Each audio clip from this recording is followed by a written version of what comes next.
Be seated, please. All right, let's take the recall, Ms. Hanson.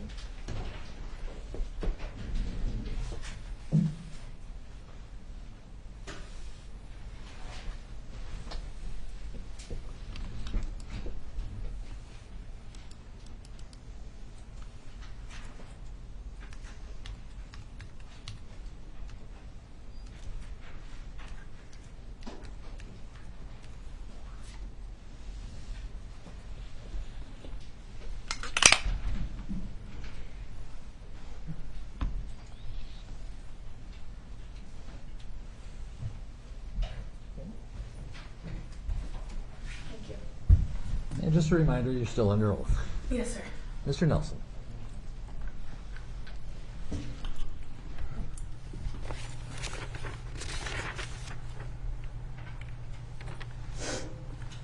Good morning. Good morning. I actually just have one follow-up or final question for you. When you were on the scene on May 25th of 2020, did you show any identifying yourself as a Minneapolis firefighter? No, sir. Thank you very much. I have no further questions. Thank you, sir. You redirect. Yes, sir.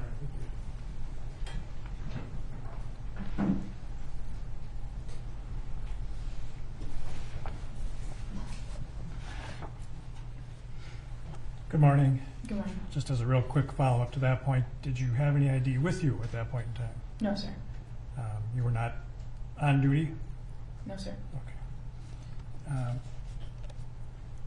You were asked about seeing the fluid running down the street there, and you considered whether it might be bodily fluids from Mr. Floyd, correct?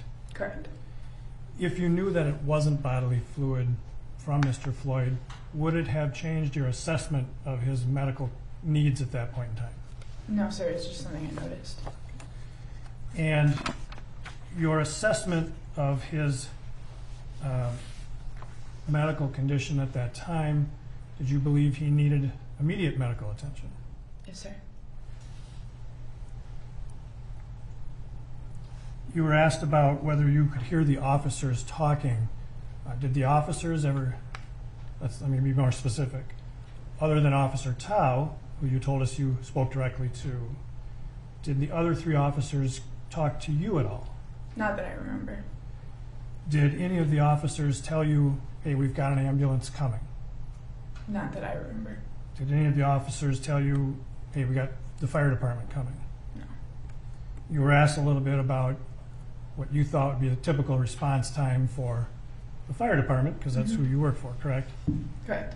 And you were being asked about something you really don't know about in terms of the fire department's response in this case. Correct. And you don't know anything about who called the ambulance or who called fire for this particular case. Correct.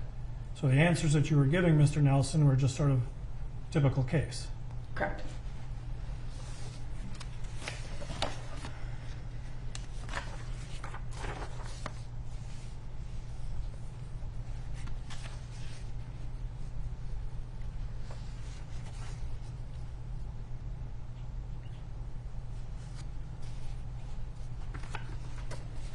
Yeah, that's all the questions I have.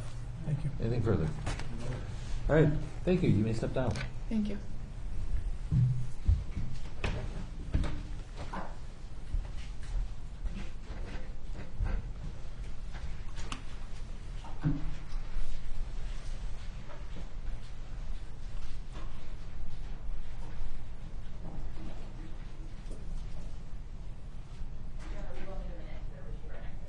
Okay.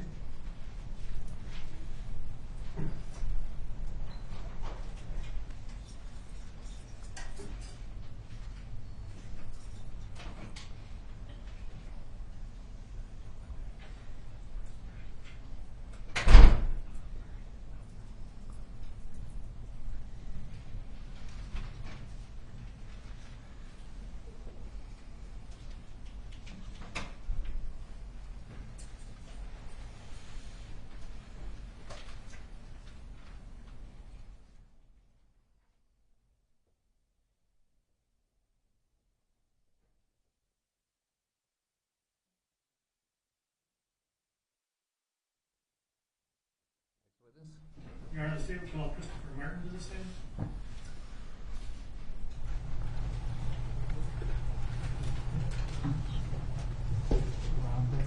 Come on up here, sir.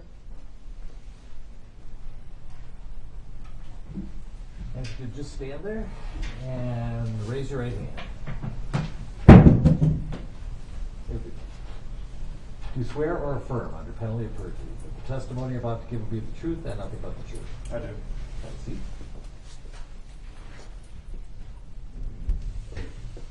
And we have various barriers and masks on, but we would ask if you're comfortable with doing so to take your mask off for testimony. That's fine.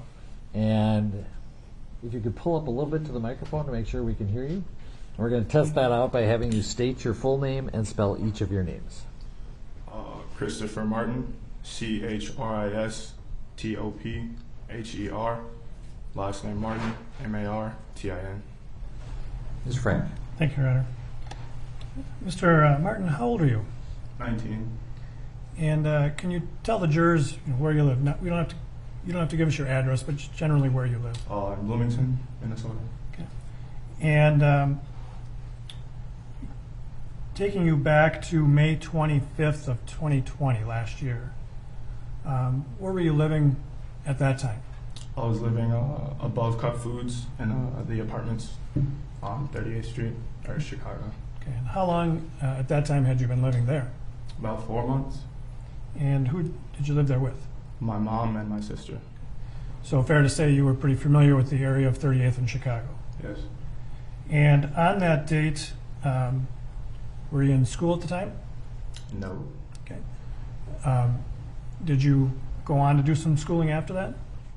No, I usually do school in the morning. Okay. What do you mean by that? So I went to my mentor's office, which is downtown Minneapolis, and I would do my school online, and then I would take the bus home. And did you also have a job? Were you working at the time? Yes, I worked at Cup Foods. And was that a full-time, part-time? It was a full-time job. And so what kind of shifts did you pull there? I usually work every day except for Wednesday and Sundays, 3 to 8 p.m. or close. And so what kinds of things did you do at Cup Foods? So I was a cashier, so I would either work in tobacco if someone would come in, or I could help, like if people wanted to buy things from the deli, then I would help them with that, or just like various snacks. And so on May 25th of 2020, how long had you been working at Cup Foods by that day? Probably about 2 months. And can you just describe for the jurors, what is Cup Foods? What all can customers get there? So there's actually a deli there, so you can order food. You can get wing combos, Italian beef, sandwiches. There's groceries there, there's toiletries there, and there's tobacco products there, and also there's phone products there as well. And what do you mean by phone products? So you could actually go, it's Metro PCS, I think. You can buy a phone, set up a plan, and it should be smooth. Do they also, or does Cup Foods, did they have people that could fix and repair phones and Yes. computers? So they did a lot there at Cup Foods. Mm-hmm. Is that yes? Yes. Okay. And didn't I promise you I would tell you to did. fix that? Yeah. And so fairly busy store in May of 2020? Yes. Get a lot of customers? Yes. So the part that sold tobacco, was that separated from the rest of the store somehow? Yes. So when you first walk in, there's a door. There's a door to your left. If you open that door, that's where you go in and you can get food or snacks or toiletries, as I explained. Or if you go to the right door, or kind of just straight in front of you, that's where the tobacco is. So is the tobacco part sectioned off from the Yes. rest of the store? Basically. And so you would work both places, the tobacco area and the regular? Yes. And so going to May 25th of 2020, were you working on that day? Yes. And that's the date that the incident occurred that brings you to court today, correct? Yes. Was your shift 3 to 8 that day? Yes. 3 to close, yeah. So the store closed at 8? Yes. Sorry. That's all right. And So when you are working, well, let's look at that day. Generally, you know, how many coworkers did you have working with you that day? About 4 to 5 with at least one manager present. And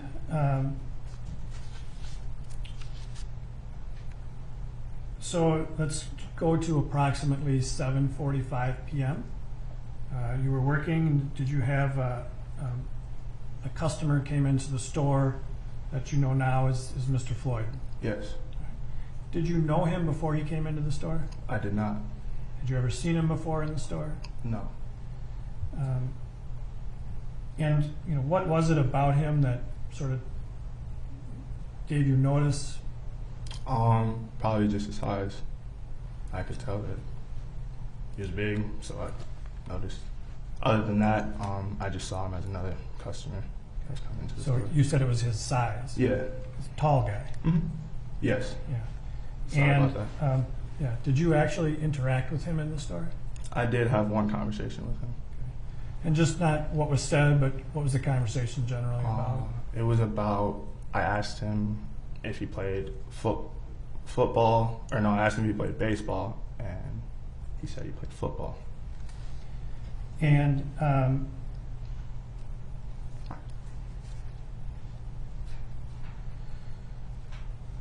when you were, you know, communicating with him, can you describe for the jurors, you know, generally what his demeanor was like? What was his condition like? So when I had asked him if he played baseball, he went on to respond to that, but it kind of took him a little long to get to what he was trying to say, so it would appear that he was high. So you just had some signs that you thought he was under the influence of something? Yes. All right. But were you able to carry on at least some conversation with him? Yes. And did you eventually sell him something? Yes. And that was what? The cigarettes.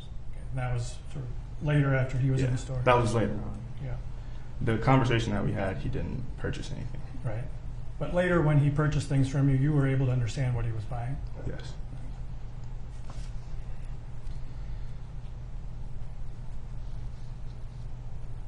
When he was in the store, well, I was going to ask you for how long he was in the store. Was it a quick time or was he in there for a little bit? He was in there for a little bit. I think he came in to make some repairs on his phone, so he might have had to wait in line, and then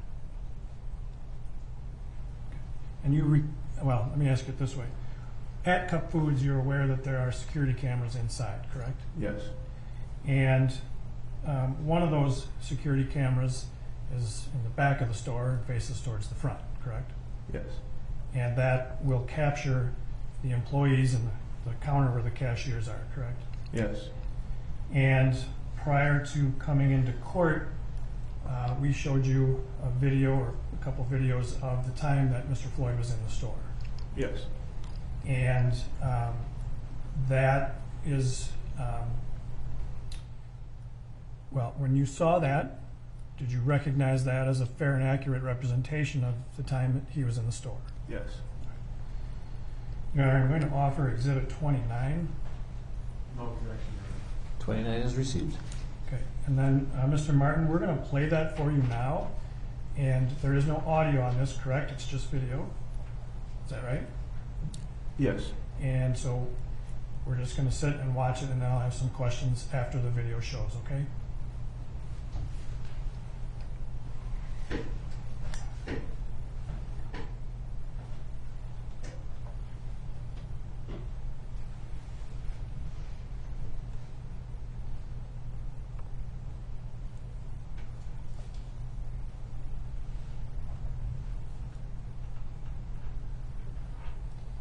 Now, I'm going to pause this just for a moment right here, okay? Well, let's see if it can you click forward just a few more frames, please? Let's just keep going here for a little bit.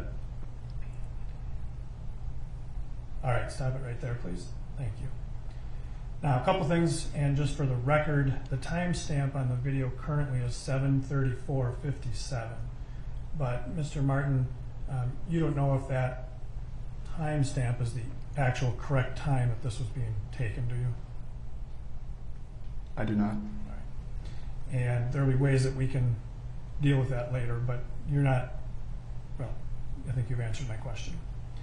So if you would, in this photograph, describe for the jurors, kind of what we're seeing here in the layout of the store. And one of the things I want to let you know is in front of you, there should be a stylus like this, okay?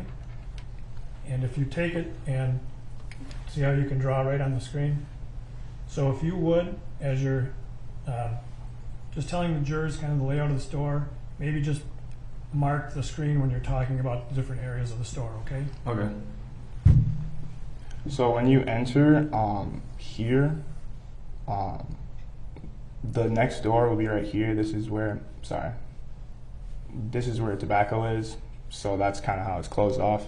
And then if you take a left here, there's a door here, and then these are all the snacks.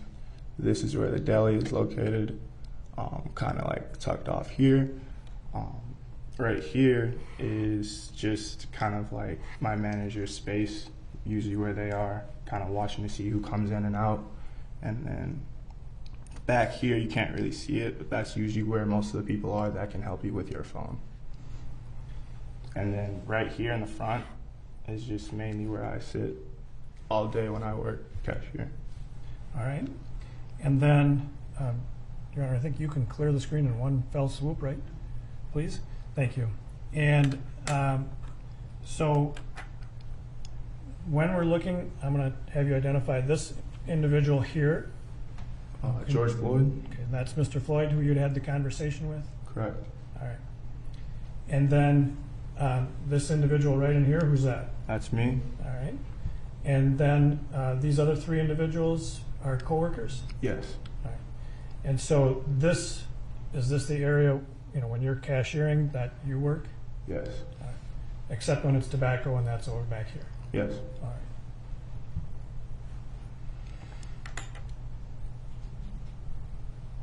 Okay, and then we can let it run. Thank you.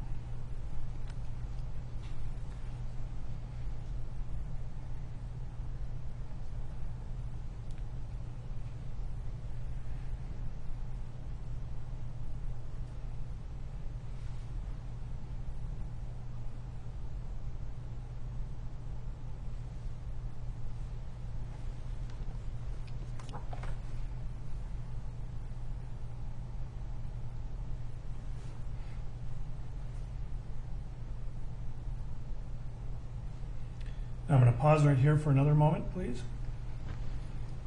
You see there's an individual sitting here. Yes. You don't have to give us his name, but is he a coworker as well? Yes. All right. And so it looks like even just in this frame, at least 4 coworkers, correct? Yes. Now, would there be a manager on duty at this time as well? Yes. And where would the manager be? He would be tucked off here in the corner of the store. So it's just like right in the corner. Usually behind his computer working, and then when people needed help, he would pop out and help. Okay. All right, then let's continue. Thank you.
going to stop right here for a moment, please.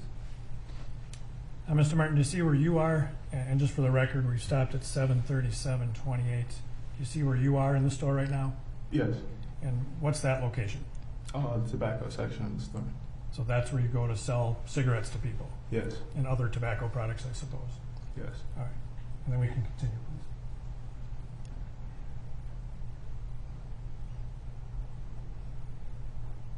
And while we're watching this, Mr. Martin, can you tell us, looks like windows on the far wall, correct? Yes. And what street is outside of those windows? 38. Is that actually Chicago Oh, outside? Chicago, sorry. Were you talking about the ones in front? Right. Yes. The one where the bus is right now. Yes. That's 38. Sorry about that. Well, is that actually Chicago out in front of the store? Yes, sorry, Chicago. Okay.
I'm going to stop you here if we could, please. And for the record, this is at 7:39:09. You see an individual has just walked into the frame, correct? This individual here? Yes. And again, you don't have to give us his name, but who is that? That is the manager. Okay. So he has come out from the manager area of the store? Yes. All right. We can continue then, please.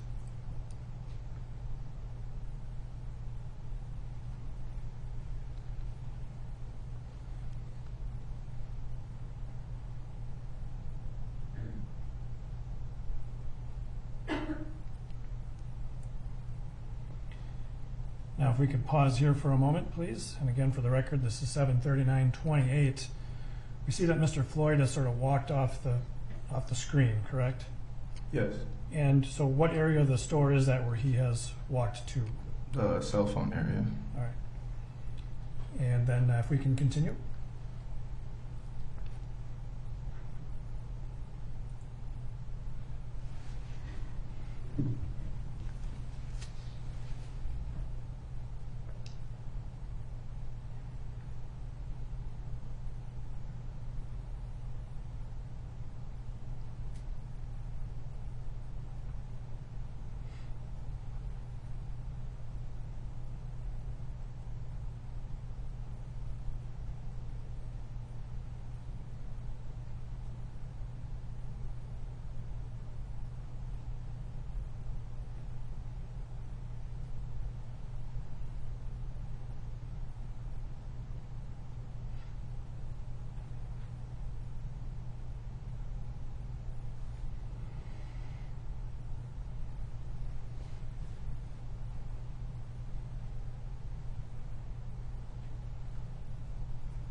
Mr. Martin, then at some point, does Mr. Floyd make his way to the tobacco counter to make a purchase with you? Yes. All right. So we'll see that coming up here in a minute or two.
Mr. Martin, let me pause this right here.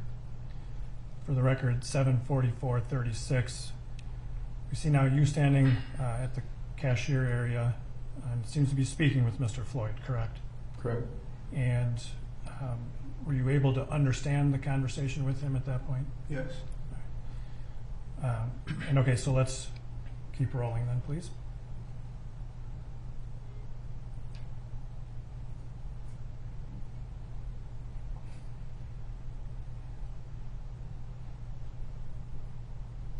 Now let's stop here for the record at 7:44:49. Where are you now with Mr. Floyd? In the tobacco section of the store. And did you in fact sell him something there? I did. Do you recall what it was that you sold to him? A pack of cigarettes. All right. We saw you reach over to your left. Is that where the cigarettes are stored? Yes. And so had he already told you at that point what he wanted? Yes. And so you didn't have any difficulty understanding what he wanted to buy from you? No. And then did you complete that transaction? Yes. And after that, what did Mr. Floyd do? He then went back outside to his vehicle. All right. So we'll let this run then to its end.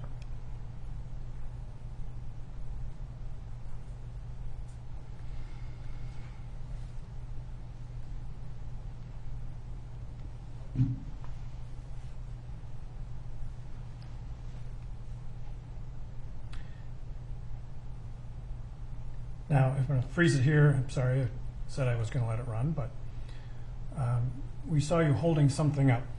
Can you describe, and again for the record, this is 7:45:10, describe for the jurors what you were doing there.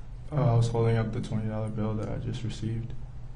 And is that something you always do or something about this? No, when I saw the bill, I noticed that it had a blue pigment to it, kind of how a $100 bill will have, and I found that odd, so I assumed that it was fake. Okay. But Mr. Floyd is still there, correct? Yes. And you completed the transaction? Yes. All right. And then upon doing that, did he leave the store? Yes. All right, so now let's let that run, please.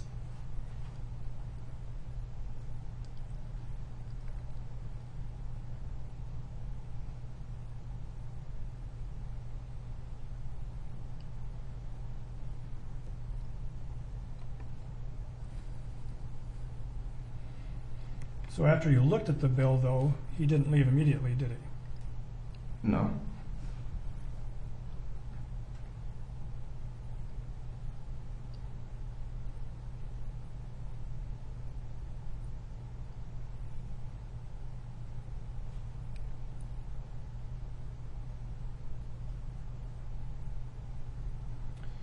All right, so that is the end of Exhibit 29. I believe the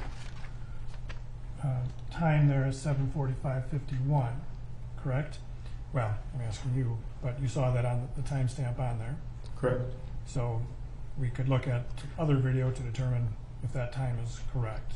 that's the time he left the store on this video. Yes. All right. After he left, did you look at the bill again? I did. All right. At the time that you were working on May 25th of 2020, what was the store policy about cashiers accepting $20 bills? The policy was that if you took a counterfeit bill, you would have to pay for it out of your money or your paycheck. And it gives you an incentive to be careful about what you take. Yes. All right. So did you think that bill might not be legitimate? I did. So what did you decide to do? I took it anyways, and I was planning to just put it on my tab until I second guessed myself. And as you can see in the video, I kept examining it, and then I eventually told my manager. All right. And when you told your manager, what happened next? What were you told to do? He told us to go out to the vehicle and to ask him to come inside to discuss what just happened. And when you say vehicle, what are you referring to? The car or the SUV, I think, that George Floyd was in. How did you know that? I could see it from where I was standing in Tobacco from the store. So we know from the video that those windows we could see where that bus was, that's actually Chicago, correct? Yes. 38th runs along the backside of that store. Yes. Is there a way to look then out onto 38th from the store? Yes. And I guess what I'm questioning is, how did you know he was in that vehicle? I watched him walk to it. Pretty good way to know. And so you saw him go out to that vehicle after he made this purchase. Yes. All right. And so your manager, what were your instructions? Just to go out to the vehicle and ask him to come inside to talk to the manager. And did you in fact do that? Yes. All right. When you went out there, well, let me ask you this. How many times did you go out there? Twice. So let's talk about the first time that you went out there. Did you go by yourself or with some other people? The first time I went with one other person. All right. And you are aware that there is a security video on the restaurant across the street, correct? Yes. That's the Dragon Walk was the restaurant? Yes. And prior to coming to court, we showed you some security video that captured you and other employees going out to the vehicle, correct? Yes. And that also shows, we also use some of the footage from inside the store to show when you guys leave the store to go out there. Is that correct? Yes. And having reviewed that video, does it all fairly and accurately depict the times that you and other employees went out to the SUV about the bill? Yes. Now, we are going to offer Exhibit 31.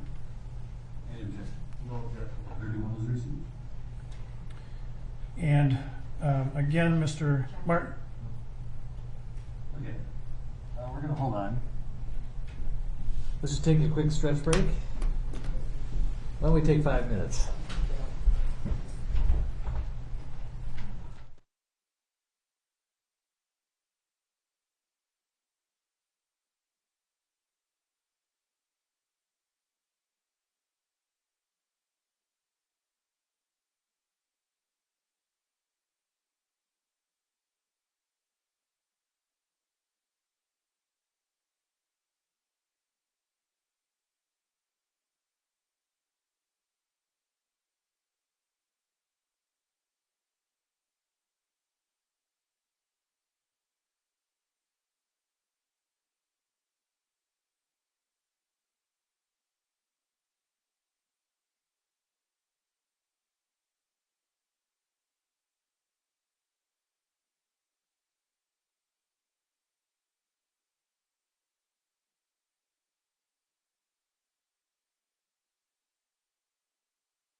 recess, so if you all want to head back. Can you get the door?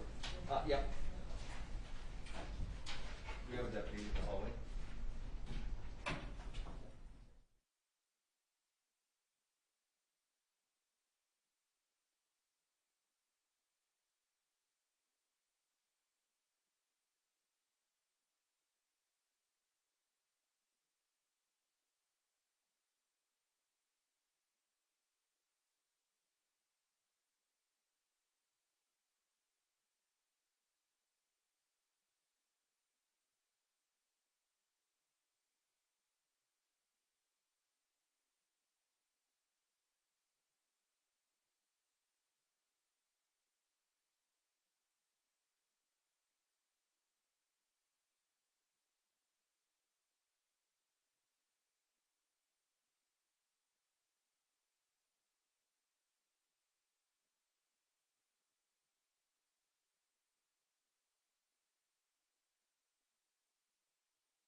right, sir, just a reminder, you're still under oath.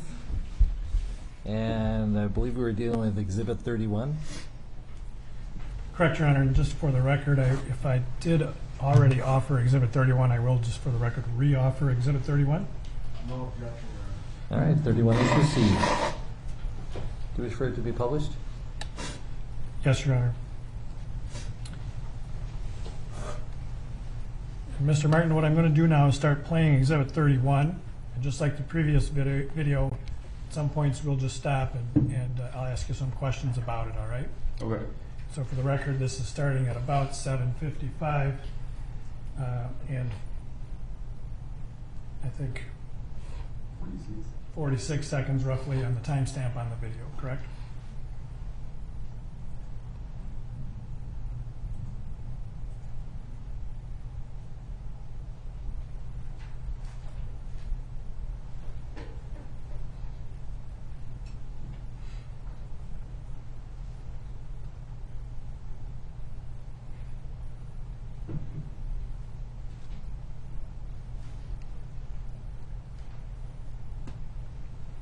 Now I'm going to pause it right here because the first part that we watched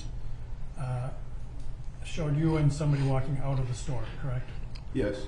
And that portion of the video is from the security camera inside the store, correct? Yes. And so the person that you were walking out with, and again, you don't have to give us his name, but it was a coworker? Yes. All right. And so now we're looking at a separate camera angle from outside the store, correct? Yes. And this timestamp, obviously different than the previous one because this shows 2019-12, correct? Correct.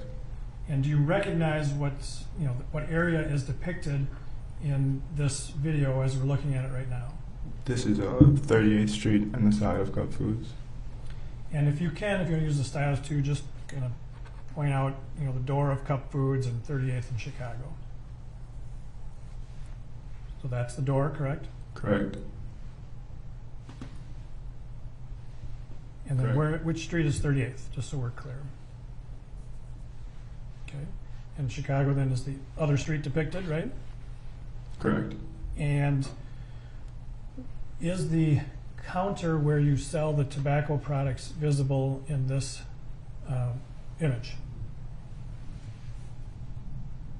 Correct. And where is that? And so for the record, you've drawn a small line sort of on the window on the side of Cup Foods, right? Correct. And so when you told the jurors earlier that you were able to look out and see where Mr. Floyd went, did you use that window to look out and see that? Correct. All right. And so then let's, Your Honor, if you could clear the screen, please. Thank you. And then we will roll this video here for a little bit.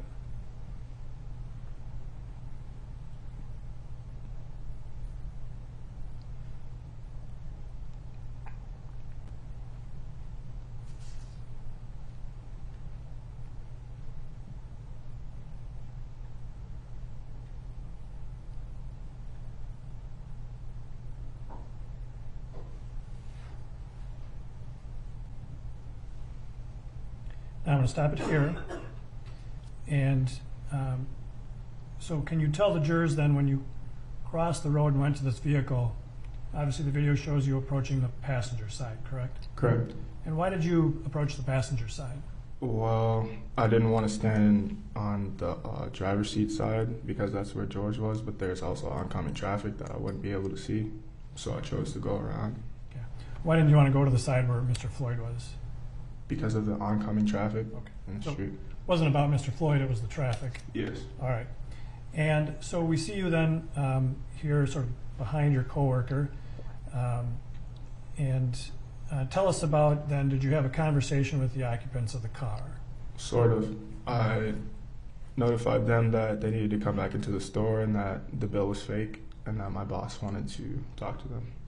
To George, actually. Sorry, not to both of them, just to George. And so when you approached the car from the passenger side, did you see how many people were in the car? 3. And where were the 3 people in the car? George was in the driver's seat. His friend was in the passenger seat, and there was a woman in the back seat in the middle, or possibly on the right back behind the passenger. And so, had you seen any of those individuals before that day? No, Had you seen him in the store earlier? just the male. And when you had this conversation at the vehicle, who were you talking to? The person that George was with. So the guy in the the front Correct. passenger? And did you make any observations at that time of Mr. Floyd? Correct. What did you see regarding Mr. Floyd? He just seemed like he didn't like want this to happen. Like he was just kind of like, oh, like why is this happening, sort of a thing. Did he seem awake? Yes. And did he talk to you at all? Not really. He just kind of shook his head. And the passenger in the front passenger seat, did he talk to you at all? Correct. And I want you to tell us what he said, but the end result, did they agree to come into the store? No. When you were there at the vehicle, who did you do most of the talking to? The person in the passenger seat. And did you think that you were talking loud enough for the other people in the vehicle to hear you? Correct. And so then after that conversation, what did you do after that? I went back inside with my coworker. And when you got back inside the store, what did you do? I told my manager that he did not want to come into the store. And did you get some further direction then from your manager? Correct. And what was that? Go back outside again and tell him to come inside the store so we can talk to him. All right, so try it again, in other words. Correct. And then for that second trip, did you go with some other coworkers? Correct. All right, so what I'm going to do now is start Exhibit 31 up again, and we'll watch that process, okay?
So now I'm going to stop Exhibit 31 here briefly because the image has changed, correct?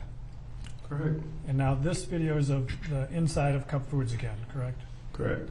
And so we'll see here that you come in, and this is when you had the conversation with your manager about the first trip. Correct. All right, so let's let 31 run again, please.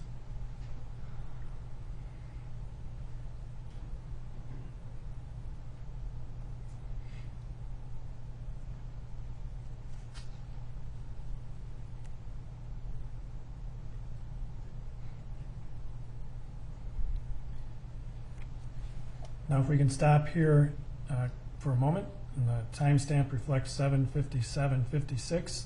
You've kind of walked off screen, correct? Correct. And what was going on at this point in time? I think that was the conversation I had with my manager when I was saying that he did not want to come inside, but I'd offer to pay, but he said no, just tell him to come back inside. So did you tell your manager you would just take care of the 20?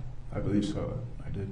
And but he directed you then to go back to the vehicle again. Correct. Now, we saw you go out on the first trip with another individual, another employee, Correct. and he did not come back into the store, did he? No, he left. And so when you were told by the manager to go out a second time, did you take some other coworkers with you? Correct. Whose idea was that? I'm not sure. Okay. All right, so let's run Exhibit 31 again, please.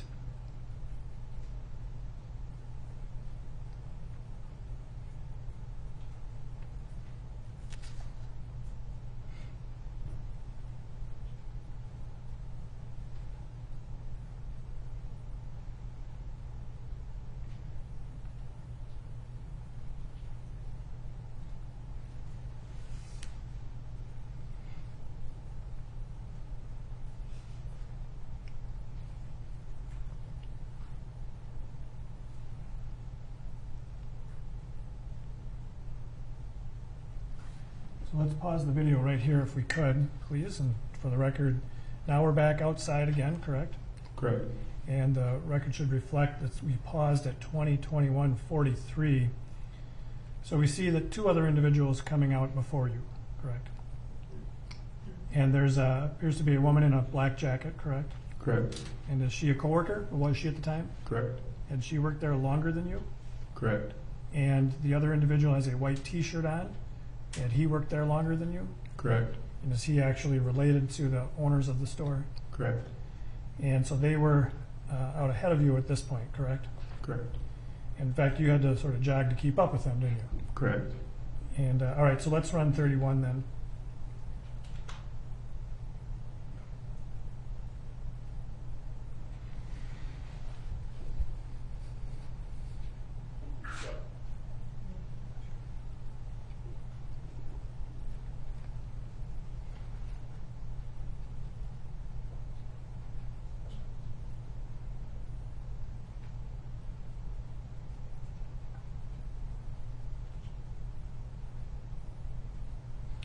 Now let's pause here just for a moment, please.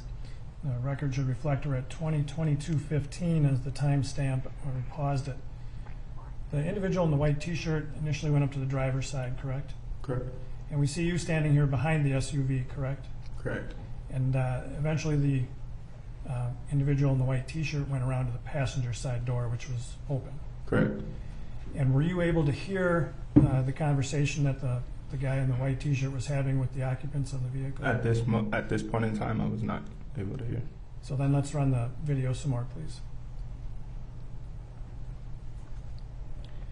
All right, now we see, if we can pause here, please. This is 20:22:21. You walked up to the passenger side of the SUV, correct? Correct. So at this point, were you able to hear the conversations that the individual in the white T-shirt was having with the occupants? Correct.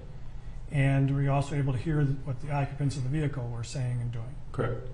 And can you describe for the jurors then what occurred during this period at the SUV? So in the second time we went out, the person in the passenger seat was doing most of the talking. We were telling him, just come inside, we just want to talk to George. And the person in the passenger seat was saying how, that's not me, like, I tried to use a fake bill and you put me on game, so I ripped it. And that'll happen in the video because he also tried to use a fake bill that I did not let him use, and then he ripped it and he put it on the ground there. So he was just explaining like what had happened. And so just to be clear, you said the passenger seat, you're talking about the front passenger seat. Correct. And at that time, did you have any interaction with Mr. Floyd directly? I do not recall. All right. So let's run Exhibit 31 a little bit.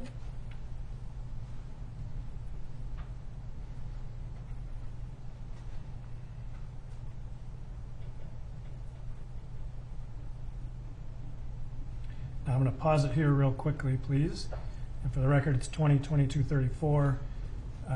We saw the individual in the white T-shirt sort of bend over and pick something up. Can you tell the jury what was happening there? He was picking up the fake bill that the individual in the passenger seat tried to use. Okay. And you Right. referenced earlier one that was torn in half. Correct. Is that the bill that was torn in half? Correct. All right. And let's keep running 31 then, please.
I'm going to ask to pause it right here, please.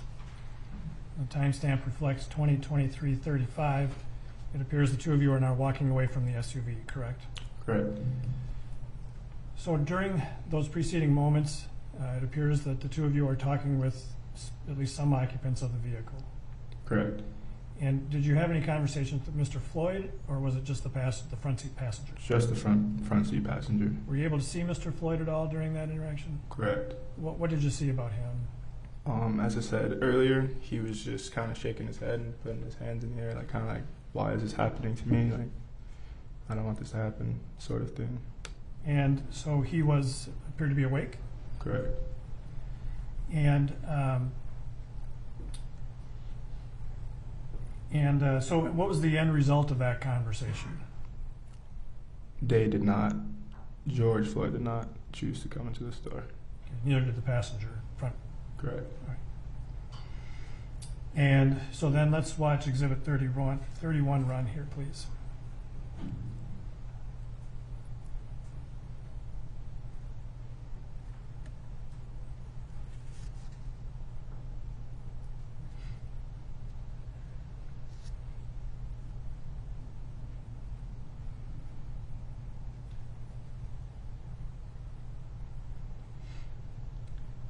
All right, so at the end of that video shows you and the other individual entering back into the store, correct?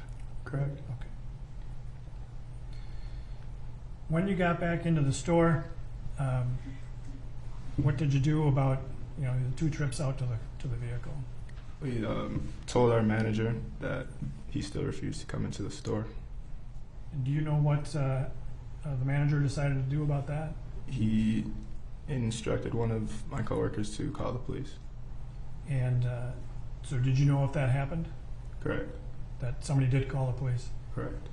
Was it you who called the police about it? No. Was it another coworker? Correct. And did you ask the coworker to make the call? No. And were you present when he made the call? Correct. So you were there next to him or something? Correct. And so at some point, did the police respond to the store? Correct. And when they responded, did you see the officers actually come into the store? I do not recall. All right. Did they deal with you when they came to the store? No. Do you know who they dealt with? They went and talked to my manager. And you were not involved in the conversations with the officers at all at that time? No. So what did you do? I was still working cashier. Just went about your business? Correct. And as you did that, as you continued working, did you notice a commotion out in front of the store? Correct. Do you recall what it was that sort of first drew your attention out there? I just saw a few people at first, and then the crowd grew larger, and pretty soon the store was empty as well, so there was no one that I needed to help inside the store, so then I proceeded to go outside and see what was happening. When you saw this crowd gathering, where was the crowd? It was right where the bus stop is on Chicago, So kind of right in front or a of the little to the left. Right in front of the store? 10 paces. I'm sorry, I spoke over you. Sorry, I was just saying it was just 10 paces to the left of the bus stop. All right. And so the bus stop as you're looking out from the store? Does that make sense? Correct. And so did you, in fact, decide to go out and look into what the crowd was gathering for? Correct. And when you went out there, what did you see? I saw people yelling and screaming. I saw Derek with his knee on George's neck on the ground. So let me back up just a little bit. Now, you say Derek, do you mean Mr. Chauvin? Correct. Now, did you know who that person was at the time? No. So you've just learned his name since then. Correct. So was that person wearing a police uniform? Correct. And where did you see that individual? On top of George Floyd. And you didn't, well, other than seeing Mr. Floyd that day, you did not know him before then, correct? Correct. Did you recognize him as the person who had been in the store earlier Correct. and the person that you had tried to talk to in the SUV? Correct. And did you see any other officers in the area? I saw, I think his name is Officer Tao. Where did you see him? He was in front of the crowd, kind of telling people to stand back. And do you remember about how many people were in the crowd? Probably about several. And when they were, well, what did you see the officer on Mr. Floyd? What was the relation of their two bodies? What was happening there? George was motionless, limp, and Chauvin seemed he was in a resting state, meaning like he just rested his knee on his neck. And what did you do when you saw that? I pulled my phone out first and I called my mom and told her not to come downstairs, and then I started recording. And did you make a recording? Correct. Did you keep that recording? No. Why not? Later on that night, I deleted it because when they picked George up off of the ground, the ambulance went straight on 38th instead of going straight on Chicago. And if you live in South Minneapolis, the easiest way to get to the hospital would have been straight on Chicago. So that to me kind of made it like clear that he was no longer with us. So you thought he had died. Correct. Not quite sure why that would, make you delete the video. Oh, I just didn't want to have to show it to anyone or be questioned about it. And so after you called your mom, you started taking a video, what did you do after that? I was recording until one of my coworkers was pushed by an officer. And so what had you seen the coworker do right before the push? He was yelling at the officer, kind of how the other people in the crowd were doing, and asking them to check his pulse, if he's breathing, see if he's okay, kind of thing. So did he leave the sidewalk, the curb area, and go onto the road? Correct. Okay. How far? I do not recall. This coworker of yours that got pushed, do you know how old he was that day? I do not recall. Is he older or younger than you? Younger. So, a teenager. Correct. And after he got pushed, did you see what happened to him or what became of him? Yes. My other coworker just like grabbed him up and brought him inside. So removed him from the scene? Correct. And prior to coming into court, did we show you a security video from Cup Foods that shows that area? Correct. And that area while you were out there? Correct. And did that appear to depict truly and accurately the time period during which you were out there during this incident? Correct. And Your Honor, I'd offer then what we've marked as Exhibit 33. Any objection? No, you're 33 is received. All right, so now I'm going to start showing Exhibit 33, and we may pause this like we had done the other videos, all right?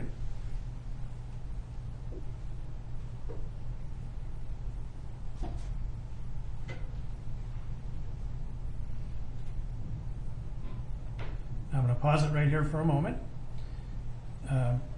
You recognize this scene, Correct.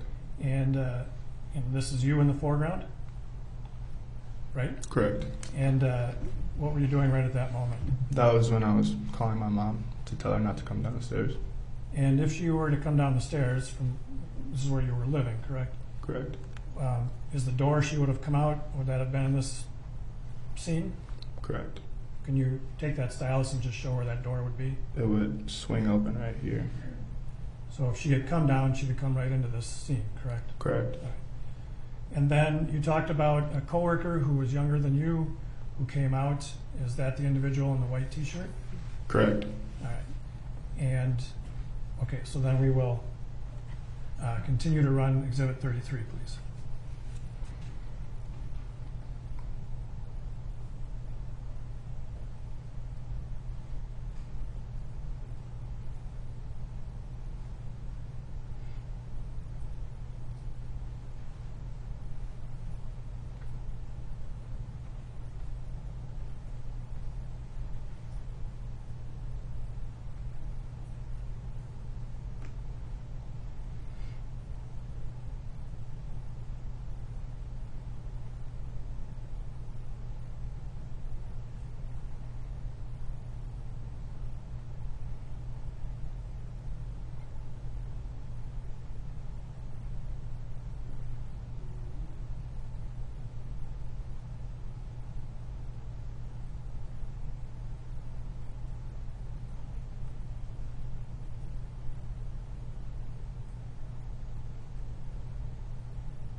I'm going to pause it right here, please.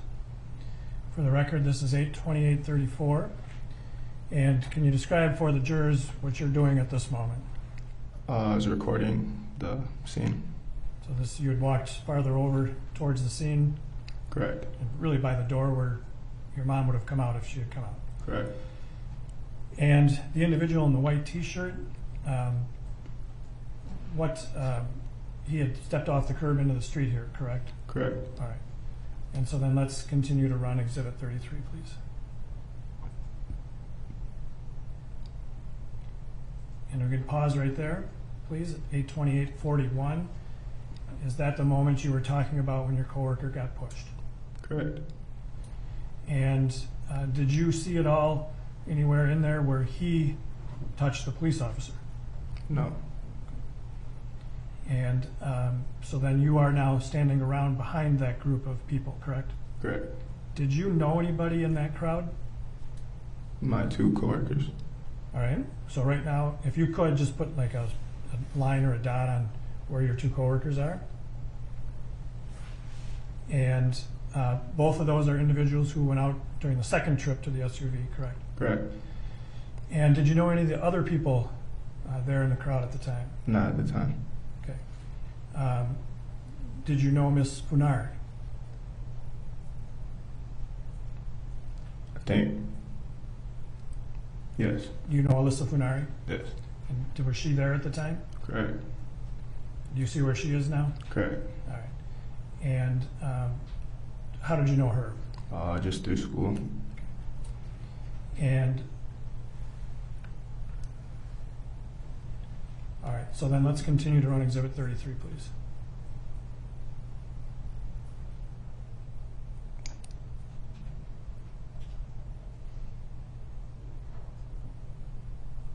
I'm going to stop right here, please.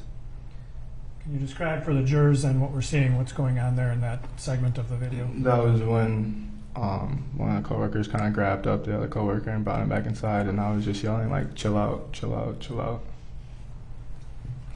And so when his coworkers came to get the young man in the white T-shirt, he went with them back into the store. Correct.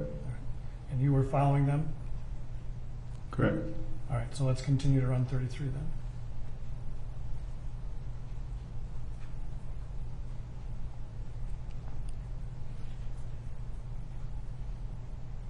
Now, I want to pause here for a moment, please. For the record, 8/29/04, can you tell the jurors what happened, what you were doing here, I guess? At this point, I think I was just kind of emotional, and I went to the African American that was standing there in the curb, and I was just like they're not gonna help him. This is what we have to deal with. So. Okay. Sustained. Yeah, That'd be that's- stricken. That's fine. So you had a conversation with another person standing there. Correct. And when you walked up there, we saw just before I stopped it, there was a young girl there in a green shirt. Did you see her when you were walking up there? Correct. You remember seeing her in the store earlier? Correct. Did you know who she was? No. And you remember being the cashier when she was in the store earlier? Correct. And then can we continue to run Exhibit 33, please?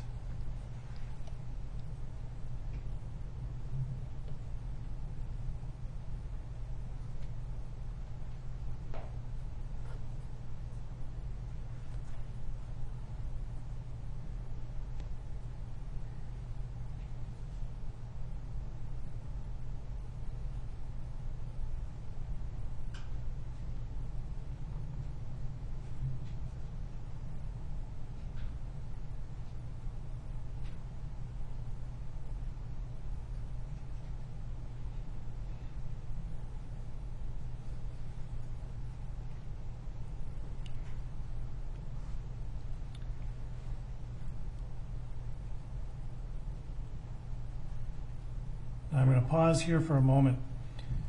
The record should reflect 8/29/55. We saw you standing there with your hands on your head for a while, correct? Correct. What was going through your mind during that time period? Disbelief and guilt. Okay. Why guilt? If I would have just not taken the bill, this could have been avoided. We also saw another individual get pushed by an officer, correct? Correct. And what did you do after that happened? I was just trying to calm him down, tell him to stand back. So, and, all right, so let's continue running 33 then, please.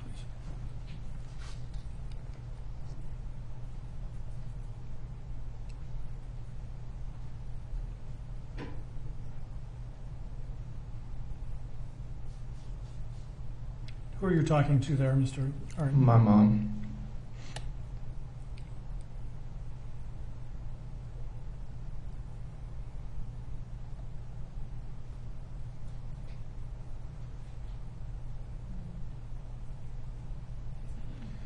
Okay, so that takes us to the end of Exhibit 33.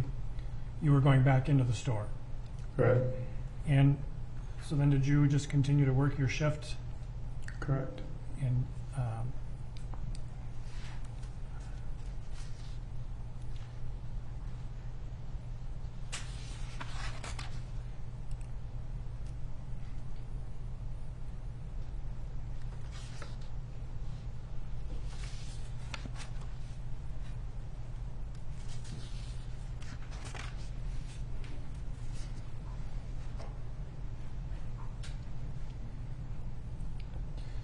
so did you continue to work at Cup Foods as long as you could?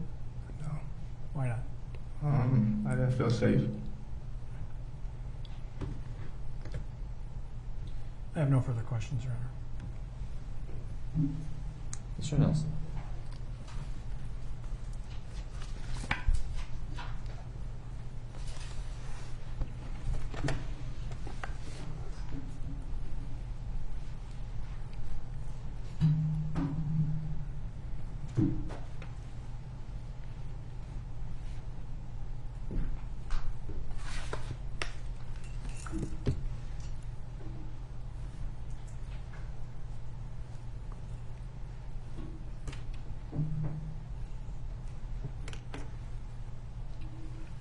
Morning, sir. Good morning. Thank you for being here today. You testified that you currently are 20 years old. 19. 19. I'm sorry, I didn't hear that. And at the time, you were both living and working at Cup Foods, right? Or in the apartments above, you were living and working there. Correct. All right. And you testified that you had worked there for about a month and a half to 2 months before this incident? 4 months. 4 months. Okay. You would agree that you've made a few statements in connection with this case? Correct. You were first interviewed by agents of the Bureau of Criminal Apprehension and FBI back on September 10th of last year. Do you recall that? Correct. And then you have had another meeting as of March 12th with the prosecutors and other agents of the BCA, right? Correct. And you understand that those statements were recorded, Correct. and you understand that we've been provided with transcripts. Correct. Have you had an opportunity to review your statements prior to coming into court? Yes. All right. And you had an opportunity to review your transcript? Correct. All right. So I just kind of want to walk through again. We've now watched a few videos from both inside the store, outside the store, and from a neighboring business. Agreed? Correct. And you've had an opportunity to address some things that happened inside the store, outside the store, throughout the whole incident, right? Correct. All right. So you were working, your shift you said started at about 3 p.m. that day? Correct. And this incident ultimately was around the 7:30 to 8 o'clock hour, right? Correct. And you, video, when we were watching the first video, you and your coworkers seemed to get along quite well. Correct. Talking, laughing, having fun, interacting with customers, things of that nature. Correct. And the store is sort of like a one-stop kind of a store, right? You can do a lot of things in the store. Correct. They've got a deli, you said. You've got cell phone service, cell phone repair, snacks, and then there's the separate tobacco area, right? Correct. Now, in the store, is there, where we see you behind the counter, is there an entrance for employees into the tobacco area that you go through? Could you ask the question again, please? Sure. So I understand when a customer comes into Cup Foods, there are essentially two doors that they can go through, right? Correct. One of them on the right-hand side is the tobacco shop, right? Correct. And the one on the left-hand side is the convenience store, or the general store, right? Correct. All right. And the tobacco shop is separate because you have to be a certain age to go into the store, right? Correct. You have to be 21, right? No. 18? To buy products or to simply go into the store? To go in. No, to go into the tobacco portion. I'm not sure there's an age requirement. People came in no matter how old they were. All right. Is within the store, is there a partition or some sort of glass that inside the store separates the tobacco area from the convenience store? Correct. And so my question is where you stand, like, do you have to walk out through the convenience store door and go into the tobacco store door, or is there a separate entrance where you can get into the tobacco portion? From where are you starting? If you were the cashier there, right? Oh, you can just walk over to the tobacco section. You don't have to go all the way around. Right. If that's Okay. what you meant. That's what I meant. Okay. Yeah, exactly. Thank you. I'm Yeah. sorry. I may have not been articulating that as well. Yeah, no worries. That's All right. my fault. And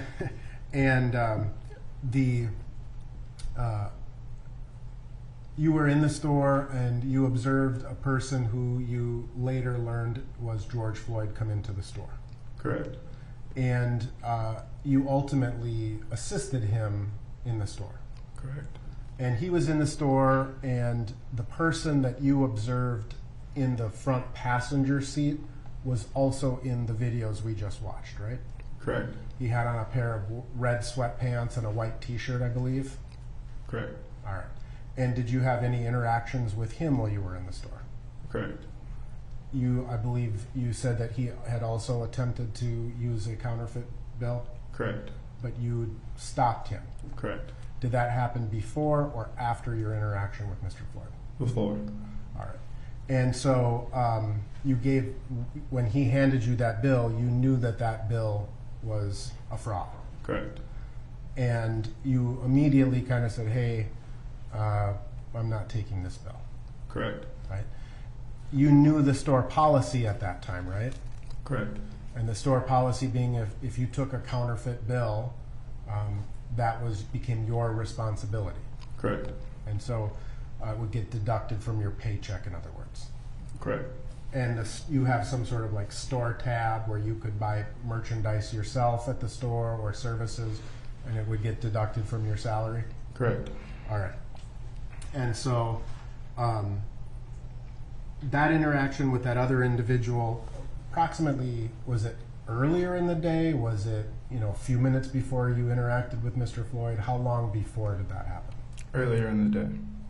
So both Mr. Floyd and that individual had been in the store earlier in the day as well, right? Correct. And was that an hour, 2 hours? Do you recall? I do not recall. All right. And but you remembered him when he came back in the store later in the afternoon. Correct. You remembered he was the guy that had tried to hand you a counterfeit bill from earlier. Correct. He hadn't changed his clothes, didn't look any different. I don't think so. Okay. And so when Mr. Floyd and this other individual came back in the store, we observed kind of him walking around the store, right? Correct. And you were helping other customers, you were talking to your coworkers. It's fair to say you weren't paying a lot of attention to what Mr. Floyd was doing at all times he was in the store. Right? Correct. But now that you've had an opportunity to see the video, you get to see some of his other interactions and things of that nature, right? Correct. Now,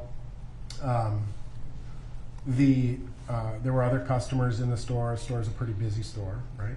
Correct. And your manager that you talked to, did you notice that he had what appeared to be a pistol in his? Correct. Do you know him to carry a firearm at the store? Correct. And the when you watched the video, did you see Mr. Floyd sort of do some little dance at one point? No. Okay, we'll come back. But you didn't observe that when he was in the store? No. All right. And if it's on the video, it would be on the video, right? Correct. All right. Again, so at some point, Mr. Floyd appeared to purchase some food as well, right? Correct. That being a banana, it looked like in the video. Correct. Did you sell him the banana? I do not recall. Okay. When he handed you that $20 bill, you testified that you immediately knew it was a fake. Correct. Did it appear to be the same type of fake, or maybe even the same counterfeit bill that you had refused earlier in the day? Correct. It did appear to be similar. All right. And you took that bill and you held it up and you kind of looked at it through the light, right? Correct. What were you looking for? That's a good question. I have no idea. Right. I was just looking at it. all I don't know. But you immediately recognized it to be a counterfeit bill. Correct. And, you know, some bills have like a metal or some sort of a stripe through it. Could you have been looking for something like that? I'll be honest, I don't know what I was looking for. I just knew it was fake. You could tell based on the texture of the bill? And the color of it, as I stated earlier. Yep. It had a blue pigment. So, and you had a pleasant interaction with Mr. Floyd. Correct. You were asking him about sports and things of that nature, right? Correct. And you formed the opinion that Mr. Floyd was under the influence of something. Correct. And you based that on sort of, I think you said, a delay in his speech and response, right? Correct. So you had, unlike a conversation that we may be having right now, that's rapid, and if you asked him a question, there would be much more of a slowed or delayed response. Correct. And I believe in your interviews, you also indicated that he was having some trouble with certain words. Correct. He was trying to form the words. Right. So he was delayed in his speech, and you believed him to be under the influence of something. Correct. All right. And you were present when your coworker called 911? Correct. And do you recall him telling 911 that he appeared to be under the influence? Correct. And you had also had, by the time 911 was called, you had had two other interactions with Mr. Floyd outside of the car. Correct. All right. And so you made the decision after Mr. Floyd handed you this counterfeit $20 bill that you weren't going to call him out on it like you did with the earlier bill. Correct. And was that in part because you felt maybe he's under the influence? Partially. Partially, the other person that had come in, it kind of seemed like he was trying to scheme, like he knew it was a fake bill and he was trying to get over. I thought that George didn't really know that it was a fake bill, so I thought I'd be doing him a favor. Okay, trying to help him out. And could you have, I'm just asking generally, could you have just let it kind of go and then told your manager later, hey, put it on my tab? Correct. And but you made the decision to talk to your manager, show him the bill, and your manager instructed you to go talk to Mr. Floyd and his friend out in the car. Correct. So when you went out to the car the first time with your first coworker, you had a relatively short conversation with him, right? Correct. And you went to the passenger side of the vehicle, and the person in the red pants and the white t-shirt, that was the same person that had previously tried to pass the fake $20 bill. Correct. And you were encouraging them to come into the store. Correct. You were kind of saying, you got to come in, you paid with the fake bill, we got to deal with this, right? Correct. You specifically told them that he had used a counterfeit bill. Correct. and that they needed to come in and either pay for the cigarettes or Talk to my manager. talk to the manager, right? Correct. Okay. And how would you describe the general tenor of that conversation? What I mean by that is, was it pleasant or was it more aggressive? It was pleasant. It wasn't in any way, shape, or form aggressive. It was just pretty annoying. Yeah, just come on in, guys. It was your first attempt to kind of say, hey, come on in, guys. You got to deal with this, right? Correct. And you were trying to be polite to these gentlemen, Correct. right? And you then had that conversation. And during that first conversation, you said that Mr. Floyd was not really speaking to you, right? No. And you said that he was kind of putting his hands up and putting his head back and things of that nature, right? Correct. And you then went back into the store, talked to your manager again, and told him they were not agreeable to coming into the store. Correct. And the second time you left the store, you were sort of following the other coworkers, agreed? Correct. And you would agree that that video sort of showed the three of you almost run out of the store. Correct. And you wanted to get them before they drove away, right? Or why would you run the second time? Correct. I mean, so they didn't drive away, or for some Sure. other reason? Correct. Now, in terms of the second exchange at the vehicle, the coworker went to the driver's side at first, right? Correct. And you stayed back a little bit, right? Correct. And then you brought back up to the vehicle, right? Yes. And you heard what was the conversation, you heard what was being said, both by the passenger of the vehicle as well as your coworker. Correct. You indicated that the passenger pulled out the other $20 bill, right? He picked it up off the ground Why was it on the ground? because he threw it on the ground.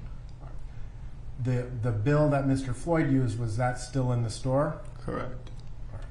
And so this other $20 bill was he threw it on the ground, right? Correct. Your coworker picks it up, and who ripped it? The person that was in the passenger seat. Or he handed it, your coworker handed it back to him or something? Or did he rip it and then throw it on the ground? The person in the passenger seat ripped the bill, threw it on the ground. The bell was talking to him, and the person picked it up, and it's in a bell. Okay. And again, this conversation was primarily with the passenger of the vehicle. Correct. And there was a female in the back seat of the car. Correct. Was she engaged in the conversation at all either? No. All right. So, and Mr. Floyd, again, he was not really part of the conversation at that point either. Not really. He didn't say, you didn't remember him saying anything. I would say I do not recall. Okay. But again, you described his behavior, I think, as kind of just shaking his head, putting his hands up, putting his head back, things of that nature, right? Correct. The second conversation was the demeanor or the tenor of that conversation more heated, Yes. and there was an outright refusal by either Mr. Floyd or his passenger to come back into the store. Correct. And it was based on that conversation that you decided to, or it was decided by your manager to call 911. Correct. And again, you were present and heard the 911 call. Correct.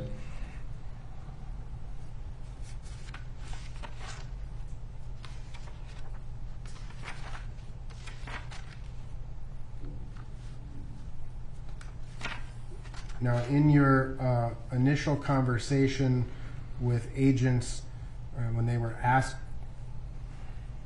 asking you about approaching the vehicle, do you recall describing it as a hot block?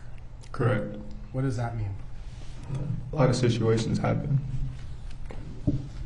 And do you recall describing your conversation and the words that Mr. Floyd was having trouble saying? Correct. Do you remember now today what words Mr. Floyd was having trouble saying? No. Would it have been baseball? Do you remember saying that? Do you remember? You don't remember? Would it refresh your I do recollection? not recall. Okay. Would it refresh your recollection to view a transcript of your statement? Absolutely.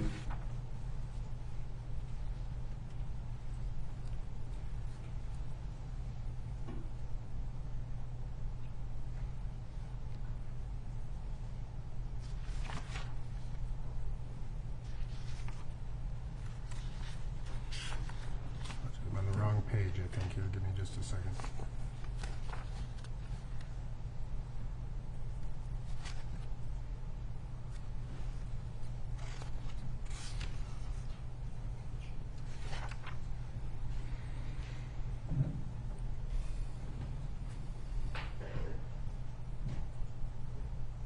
I apologize, I can't find it right now. We may come back to that. Do you recall describing some other behaviors of Mr. Floyd while he was in the store? Correct. What were those behaviors? He was doing a couple of stretches, like a lunge, Okay, kind of.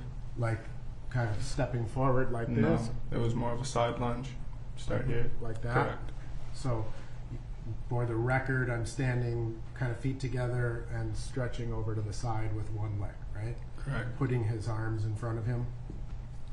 And kind of based on your observations of his behavior, his speech patterns, that's what caused you to form the impression he was under the influence. Correct.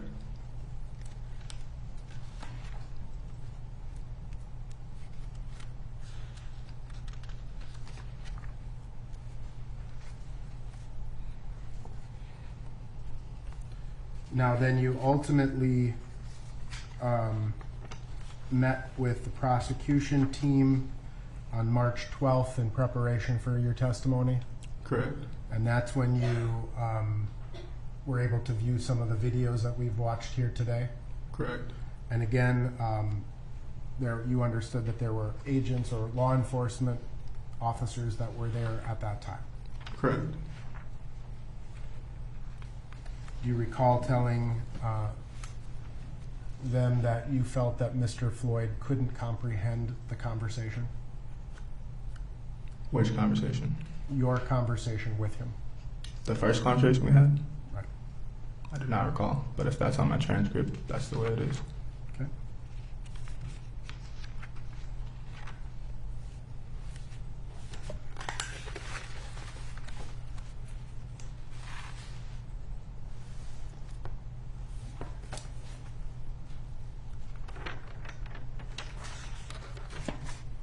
Now, you said after that phone call to the police, you didn't see the police kind of come in the store. You didn't deal with them initially, right? Correct. And you had some. You just kind of went back to work, right? Correct. Dealing with customers, goofing off with your coworkers, kind of just average day, right? Correct. But then at some point you noticed there was a commotion outside and you decided to go back outside and see what was going on, right? Correct. And you said the first thing you did was to call your mom to tell her not to come downstairs. Correct. And then you walked over and you started recording, right? Correct. And then after you did some recording, you saw your coworker appear to be pushed by the police officer, right? Correct. And you got your coworker, you brought him back inside. I did not. Your other coworkers kind of went back inside, right? Correct. And you stayed outside, or it appeared that you walked back to the door and then walked back to the crowd. Correct. And you described the crowd that they were yelling and screaming. Correct. And at one point you tried to actually stop someone or Hold them back. hold them back. Correct. And that individual appeared to be pretty angry. Correct. And you held him back because you didn't want him to get involved. Yes. Well, I would say not necessarily angry. He had just been pushed, so he was kind of defending himself. Okay.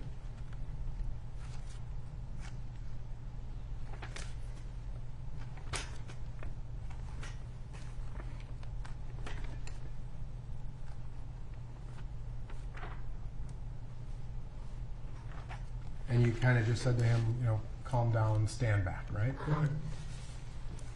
I have no further questions, sir. Thank you very much for your time. Any redirect? Yes, sir.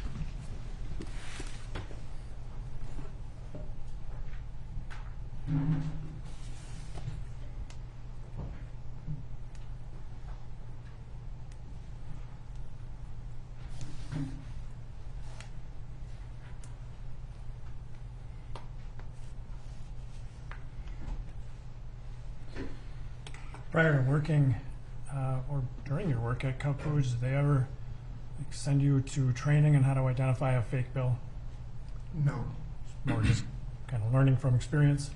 Correct.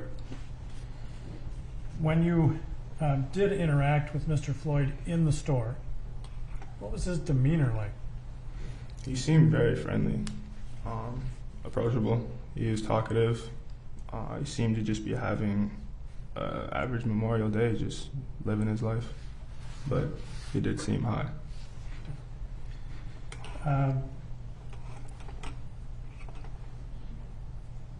During the second trip out to the vehicle, it was your coworker who did the majority of the talking to Mr.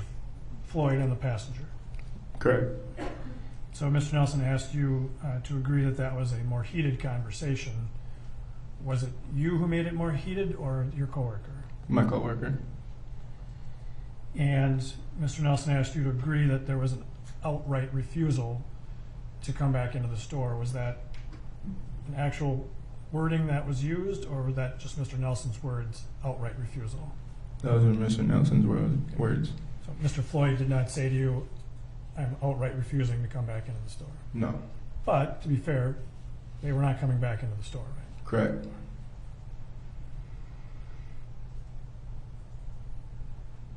You were asked also about the stretches that Mr. Floyd was doing in the store. And Mr. Nelson, I think, demonstrated for us that was a pretty accurate demonstration of what you saw. Correct. But during that, Mr. Floyd did not fall down, No. didn't lose his balance at all. No. When he indicated he wanted to go buy some cigarettes, you and he both had to move down to the cigarette counter, correct? Correct. And is that what he did? Did he tell you, I want to buy some cigarettes? Correct. Did he tell you what brand he wanted? I do not recall. We saw you just grab a pack, right? That could have been the case. And you gave them to him, Correct. and he provided you money and took the change, right? Correct. So he was able to complete that whole transaction, correct? Absolutely. And you didn't have to guess at what cigarettes he wanted. Correct.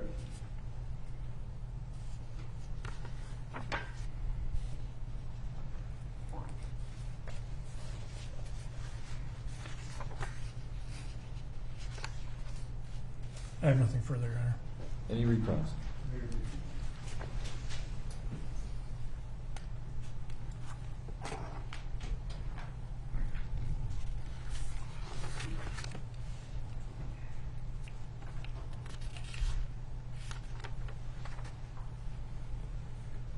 Sorry, thank you.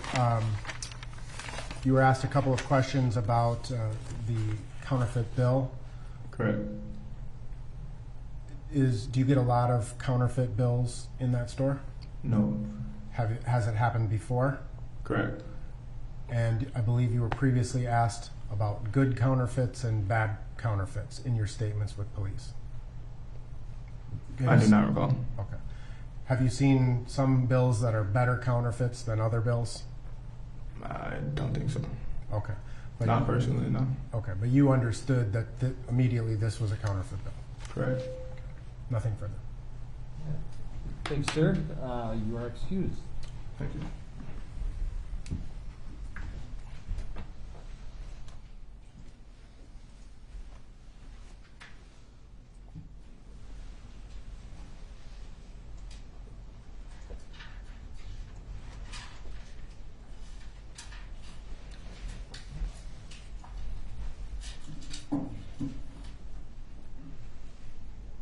Next witness.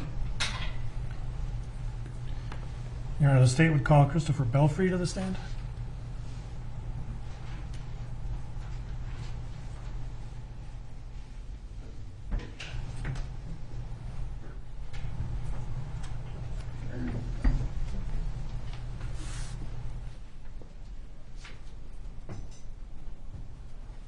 If you just stand right here, raise your right hand. Do you swear or affirm under penalty of perjury that the testimony you're about to give will be the truth and nothing but the truth? Yes, sir.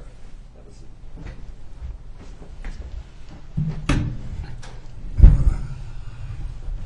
Sir, in order to be able to be heard more clearly, I'm going to keep my mask on, but if you wouldn't mind, if you would take your mask off, if you'd be comfortable doing that. Nobody don't want All right, thank you. We're going to also test out how the microphone picks you up by having you state your full name and spell each of your names. Christopher Belfry, ChristopherBelfrey.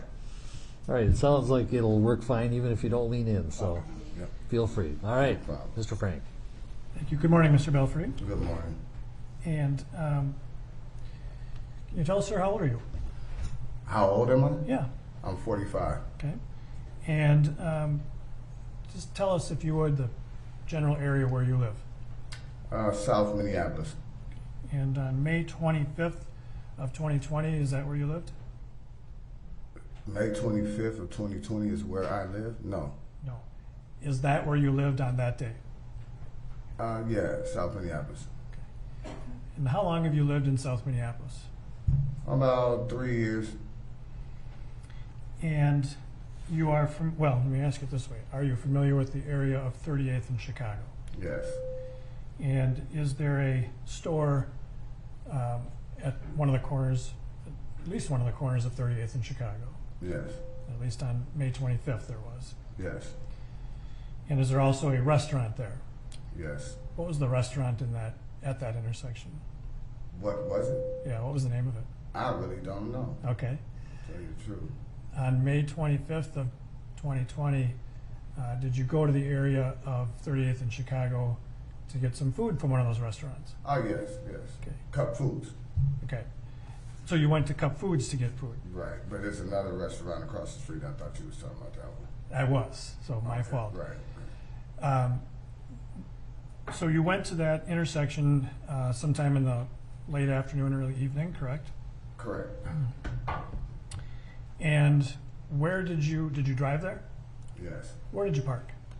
On the corner of 38th and Chicago, on the 38th side, facing Bloomington, or was that Cedar? All right. area. So what I'm going to do is I'm going to put up something we've had admitted as Exhibit 1. And that should come up on the screen in front of you. Right. Do you see that photograph? Right. Do you recognize what is depicted there? That's 38th and Chicago intersection. All right. And you should have right in front of you a stylus like this, maybe a different color. Yep. See that? What I'd ask you to do is just, for the jurors, draw on the screen where you drove up and where you parked on that day. Came this way, parked right here. And when you parked there, do you recall seeing a vehicle in front of you? Yes, sir. Do you remember what kind of vehicle that was? Mercedes Benz, Do you remember what color it was? not right offhand. Okay. What style of car or vehicle? It's like a hatchback Mercedes Benz, like a sports truck or something like that.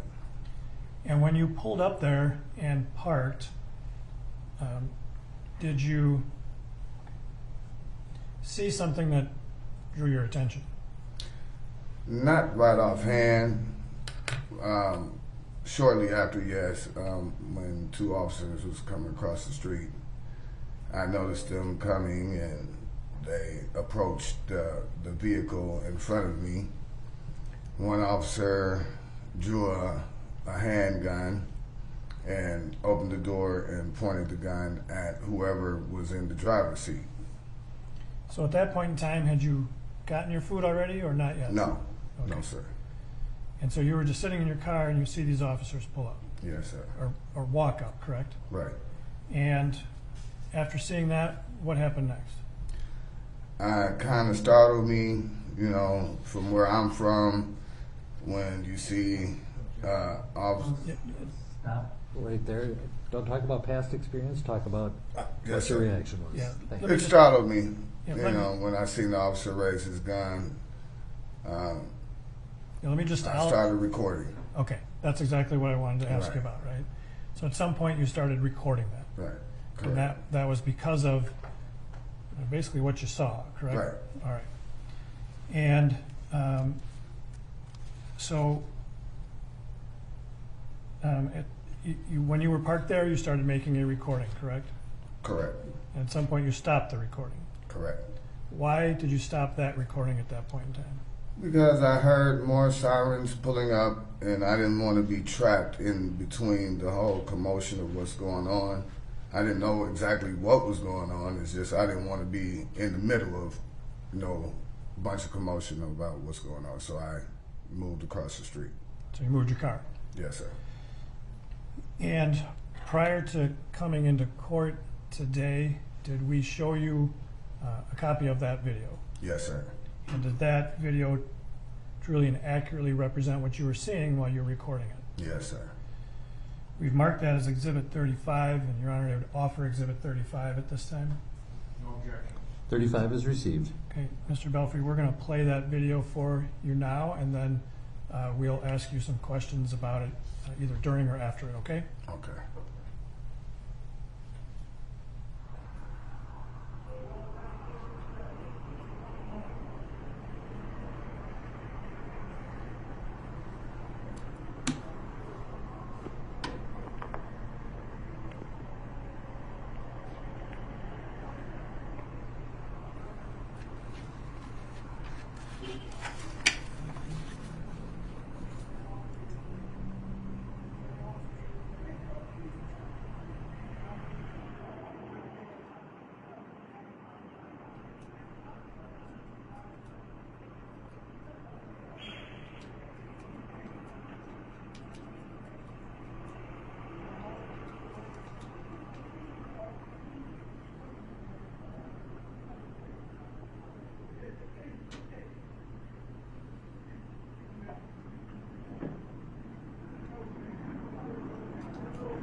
Now, when you were making that recording, do you recall if your window was down and your... Yeah. Yes, sir. So we were able to hear some of it on the video. Were you able to hear any better sitting there in person than with the video? I vaguely heard most of it. What were you kind of hearing? I heard him asking him to let me see your hand. He's saying, please, something about been shot or something before, please don't, something like that. And at that time, that's when I heard the sirens pulling up and they pulling him out, and that's when I went to back up and turn around. When the video Okay. stopped. And so I'm going to go back now to Exhibit 1. We'll put that up again. And again, if you would take the stylus and just kind of show the jurors where you went when you moved your vehicle. Backed up, moved the vehicle there. So for the record, you're showing that you moved from the Dragon Walk side of 38th to the Cup Food side of 38th, correct? Yes, sir. All right. And when you got over there, what did you do? I continued to record. And were you, well, you started recording again, correct? Right. And when you were recording, did you have somebody in the car with you? Yes, my fiance. Well, she was in the car, in Cup Foods getting the food. So by the time I turned around, she came out and got in the car. And so during that recording some conversations between you and her were also recorded. Yes, sir. And so did you start recording then at that point? Yes, sir. All right. And prior to coming into court, did you also have a chance to review that video? Yes, sir. And it appears to be a true and accurate copy of the actual video you made. Most definitely. Now, I will tell you that we have deleted the audio from this video. Yes, sir. The conversation that you and your fiance had, it's not important, it's the video. Right. Okay. Absolutely. And so we have marked that as Exhibit 36, and we would offer it at this time. Any objection? 36. All right, so now we'll show Exhibit 36.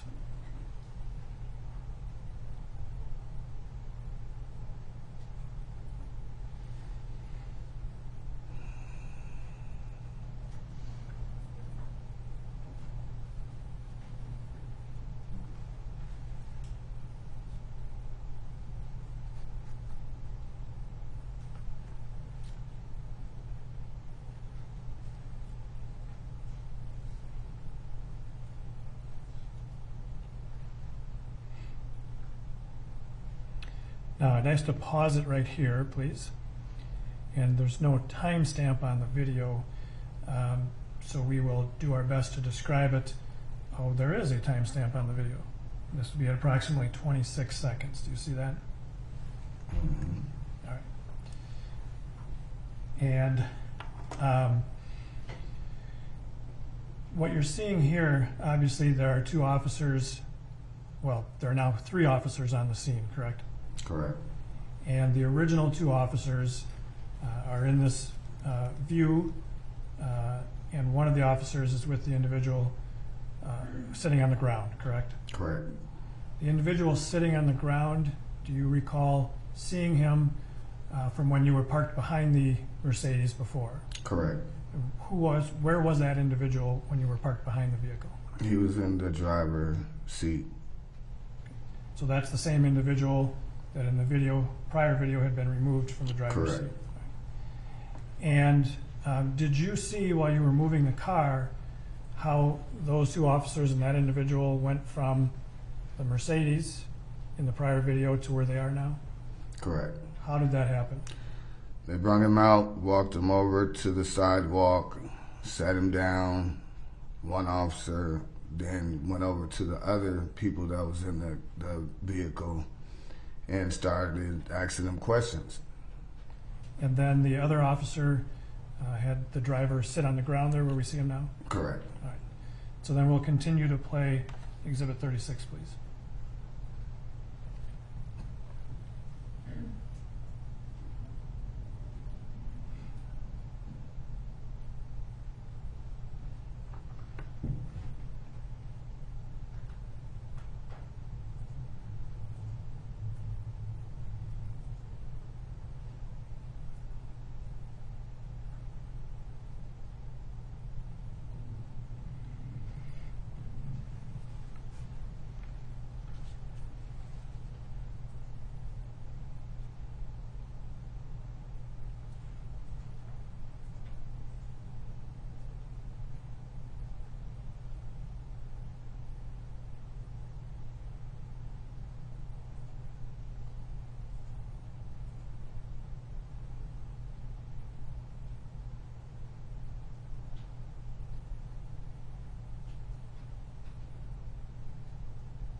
So Exhibit 36 has ended, and you stopped filming at that moment? Yes, sir. And why did you stop recording then? Slightly still kind of scared, nervous. One of the officers kept staring at me like while I was recording. So I kind of put it down, and then I went to record again, but I was like, I really don't want any problems, so I stopped recording. At that point, did you think that this incident with this individual and the officers was over? Somewhat I've seen when I stopped recording, I drove towards the corner as they crossed over with George, the two officers that came and approached him in the first place. They went to walk him across the street. Then when we went to turn to go back home, we seen them placing him in the police car. So that's all I seen, and I kept on driving. I thought he was detained. I thought it was over, so I kept on going home. Now, you referred to George. Yes. Who do you mean by that? I felt that George was detained. Okay. But when you use the name George, this individual who was removed from the SUV, the Mercedes, did you know that gentleman? No, not at all. Have you subsequent to this learned who that was? Yes, sir. Was that George Floyd? Yes, sir. All right. So you saw them moving Mr. Floyd after you stopped recording? Right. Yes, sir. So I'm going to put Exhibit 1 back up, please. And if you would, again, show the jurors, where you saw them. Well, if you would just put an X on here where you were parked when you made that second video. Do you know what I mean? Okay. Ooh. How do you take Should we that try off? again? Okay. And then if you would, show the jurors where you saw them walking Mr. Floyd after you stopped recording. And walking him this way. And so then at some point you started up your car and drove off out of the area. Correct. And can you show the jurors where you drove when you did that? And so the record should reflect you turned from 38th Street to go what would be southbound on Chicago. Correct. All right. And the record should also reflect that you're indicating the officers walking Mr. Floyd from the Dragon Walk corner, what would be northbound on Chicago, correct? Correct. Towards the Cup Food store. Correct. Now, when you turned and went south on Chicago, had they already walked Mr. Floyd in front of you over to that, or did you cut in front of them? Do you know what I mean? I believe they already crossed. I'm not sure, to tell you the truth. It was a while ago. I'm not sure if they was before or after, to tell you the truth. But at one point you said earlier that you saw them putting him in a squad car. Right. Where did you Correct. see that taking place? Over here. So when you turned to go southbound, is that when you looked to see? Behind us. In the rear view. Yeah. Okay. And then have anything else to do with that scene that night? Nope. That's it.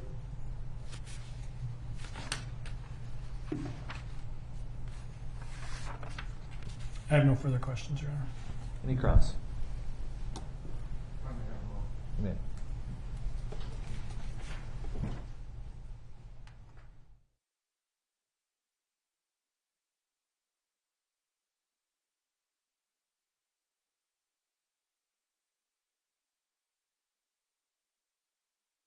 Sir, you may step down. Thank you. Sidebar?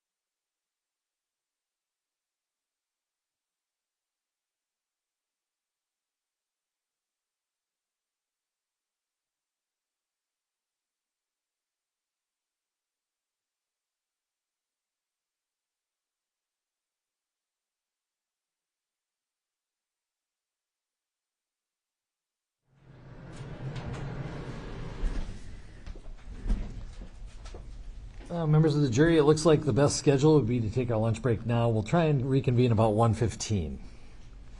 Thank you.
State may call its next witness.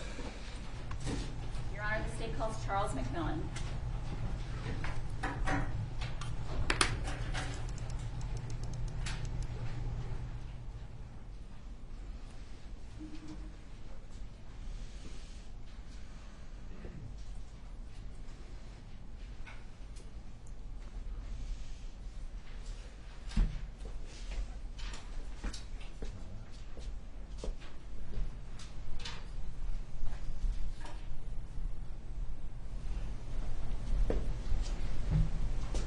If you could just stand there for a second. Raise your right hand, please. Do you swear or affirm under penalty of perjury that the testimony you're about to give will be the truth and nothing but the truth? Have a seat.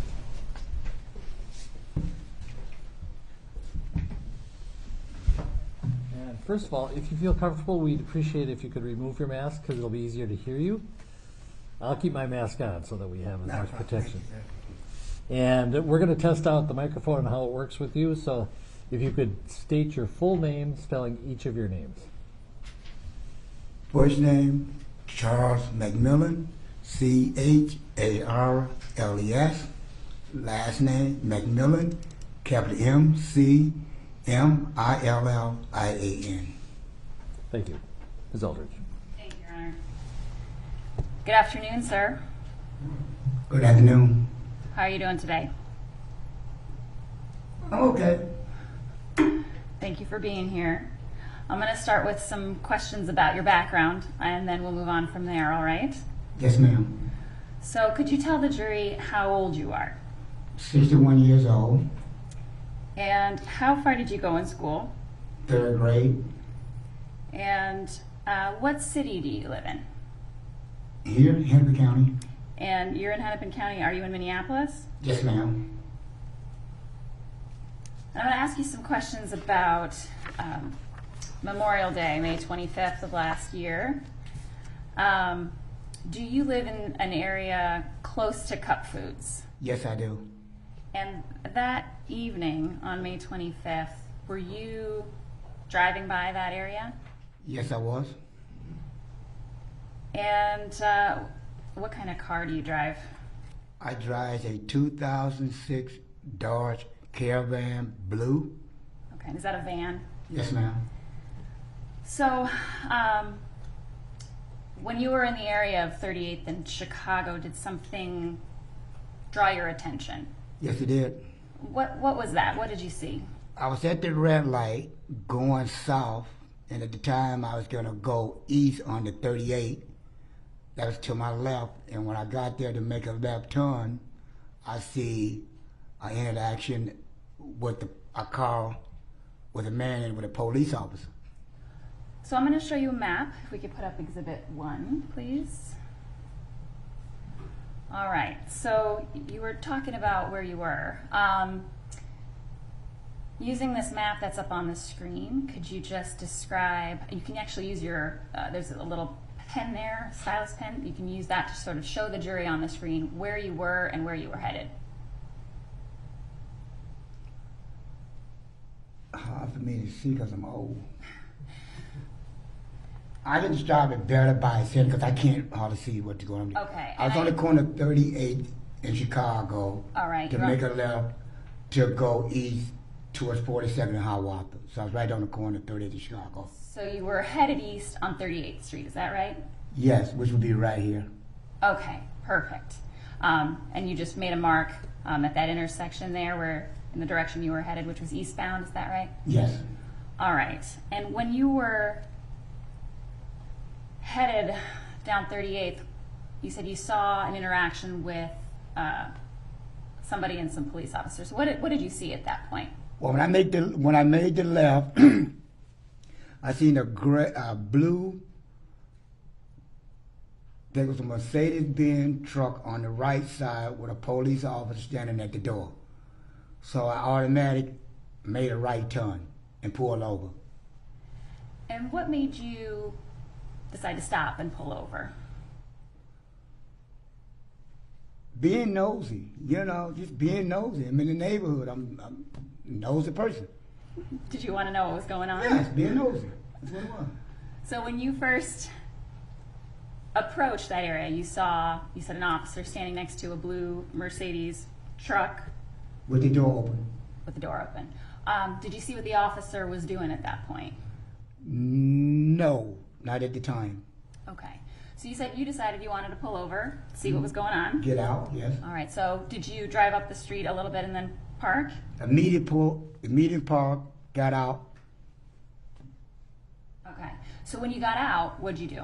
I walked across, I went to the other side of the street. All right. And would that be the Cup Food side of the street? Yes. Okay. So what'd you do on the other side of the street? I engaged in what was going on by watching. Okay. So what did you see from the Cup Food side of the street? Basically, I seen the officer, was asking Mr. Floyd to get out the truck. And shortly after they got Mr. Floyd out the truck and they walked over to the sidewalk where they allowed, just walked over to the sidewalk behind Mr. Floyd's truck. Okay, so I'm going to stop you right there. We'll just break it down a little bit. Yes, ma'am. You said you saw the officers getting Mr. Floyd out of the truck. Is that right? Yes, ma'am. And you said Mr. Floyd. Did you know who he was at the time? No, ma'am. Did you later learn that that man was George Floyd? Yes, ma'am. Okay. So you saw how many officers at that time did you see interacting with Mr. Floyd? I want to say one at the time, then another one walked over to help him. Okay. So tell the jury about that. What did you see the first officer do, and then what happened next? So start from that point. Well, when I got out my truck and started watching, I basically just seen the officer asking Mr. Floyd to get out. And from that point on, I don't want to say the other officer walked up to the truck where the other officer was. The other officer was on the other side, so he walked up to where the officer trying to get Mr. Floyd out of the truck. I said, and I heard a couple words, I don't know what it was, and then they finally got Mr. Floyd out of the truck, handcuffed and walked him down. Okay, so I'm going to stop you right there. So first you saw one officer interacting on the driver's side of the car Yes. with Mr. Floyd. Is that right? Yes, ma'am. And then you said there was another officer who was on the passenger side initially of that blue Mercedes truck. Is that right? Yes, ma'am. And then I think you're describing that eventually that officer on the passenger side came over to assist on the driver's side. Is that right? Yes, ma'am. Okay. And you said that those officers got Mr. Floyd handcuffed. Did you see that happen? No, I didn't. No, I don't not recall it. So what did you see while you were standing on the Cup Food side of the street happen at the next to that SUV? Well, after that, I seen, because I was looking away, but then when I turned back and looked, I did see Mr. Floyd handcuffed. Then they started to walk him down the sidewalk. So you didn't see the very moment he was No, handcuffed, ma'am. but you No. did see that he ended up in handcuffs. Yes, ma'am. And were you looking around you but not focused the entire time on, what the exact moment was that he was handcuffed? No, I Okay. didn't. So you said that he was handcuffed, and then you said they walked him across the street. So can you describe or show on the map what you saw happen next?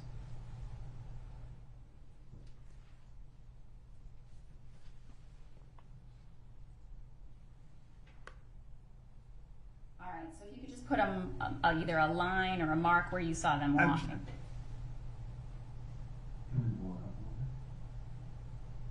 Can we enlarge it? Is that possible?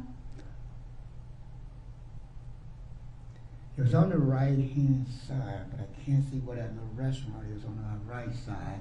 Okay, so let's take off the enlarged portion just for a second there. It was a little small restaurant on my right-hand side behind the truck. Okay, That's what I'm looking for, and I can't see it.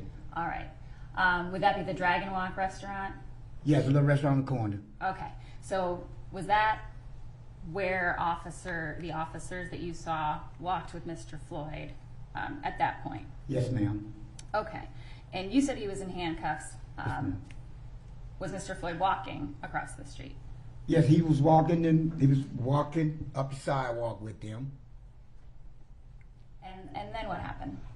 He said something about he said something. I can't quote right what he said, but whatever he said, they let him sit down. Okay, and were you watching that part of the interaction where he was sitting down? Yes, ma'am.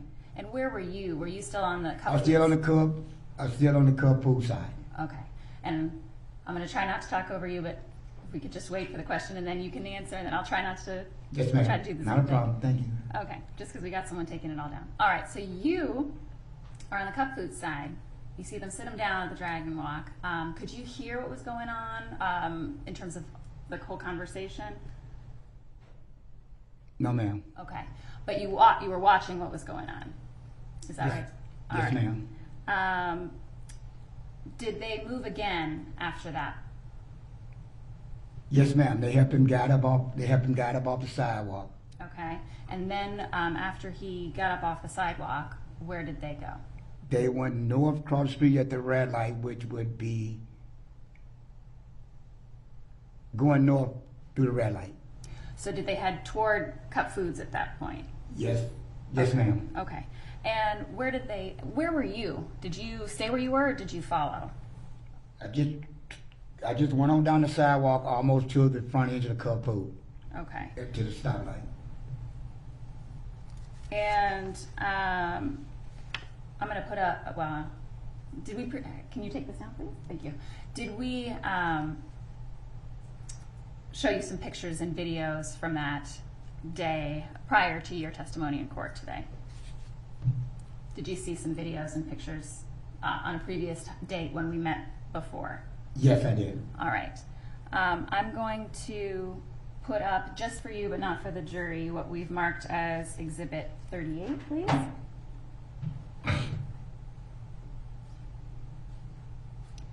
All right. Do you see that in front of you? Yes, ma'am. And do you recognize yourself in that picture? Yes, I do. And is that what you looked like on May 25th and what you Yes. were wearing? All right. We would offer Exhibit 38. 38 is received. All right. And we will publish that to the jury. All right. So now the jury is getting to see that's what you were wearing. That's what you looked like on May 25th. Is that right? Yes. And so it looks like you're walking down the sidewalk. You're talking about getting closer. Did you get closer at that point? Yes, I was getting closer. Okay. We can take that down, please. So after you see the officers walk Mr. Floyd toward the Cup Foods and you're getting closer, what do you see then? I see them come through the intersection with Mr. Floyd, and I was just standing and observing like I was doing. And when they came through the intersection, they went on to the car with him. And when you say the car, what car are you referring to? The squad car. Okay. So they were taking Mr. Floyd to the squad car at that point? Is that right? Yes, ma'am. And was he still handcuffed at that point? Yes, ma'am. And was Mr. Floyd walking with those officers? Yes, ma'am. And was it just those two officers at that point? Yes. Did you know either of those two officers? No. Okay. And then did you continue to observe after they got to that squad car? Yes, I did. And what did you see then? Just standing and observing them, get him into the car, and as they get him in the car, I'm just paying attention like I always was.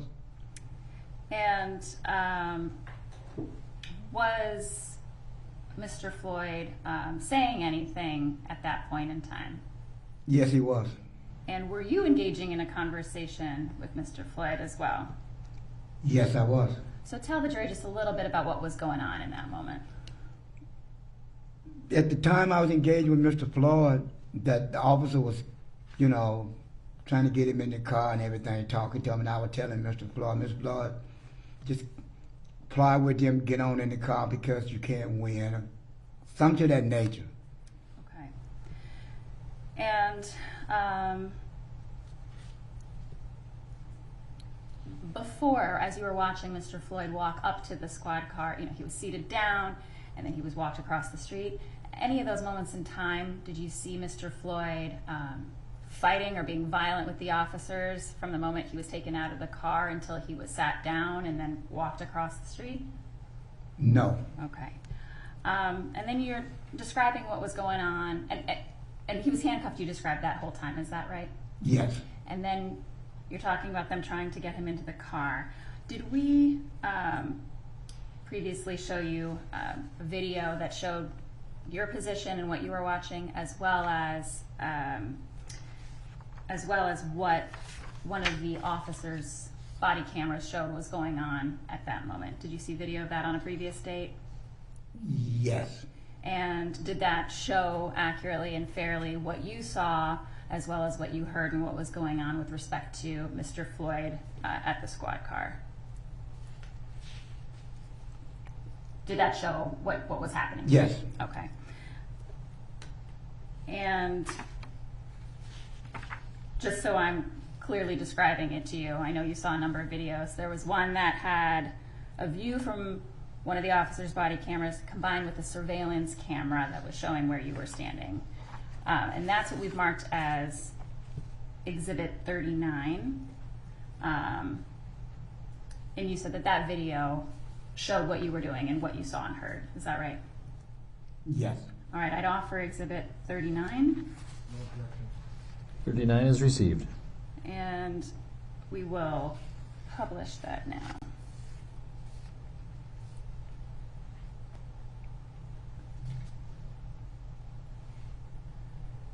And does that show you walking by? Can we just pause it for one moment? Before we play, the top screen, does that show where you're standing next to the squad car? Yes. And can you just point yourself out on that top screen? And then the other video that's embedded within what's shown here, that shows the officer and Mr. Floyd at the car. Is that right? Yes. Okay. All right. We will clear that, and then we will continue to play. Thank you. I don't want to win. I'm claustrophobic. You ain't gonna win. I'm claustrophobic. I got anxiety. I don't want to do nothing to them. Man, I'm scared as fuck, man. Okay. You made a mistake somewhere. When I start breathing, it's gonna go off on me, man. Okay. Let me count to 3. And I'm going in. Pause it right there, please. All right, we're at 18:07. Now, just to sort of summarize what's happened thus far, are you having a conversation with Mr. Floyd at that point? Yes, ma'am. And what's going on in that conversation? It's going on a conversation that I'm watching, Mr. Floyd saying that he clasped over to the back seat of the police car. And I'm trying to get him to understand that when you make a mistake, once they get you a cup, it's no certain thing as being clasped over. You're going to go with them. And I was trying to get him to go. Okay, and you were saying, is it your voice saying things like you can't win? Yes, ma'am. And why were you saying that? Because I have had interaction with officers myself, and I understand once you get in the cup, you can't win. You're done. Okay. It's just the way I have looked at it. So were you trying to just help him to... Make the situation easy. Got it. So you were trying to make the situation easier. And there were some comments about, I'm claustrophobic, and then I believe there was a response. Were you having a conversation with Mr. Floyd at that point in time? Yes, ma'am. And did you feel like he was hearing you and understanding what you were saying? Yes, ma'am. And like you said, you were just trying to make it easier and help. Is that right? Yes, ma'am. Okay. And at some point, again, we have this stopped at 18:07. Did some other officers arrive? Yes, ma'am. And did you know any of the other officers who arrived? Yes, ma'am. And who did you know? Mr. Chauvin right there. And if you can point to him on the screen, you're pointing there. So you've made a mark with the arrow pointing to Mr. Chauvin. How did you know Mr. Chauvin? 5 days prior to this happening, I pulled up on the squad car somewhere in South Minneapolis, and I seen Mr. Chauvin, and I told him, like I tell all officers, at the end of the day, you go home to your family safe, and let the next person go home to their family safe. So you had just met him in the community a few days prior, is that right? I had seen him in the community prior to them, but that, the day I pulled up on him, I gave him the recommendation of what I said.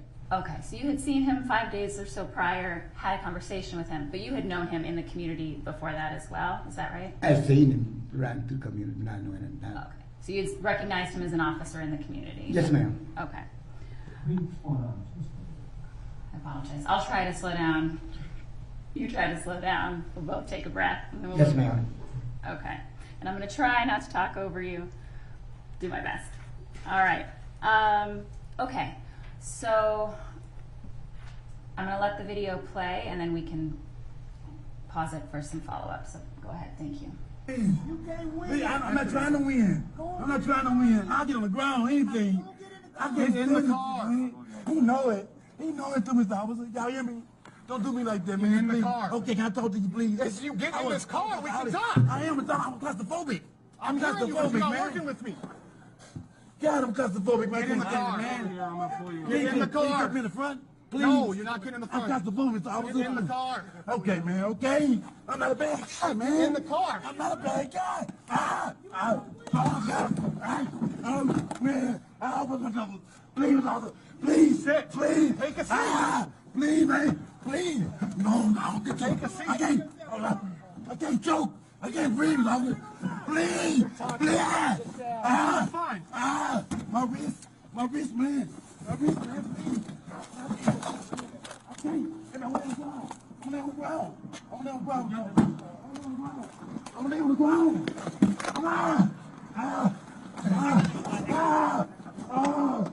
I'm going down.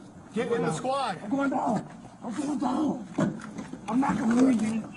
Bro, you going to die of a heart attack. I know I can't breathe. Get in the car.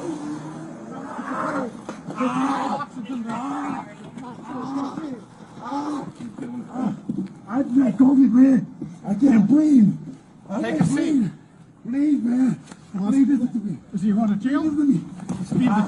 He's under arrest right now for forgery. I'll tell you. Can we figure out what's going on? For what? Take him out. For what? Please, man. I can't fucking breathe. Hey, come on out. Look at you. Thank you. Get him on the ground. Yeah, on the ground. On the ground. My wrist.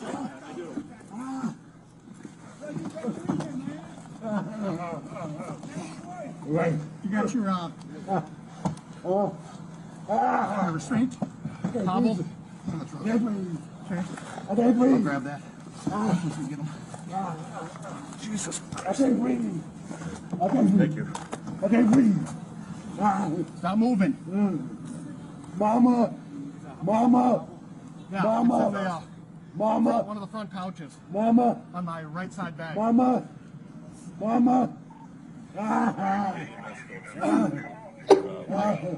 under arrest, guy. All right. Oh my God. That's how you go to jail. I can't believe this. I can't believe this. Man. Can we stop it right here, please? Mama, look. Mr. McMahon, do you need a minute?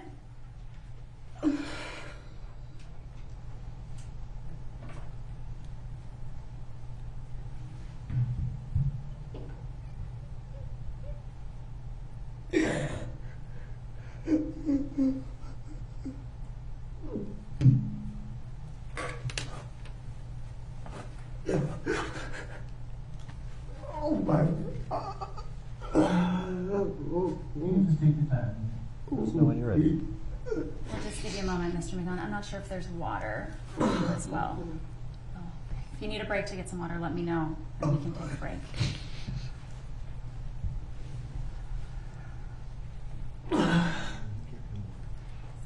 May I approach, Your Honor? You may.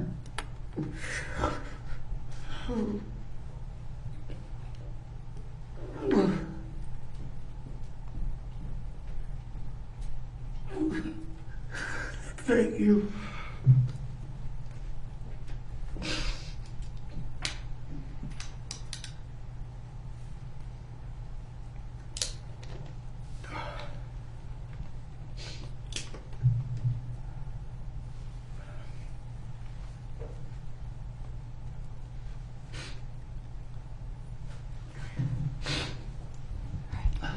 You okay?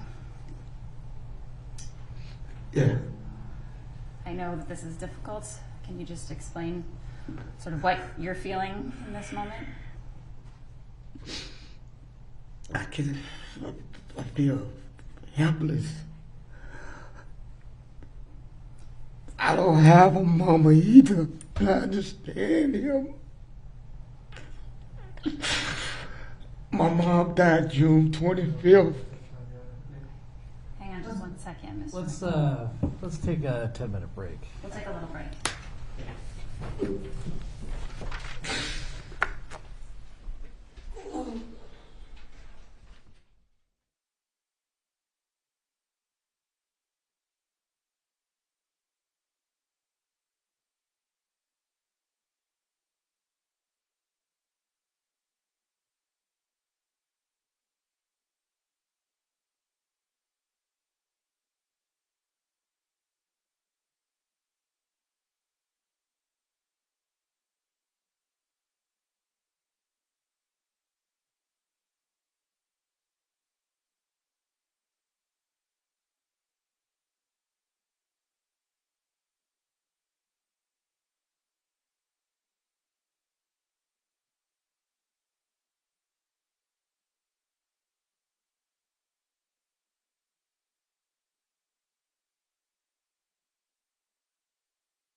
Okay, sir. How you doing?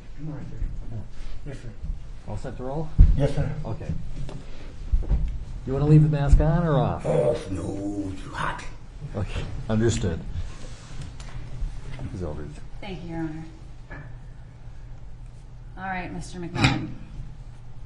We have the video paused for a minute. I'm just going to maybe ask you some questions about that, and then we can move on from there, okay? Yes, ma'am. All right. So we have it stopped at 8:20:51. What did you see at the beginning of this clip in terms of the officers putting Mr. Floyd in the car? Can you just describe what you saw from your perspective? Well, what I'm standing there looking at now, with where they are with Mr. Floyd on the passenger side of the car, with the trunk of Mr. Vang, other officers was trying to get some scrap, what you call hog tie.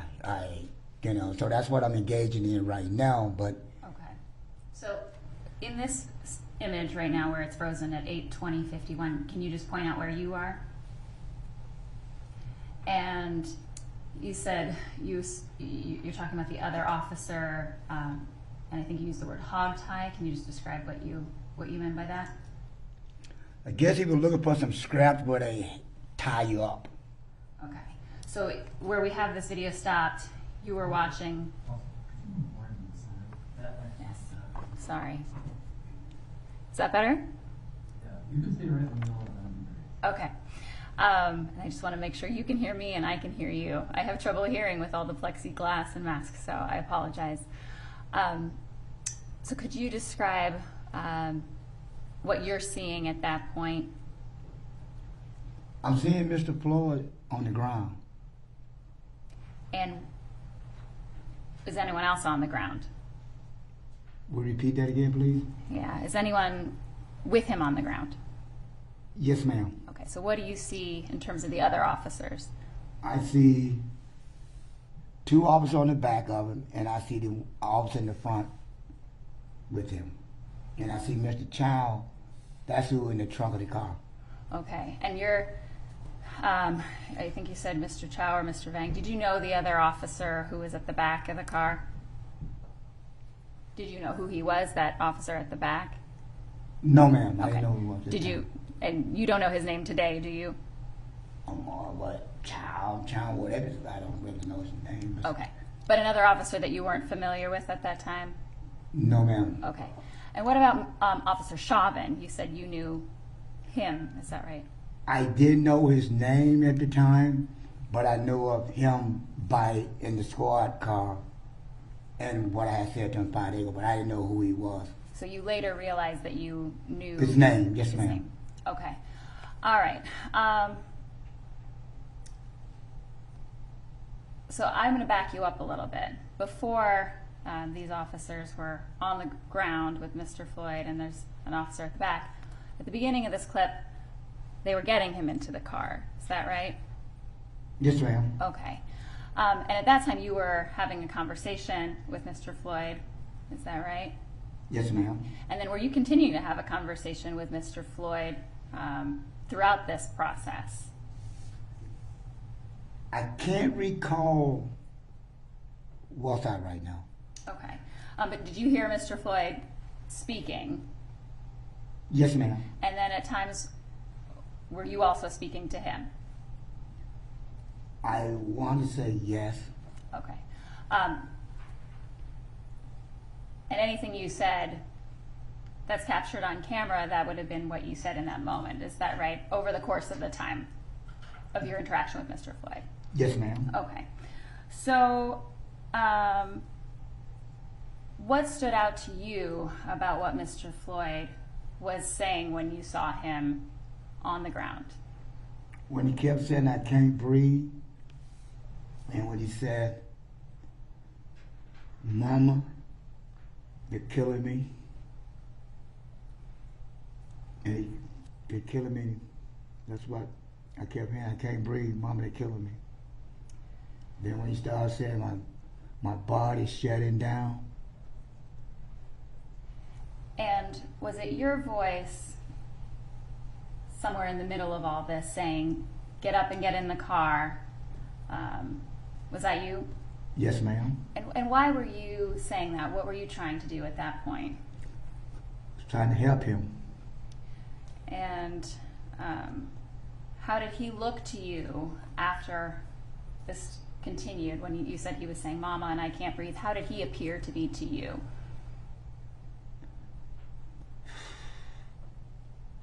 He appeared to be in and out with the foam running out of his mouth. And you said you saw foam running out of Yes, his mouth? white foam around his mouth and stuff. Okay. And you said in and out. What do you mean by that? Talking, like, Okay. you know, I don't know how, I can't really describe it, but he was, Did you hear him talking at one point, and then did he later stop talking? I heard him keep trying to ask them to let him up so he can't breathe, and then even I said to the officer, I said, "Man, he said he can't breathe." And they said, "Well, if he keep talking, he can breathe."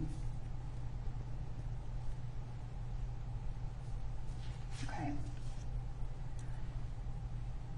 Is it okay with you if I play this Keep it, it's fine. clip? Okay, Yes, we'll ma'am. keep playing it if you're ready for it. Yes, All right. ma'am. All right. Please, I love you. You got Hobble? Get my keys, I love you. I'm dead. Mine's in my side. It's listed. It's labeled. It says Hobble. It's in the I can't top. breathe for this, man. It's cold blooded, man. Ah, ah, You're doing a lot of Mama, I love you. I can't do nothing. Yeah, EMS is on their way. My face is gone. I can't breathe, man. Please, please let me stand. No. Please, man, I can't breathe. Get up on the sidewalk, please. One side or the other, please. My face getting up bad. Here, so we get his legs up. Oh my God. Nope, just leave him. Oh Just my leave him. God. Just leave him. Yep, just leave him. Ah, All right. I'm dead. The clerk's still sitting on the car. Look at my face, man. All right.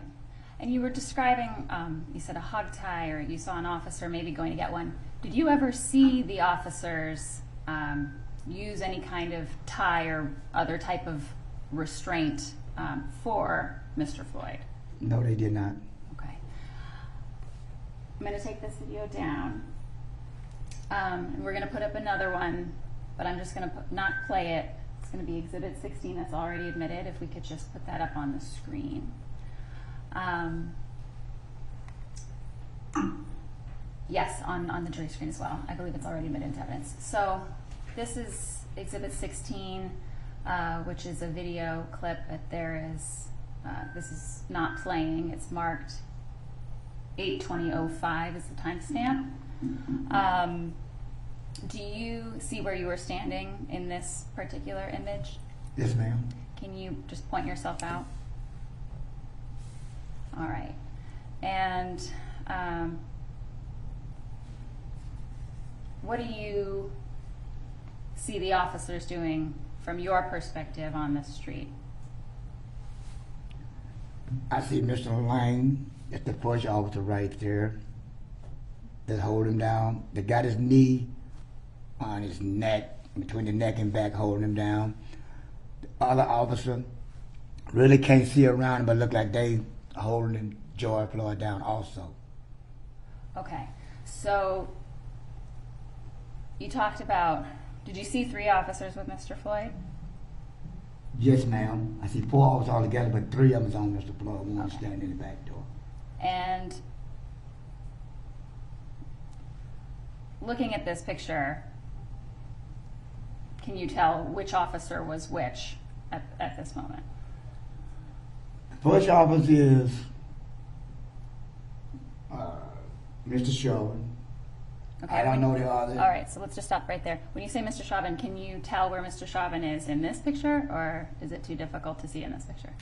All right, can you actually press that again if you're trying to point to Mr. Chauvin? Okay, so the officer that you've just identified with an arrow, is that the one you recognized as Mr. Chauvin? Yes, ma'am. Okay, and then there were 2 other officers you described on top of him, is that right? Yes, ma'am. And then a 4th officer standing at the back of the truck, is that right? Yes, ma'am. Okay. If it's okay with you, I'd like to play just a little bit of this video. Are you ready for that? Yes, ma'am. Okay. Go ahead.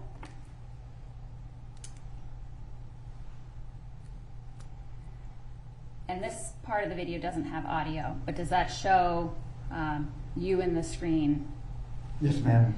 And at some point, you just step back a little bit out of the frame. Is that you walking off right there? Yes, ma'am. Okay.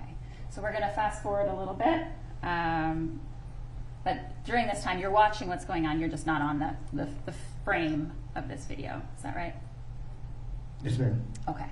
So moving forward to 8:21:30, we'll just play a little bit of this here. Go ahead. And you come back into frame there. Let him breathe, at least, man. I can't breathe. I've been Pause trying to it get for just 1 second. Do you see yourself back Yes, on ma'am. the screen? Okay. All right, go ahead. So let him breathe, look at my neck, man. One of my homies died. He went back for police. I'm about to die, just say. Why? Man, I can't breathe my face. Just get up. What do you want? I can't breathe. Please, the knee in my neck. I can't breathe shit. Bro, get up, get in the car, man. I will. Get up, get in the car. I can't move. I've been waiting the whole time, man. Just get up, get in the car. Mama. Get up and get in the car right. I can't. I gave y'all the opportunity to get in, bro. I told you can't win. My knee. You can't win, man. I'm through. I know you is now, but you didn't listen. That's the food. My stomach hurts. My neck hurts. Everything hurts. There's some water or something. Please. Please. I can't breathe all the time. Shut up. They gonna kill me. They gonna kill me, man. Bro, with your feet on his neck, man, you get off the His nose is bleeding. Like, come on now. That's wrong right there with his feet on his neck. Look at his nose. You see your knee on his neck. Yeah, you got your feet right on his neck, bro. He ain't even resisting the rest. I cannot breathe. You just a grown, you're a tough guy. You're a tough guy, huh? I say you're a tough guy. You're not even resisting the rest, bro. His whole nose is bleeding. Fight with him? All right, you can stop it there, please. So there's someone in that clip who says, your knee on his neck, that's wrong, man, something like that. Was that you? Yes, ma'am. And there are also, before that, some statements about you can't win, get up and get in the car. Was that also you? Yes, ma'am. Again, was that what you were describing earlier, just trying to help with him? Could you describe what you were trying to do at that point? Basically, what I'm saying, he can't win because once, like I said before, once the police get the cops on you, you can't win. So I'm trying to tell him just cooperate with him, get up, if you can, get in the car, go with him, you can win. And did he say, I can't, to you? Yes, ma'am. Okay. And did you understand him to be talking to you? Yes, ma'am. And when you were saying, your knee on his neck, what were you concerned in that moment? Yes, ma'am. And why was that? Because he's saying I can't breathe, my stomach hurt. He's saying things that make me believe that he's in trouble. When you say in trouble, what do you mean by that? He's gonna die. Did you stay, and I'm not going to keep playing this clip, we can take it down, but did you continue to watch what was going on? Yes, ma'am. And eventually did you see an ambulance come? Yes, ma'am. At any point in time, did you see Mr. Chauvin or any of the officers give any medical attention, help give CPR, anything like that for Mr. Floyd? No, ma'am. And did you see Mr. Chauvin or any of the officers get off Mr. Floyd before the ambulance came? No, ma'am. And while you were watching that, did your concerns increase over time, the longer it went on? Yes, ma'am. And why was that? It grew because when the paramedics arrived for Mr. Floyd, I knew then in my mind and my instinct it was over for Mr. Floyd. He was dead. After the paramedics arrived and then left the scene, did you have some additional interaction with Mr. Chauvin? Yes, I did. And prior to today, did we show you some video clips of that interaction? Yes, you did. And we've marked those clips as Exhibit 40 and 41, but reviewing those two clips, did they fairly and accurately show your interaction with Mr. Chauvin on May 25th, that date? Yes, it did. Your Honor, I'd offer Exhibits 40 and 41. Any objection? 40 and 41 are received. And Your Honor, I'd ask to publish Exhibit 40. And before we press play, one of these videos, Exhibit 40, contains a composite, so a video showing you as well as Mr. Chauvin's perspective from his body camera. Is that right? Yes. Okay. All right. Let's play Exhibit 40.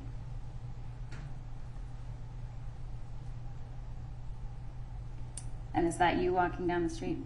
Yes, ma'am.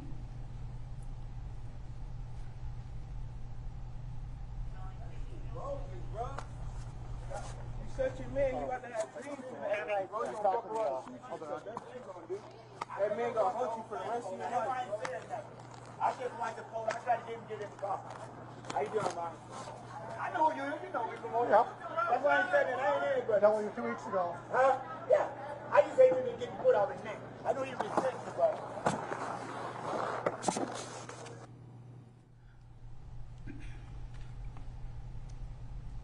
So that can be, we can pause it right there, but that can be difficult to hear. What was it that you were saying to Mr. Chauvin at that time?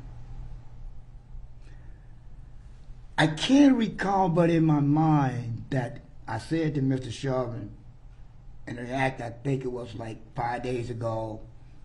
I'm not sure, but I know in my mind what I did say to him. I think I said to him 5 days ago, I told you at the end of the day, go home to your family safe, let the next person go home to their family safe. But the dad got to look at you as a maggot. Okay. And so your interaction continued with him in over these two clips. Is that right? Did he move his car at some point? Either that clip or the other clip. Yes, he did. Okay. And then did you also have another conversation with him as well? I think so. And initially, did you remark about his foot on his neck or something to that effect?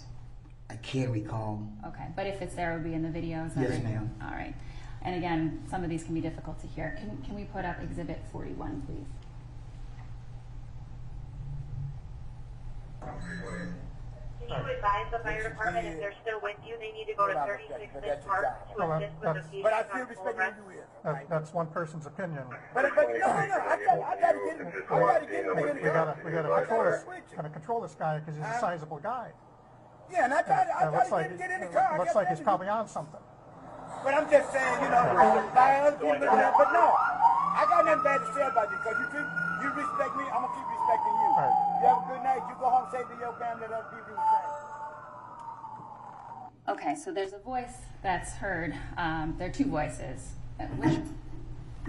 Which voice is yours? The one when I told him I'm gonna respect him at the end of the night, you go home to your family safe, and let the next person go home to his family safe. And whose voice is the other voice? Mr. Chauvin. And one of the voices was saying something to the effect of, I don't respect what you did, or something like that. Was that your voice or Mr. Chauvin's voice? My voice. Okay. And was Mr. Chauvin's voice the other voice on that? Yes. And what were you trying to do at that point in time when you were talking to Mr. Chauvin? Why did you feel the need to talk to Mr. Chauvin? Because what I watched was wrong. And did you feel it was important to tell him that? Yes, ma'am. Nothing further, Your Honor. Mr. Nelson. Sure.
All right, thank you, sir. You may step down.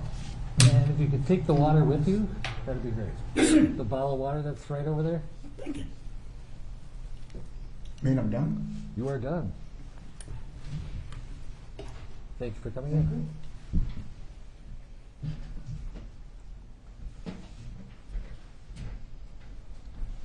Oh, sidebar? Okay.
Members of the jury, we're going to take a 20-minute break. Counsel are going to confer on possible ways that we can streamline some of the testimony that's coming up.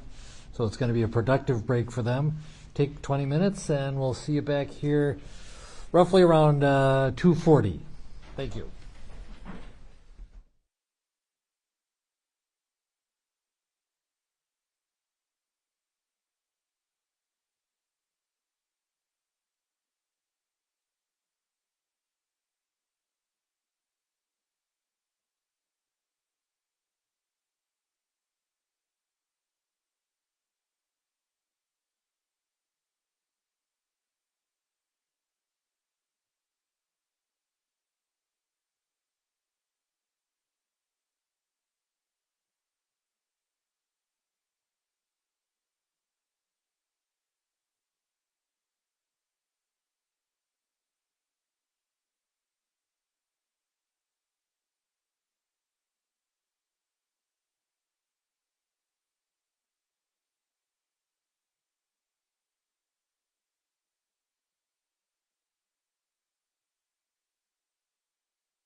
Next witness.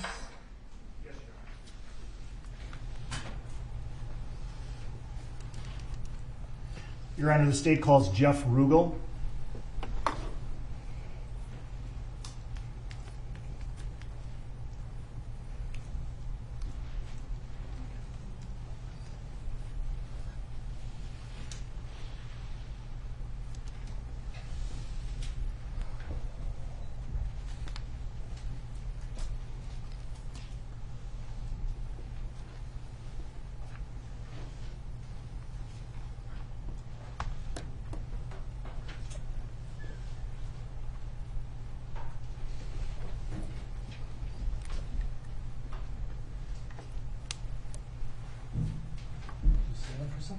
Raise your right hand. Do you swear or affirm under penalty of perjury that the testimony you're about to give away the truth and nothing but the truth? Yes, sir, I do. Let's see.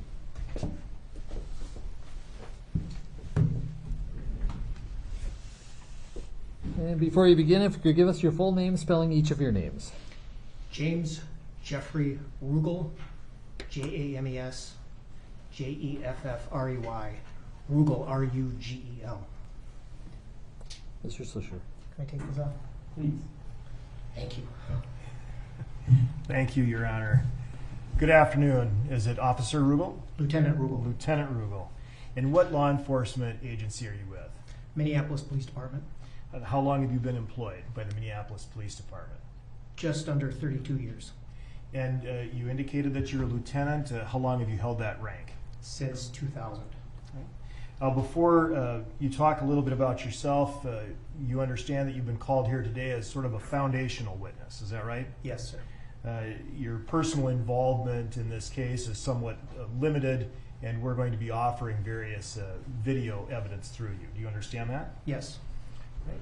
And so what are your present duties with the Minneapolis Police Department, Lieutenant? I manage the Police Business Technology Unit. And what is that? Myself and my staff basically manage the technology equipment, software, systems that officers use on patrol and investigations anywhere they're doing their job. Tell the jury a little bit about some of these systems and software and tools that you use. For example, we have a records management system where all of our police reports are kept, and so my staff manages that system along with a software vendor. We use surveillance video, for example, surveillance cameras around the city. We manage accounts for that, advise on where cameras should be, and make sure the system's working. The city uses body cameras for patrol officers and investigators. We manage the body camera program, including the video storage, which is through a cloud-based vendor, but all of the policies and stuff are enforced through our system administrators, which are part of my staff. Fair to say, as a police department, the department generates a lot of data.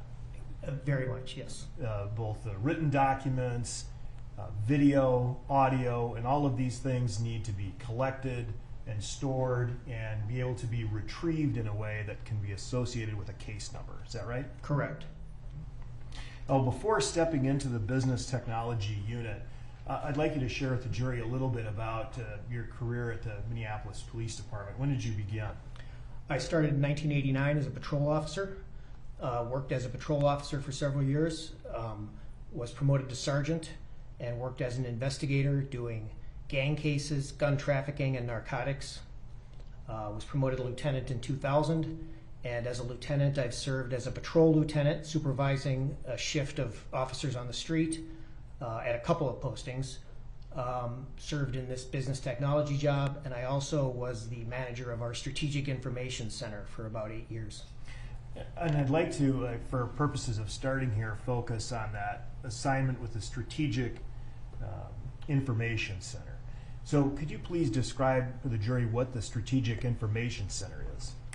It's what we call a real-time crime center. So it's a facility where both sworn law enforcement officers and non-sworn analysts work they're monitoring the police radio, they're monitoring cameras, they're looking at calls for service, and looking for ways to assist patrol officers in their job. So that could be anything from hearing that a patrol officer is on the way to an address on a particularly high priority call, looking up the history of that address and being able to send information to an officer so they know more about it before they even arrive. They also do a lot of assistance to investigations, looking for link analysis, trying to find suspects based on nicknames, all sorts of stuff. But they do that 7 days a week, 20 hours a day. Fair to say, like any other business, things have changed a lot since 1989 when you started in law enforcement. Yes, quite a bit. We have much more sophisticated surveillance tools and data storage tools, is that right? Yes. When did the Strategic Information Center open? October of 2010. And what was your involvement in the Strategic Information Center at that point? I was on the design team that helped to configure the way it was going to work. I was the initial and first manager of the center, so I wrote the standard operating procedures, the policies, sort of created it from the ground up, along with some supervisors that worked for me. And you served to manage that center until when? April of 2018. And that's when you began your position with the Business Technology Unit? Yes. Within the Strategic Information Center, what I'd like you to focus on for the jury is the availability of surveillance video throughout the city. Can you talk a little bit about that? So the city has a network of public safety cameras that are placed at strategic locations all over the city. There's roughly 250, maybe a little more than that now. Typically in high traffic or areas where we expect to see a lot of activity. And those cameras are on 24/7. They're recorded all the time, and they can be monitored both at the Strategic Information Center and from places like precincts, and investigators often can monitor them or retrieve recorded video as needed. And when you say monitor, you're talking about monitoring in real time. Sure, you can watch them live. You can move them, if you will, pan, tilt, and zoom the cameras to zoom in on things that are of interest. Or if you know that there's an incident at a location where we have a camera, they can use the camera to try to see what's going on. And then how do you communicate with other officers who may be on patrol and in need of this information? There's a number of ways. The primary way would be sending what we call a switch message. So the squads have a computer in the car, and they're operating some software that allows us to send them sort of a direct message that flashes on their screen and can give them updates on the call or any other information.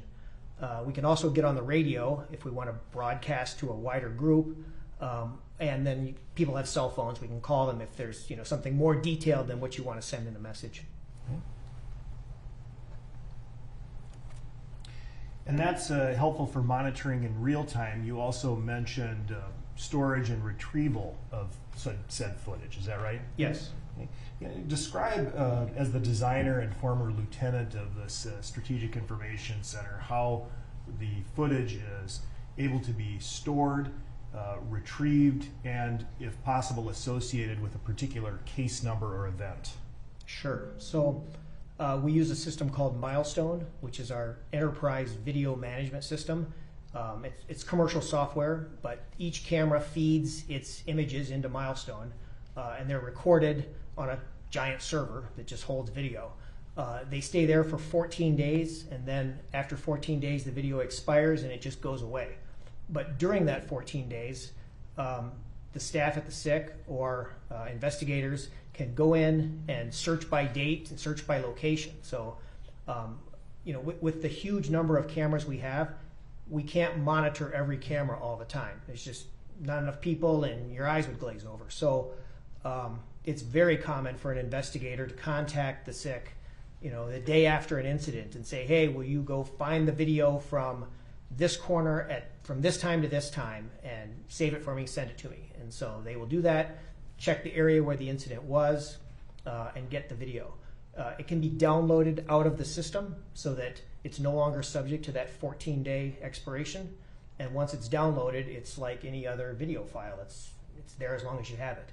And when you do, or an officer does, download Milestone video, and I think the jury's heard that term before already now, Milestone video. When they download the Milestone video, does that leave any kind of a electronic trail so that you can know who made the request, what case number it was assigned to, and where the incident came from?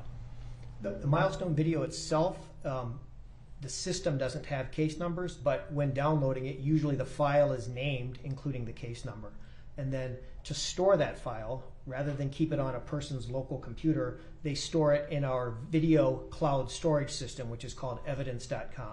And at that point, it's associated with a case number. And the whole point of collecting the data, I suppose, is being able to retrieve it and use it both for proactive law enforcement, but also to review as evidence. Is that right? Yes.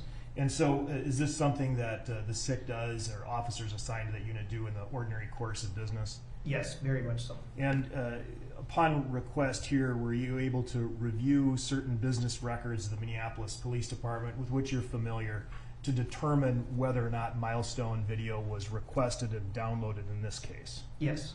And when I say this case, you're aware there was an incident that took place on 38th in Chicago on May 25, 2020. Is that right? Yes. And was there milestone camera footage taken of the area on the date and around the time of the death of George Floyd? Yes.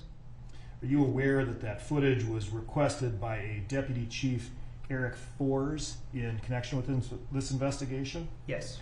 And can you tell the jury what he specifically requested? I believe he wanted video from the camera at 38th in Chicago from about 7 p.m. till, I'm not sure how late, maybe 11 p.m.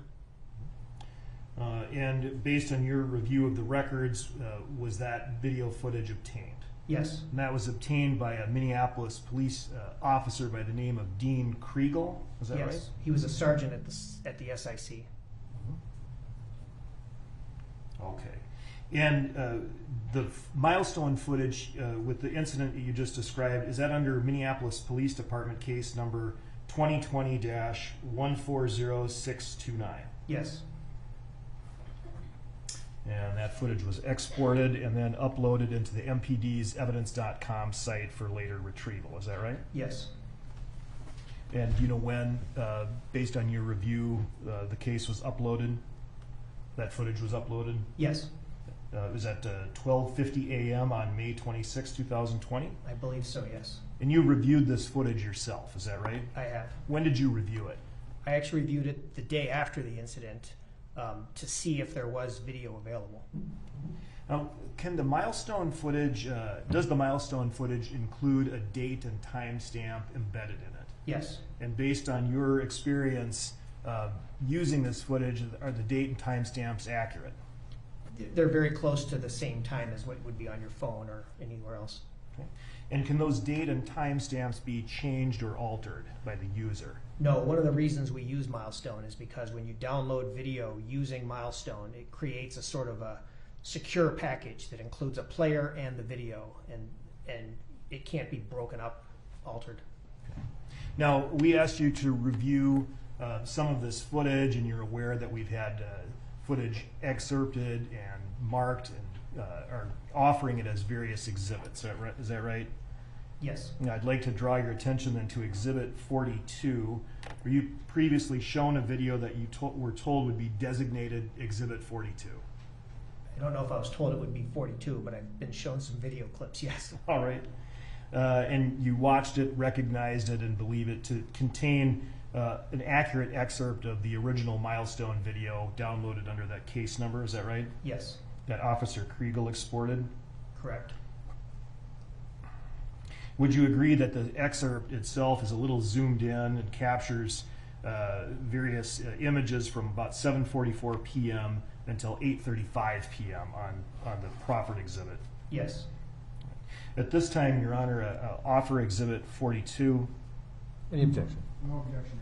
42 is received. All right, and I'm going to request to publish Exhibit 42, but before we do that, just to explain to the jury what they will be seeing is something with which they've already seen a couple of times, Milestone footage, I guess in that format, but there's no sound, is that right? Correct.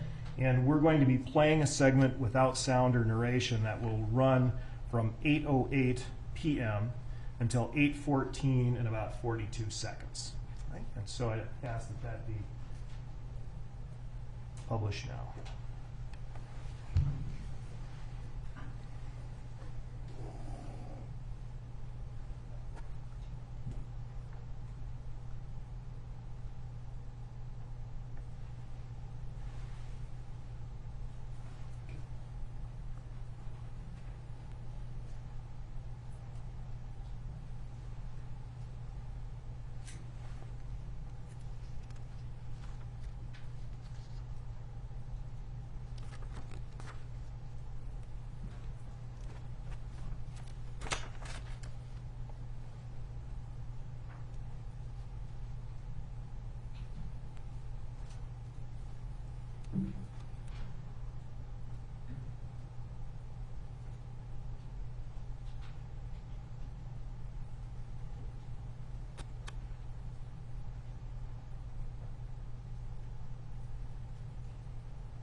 we'll stop there. Thank you. Now,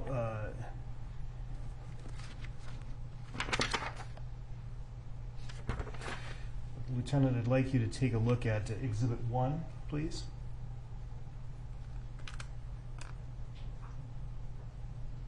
We're publishing Exhibit 1. And do you see the, familiar with the intersection here, I'm assuming? Yes. Right. It's 38th and Chicago. Correct. And you see the gas station marked Speedway? Yes. And do you see those small yellow icons, if you could zoom in, those yellow icons on the Speedway? Yes. Okay. What do those yellow icons mean? They're cameras. One of them is our camera. Okay. So, and if we could then just focus on the Speedway area, the two there. All right, so the perspective of that we were watching the milestone video is taken from one of the two cameras depicted in what we see in Exhibit 1, is that right? Yes, the lower one. The lower one on the corner of the store, that's why you catch the Speedway sign. Yes. Okay. No issue. Thank you. All right, if you could take that down, please.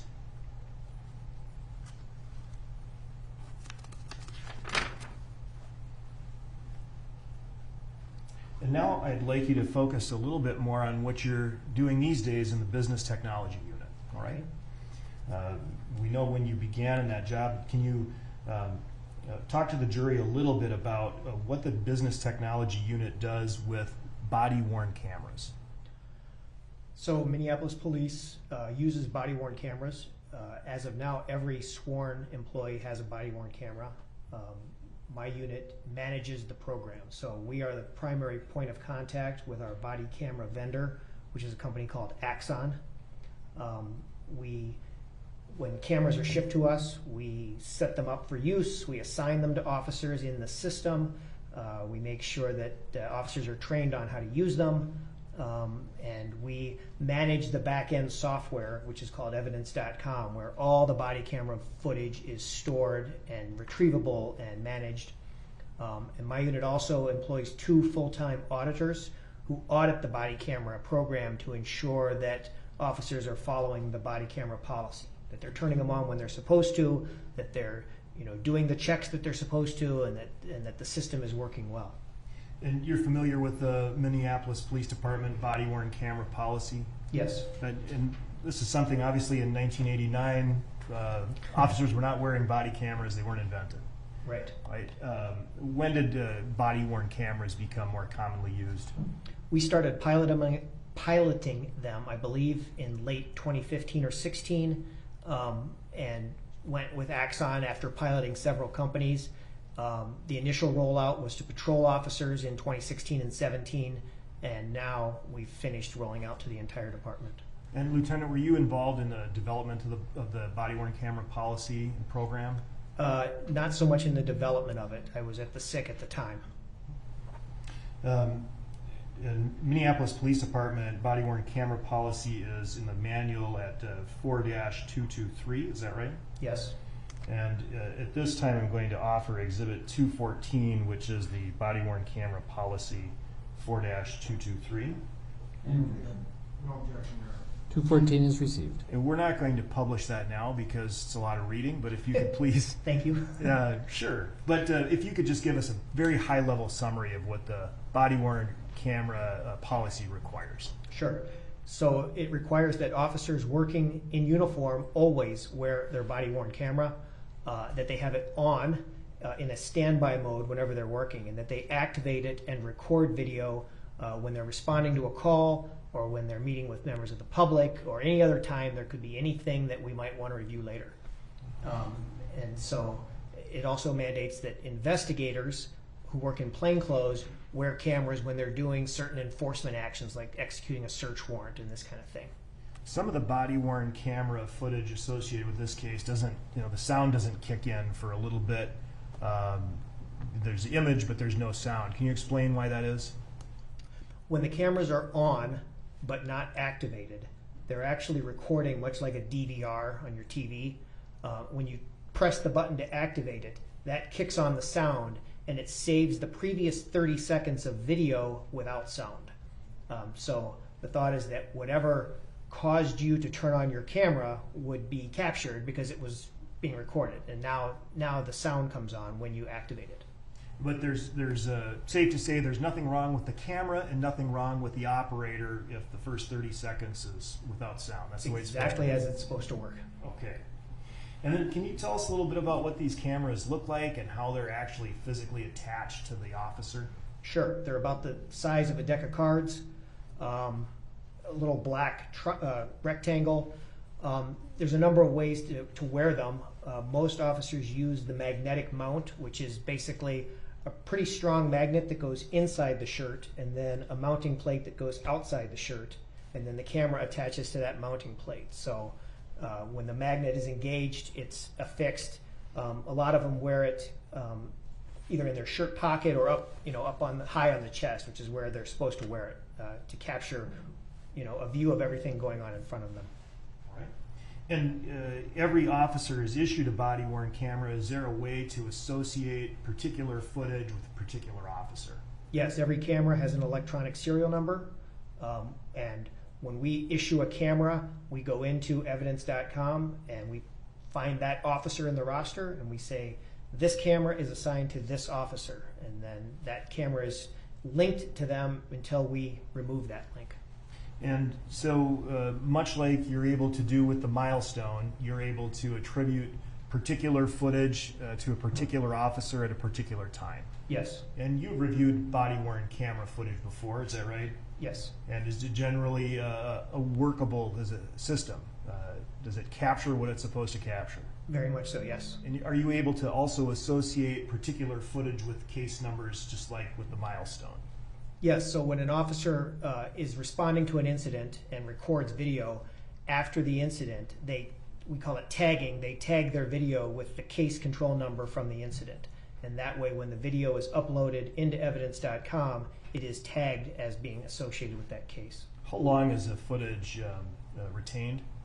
Depending on the type of video, the minimum retention is a year. For any sort of evidence thing, it's 7 years, and then for significant incidents, it could be indefinite.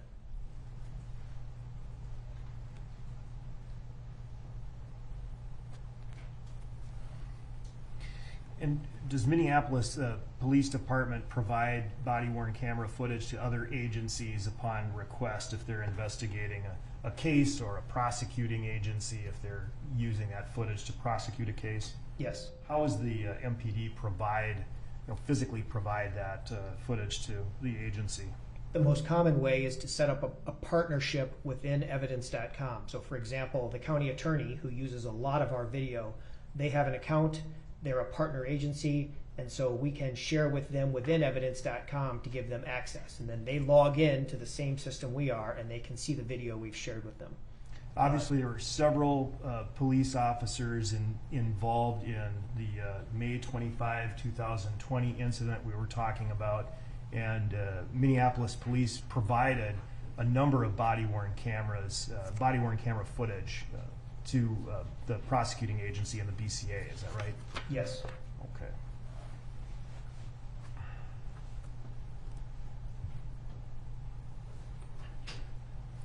And are you familiar with the specific officers who responded to the scene of the incident that occurred from 8 o'clock in the evening to about 8:30 that Memorial Day? Yes. And would you agree that those officers included Officer Chauvin, Officer King, Officer Lane, and Officer Tao? Yes. And upon your review, does it appear that each of the four mentioned officers wore body-worn cameras during that incident? Yes. And you were able to associate it with the same case number you recited earlier, is that right? Yes.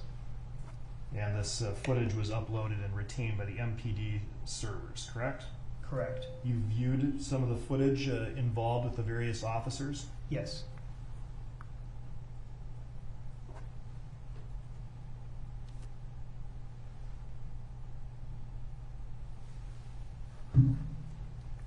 All right, this time I'm going to ask you to review a series of and to introduce and publish a series of body-worn cameras associated with particular officers in this case. And the first piece of footage that I'm going to ask you to discuss is it's marked for identification as Exhibit 47, and it is the body-worn camera footage of Officer Lane. Now, at this time, I will offer Exhibit 47. Any objection? Subject to what we've discussed, Your Honor, no objection. With that exception, it is received. And at this time, I'll ask to publish Exhibit 47.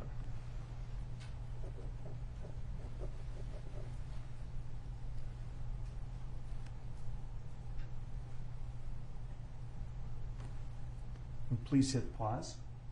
And if you could enlarge and highlight the time and date stamp, please. Oh, then I will use my glasses. All right, sir, just to draw your attention to the upper right-hand corner of the footage that you're seeing here. Are you able to see the date and time stamp? Yes.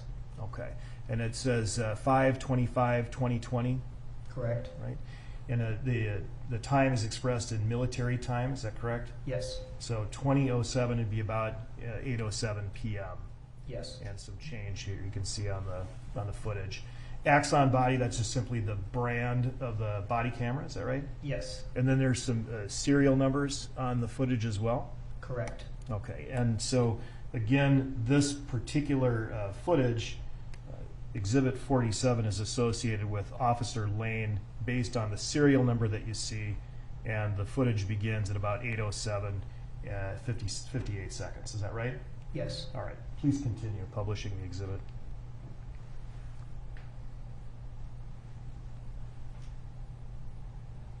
And this is that sound-free lag, right? There's no glitch here? Right. 30 seconds in, the sound will kick in.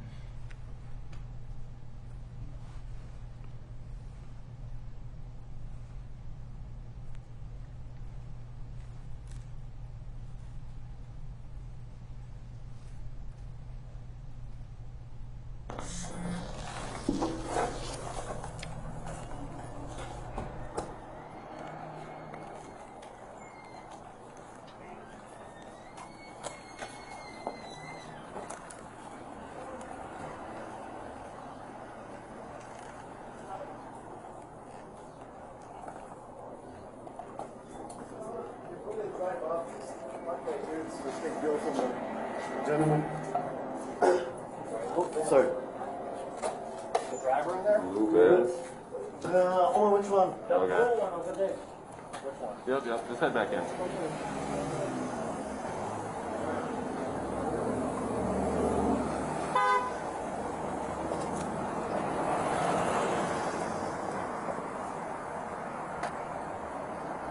They're moving around a lot.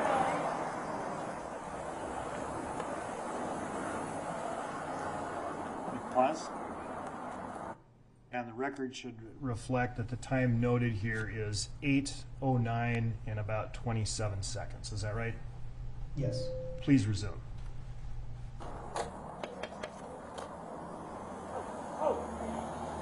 Let me see your hands. Damn, man. Stay in the car. Let me see your other hand. I'm sorry. Let me see your other hand. Please, Mazal. Both hands. Do nothing. Put your fucking hands up right now. Let me see your other hand. All right. What I do though? What do we do? Put your hand up there. Put your fucking hand up there. Jesus Christ. Keep your fucking hands on the wheel. Keep your fucking hands on the wheel. I'm sorry, Mazal. Who else is in the car? This is my Put your foot back in. I'm sorry, Mazal. I'm so sorry. God dang, man. Man, I got shot the same way as I was before. Okay, well, when I say let me see your hands, you put your fucking hands up. Man, I'm so sorry, Mazal. You got them? Man, dang, man. Put your hands on top of your head. Man, last time I got shot like that, I was Hands on top of your head. Hands on top of your head. Step out of the vehicle and step away from me, all right? Step out and face away. Step out and face Okay, away. Mr. Officer, please don't shoot me. Please, man. I'm not gonna shoot you. Please. Step out and face No, away. I'm looking you eye to eye, man. Please don't shoot me, man. I'm not shooting you, man. Please, man. I just lost my mom, man. Taking one out. Step out and face away. So sorry. Step out and face away. Please don't shoot me, Mr. Officer. Please. Don't shoot me, man. Step out and face away. Can you not shoot me, man? I'm not shooting you. Step out and face Okay, away. okay. Please. Please, man. Please. I didn't know, man. Get out of the car. I didn't know, Mr. Officer. I didn't know. Put fucking hands right now. Stop moving. Put your hands behind your back then. I'm not gonna do nothing. Face in the door. Get it over. Hey, you come back. Stay in the car. I'm sorry, Mr. Officer. I was on my knees, whatever.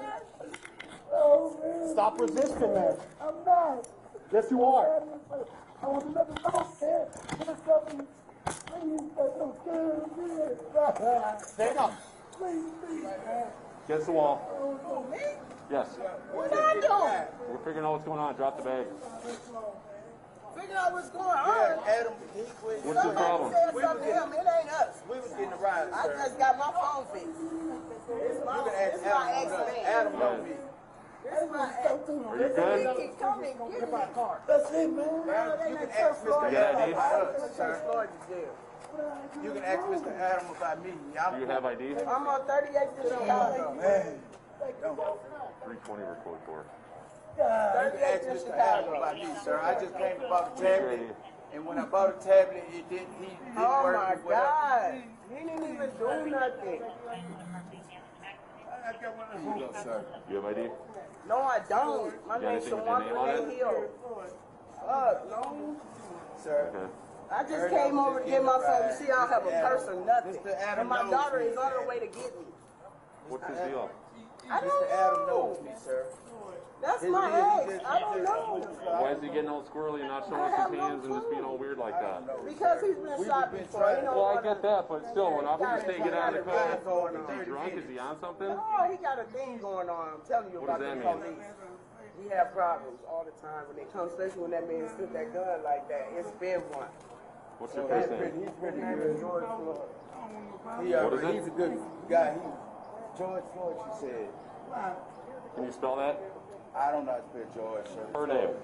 My name is, my name. Your name, yeah. Renee Hill. Can you spell it? S-H-A-W-A-N-D-A. S-H-A-W.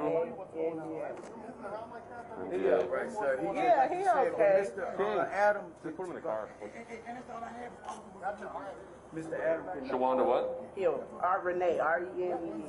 What's your last name? Hill. And your date of If birth? y'all coming to get me 127.75. Okay. Okay, well, so here's the thing. Someone passed a fake bill in there. Oh. We come over here, he starts grabbing for the keys and all that stuff. Starts getting weird, not showing us his hands. I don't know what's going on, so you're coming out of the car. So just hang tight right here. Stay right here, please. Ouchie, What man. are you on something right now? I'm not, no, nothing. Okay. Man, Let's go. Yeah, man. Let's go. Yeah, man. Yes. Yes, I was just moving earlier. Let's go. Man, what up? All right, let me calm down now. It's feeling better now. Keep walking. Like, okay, now do me one favor, man. No, when we get to the car, let's get to the car, man. Come on. Dang, man. Oh, man. God, don't leave me, man. Please, man, don't leave me, man. Here. I I want to watch that car too, so get him in. Stand up, stop falling down. Stand up.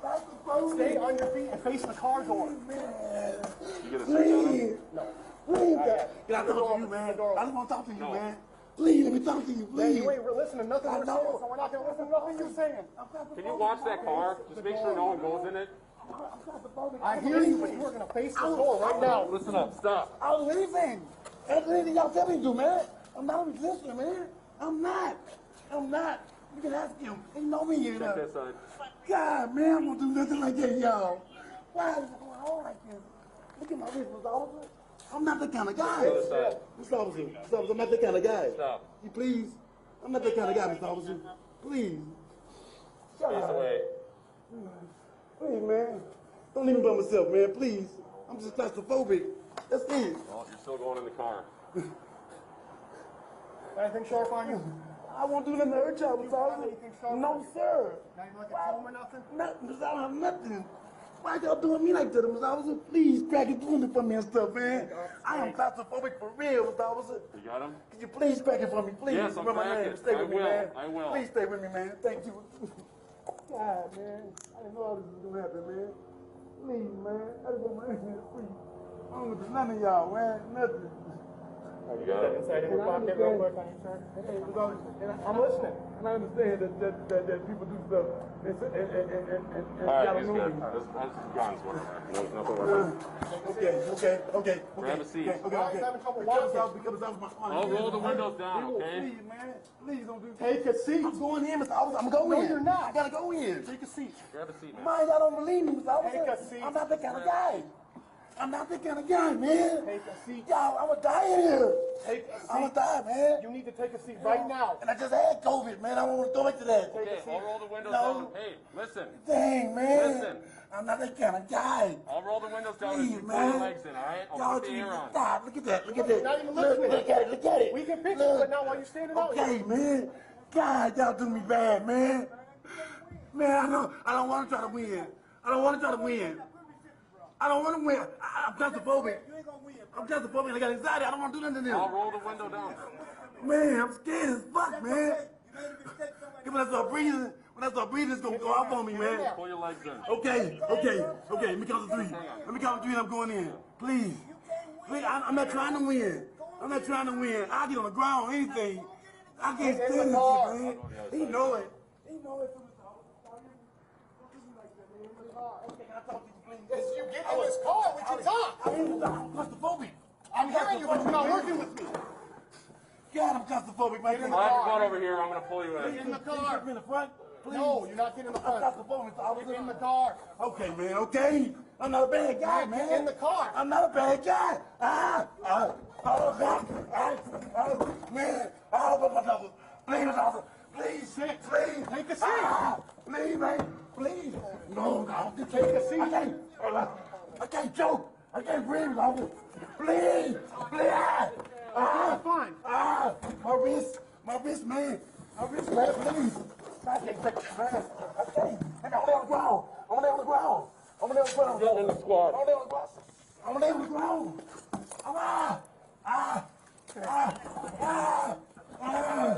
I'm going down. I'm going down. Get in the squad. I'm going down. I'm not going to breathe. I know I can't breathe. I can't breathe.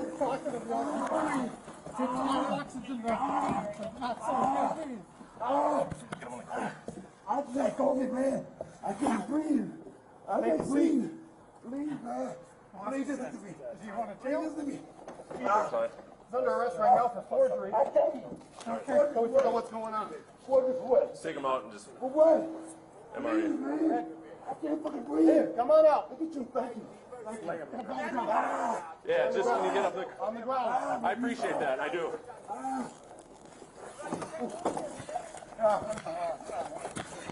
You got your restraint? Hobble? Yes, please. I can't breathe. Jesus I Christ. can't breathe. Thank you. Stop moving. Mama.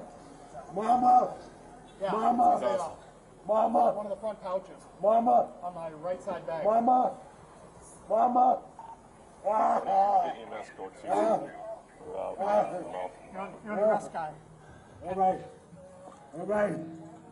Oh my God. I can't believe this. I can't believe this, man. Mama, I love you. Reese, I love you. You got hobble? My kids, I love them. I'm dead. Mine's in my side. It's listed. It's labeled. It says hobble. It's on the I top. can't breathe for nothing, man. It's cold-blooded, man.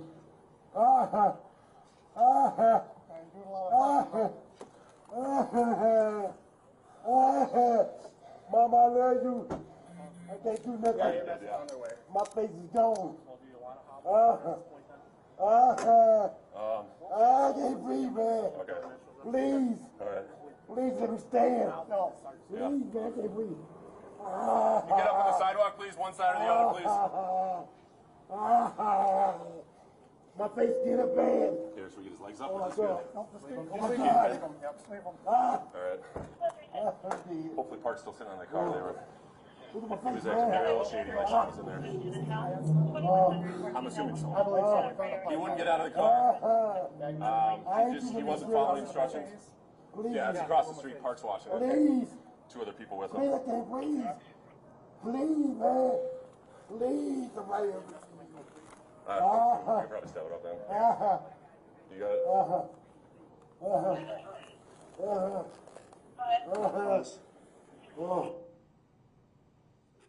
Sir, I'm showing you at 20:21 and 25 seconds, so 8:21 and 25 seconds.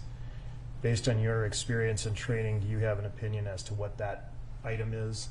That's a body cam. Please resume.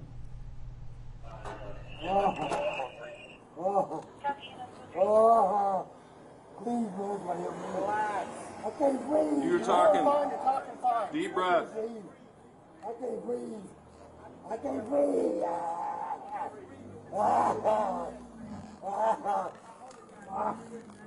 My body's just tired of this.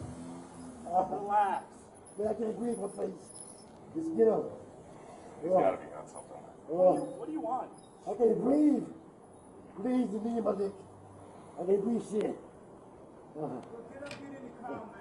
I will. I can't move. That is. Mama. If on a weed pipe on him, there might be something else with it. Might be like PCP or something.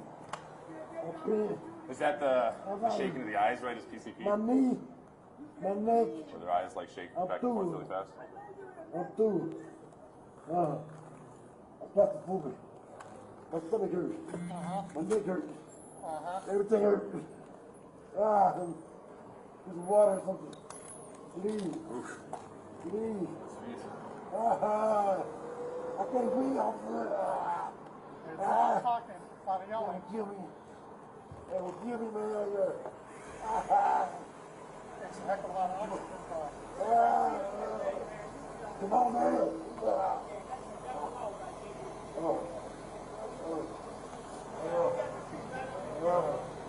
I cannot breathe. I cannot breathe.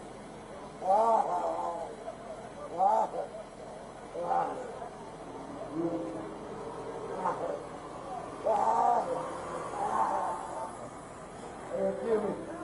They'll kill me. I can't breathe.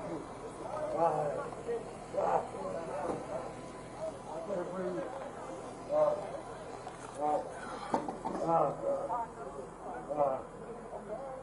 We tried that for 10 minutes.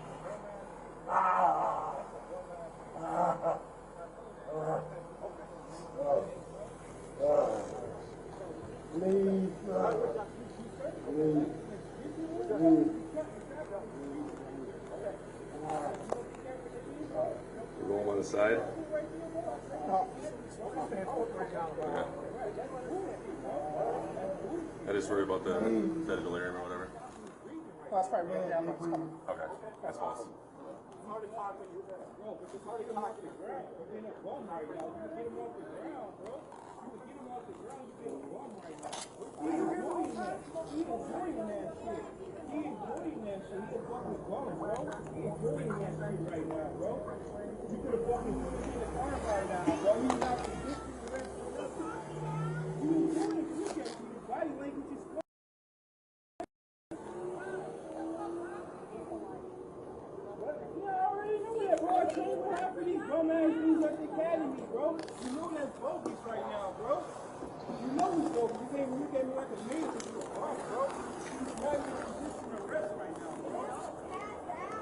Yeah, I think he's passing out.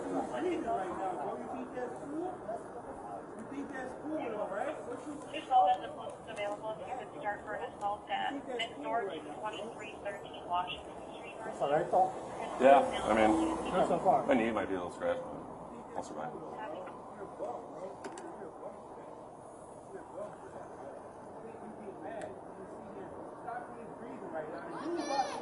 breathing. Okay.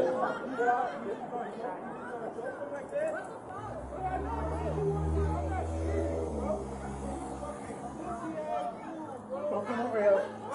Don't come over here. Up on the sidewalk. Yeah, we need you to keep them distance. Yeah, you gotta have them come out. Back off! Get up! Get off the street. We're going on the side. He's not responsive right now, bro. Bro, look at him. He's not responsive right now, bro. Bro, are you serious? He's gonna Going. He's breathing right now. Check his pulse. Check his pulse. Check his pulse, Kyle. Kyle, check his pulse. Kyle, check his pulse, bro. Bro, check his pulse, bro. He's What is that? What do you think that is? So you call when he's doing okay? You call when he's doing okay. You call what you do. You call when he's doing okay, bro. Bro, you think that's okay? Check his pulse. Kyle, check his pulse. Check. The man ain't moved yet, bro. The man ain't moved yet, bro. Bro, you're a bum, bro. You're a bum, bro. You're definitely a bum, bro. 330, EMS at Portland and 36, they were advised to Bro, he has not moved. You advise what? I called 3. The college app. Okay, that's cool. Go back. Their updated location, their route.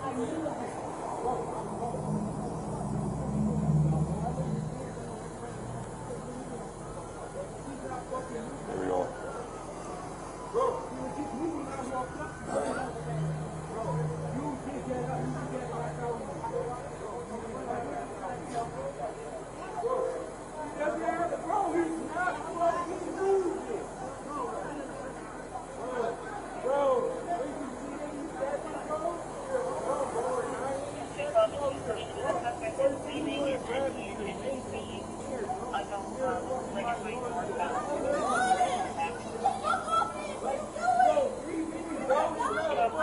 Not responsive right now. You guys might want to.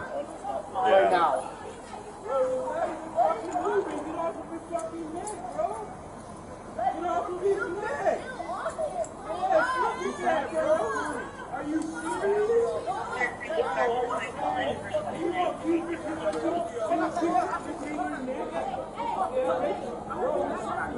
Should we get another car? Get another car just for crowd. Let's get them on this. You're a bitch, bro. How you gonna let him kick that like that? You gonna let him put that man in front of you, bro? Huh? Like what? Bro, he's not even fucking moving right now, bro. He's not even fucking moving, bro. You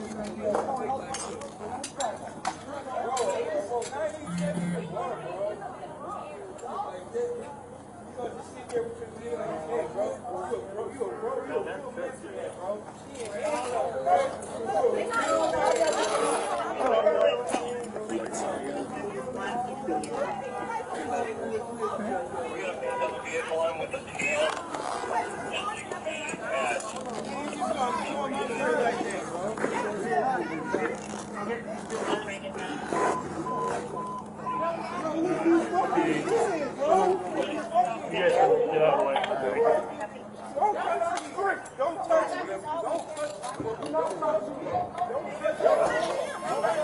Need this?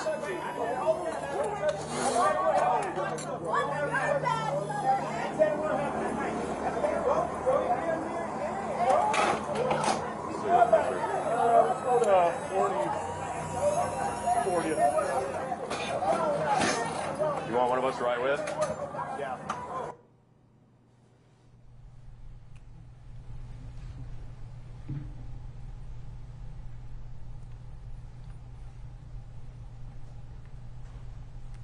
Sir, drawing your attention then to what's been marked as Exhibit 43, which is the body-worn camera footage of Officer King.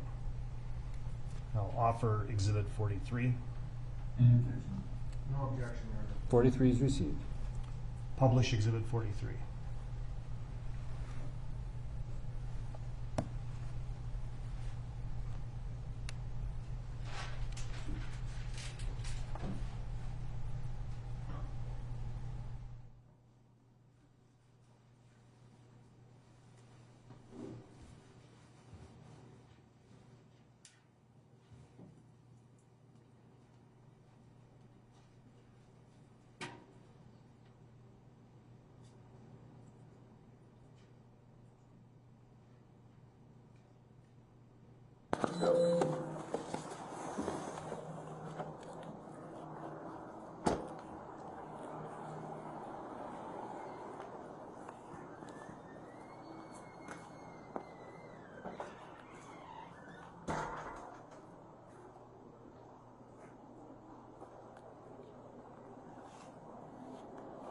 Before they drive off, act like you this is a fake bill for the gentleman. The driver in there? That blue one over there. Which one? Okay. Something like that. All right.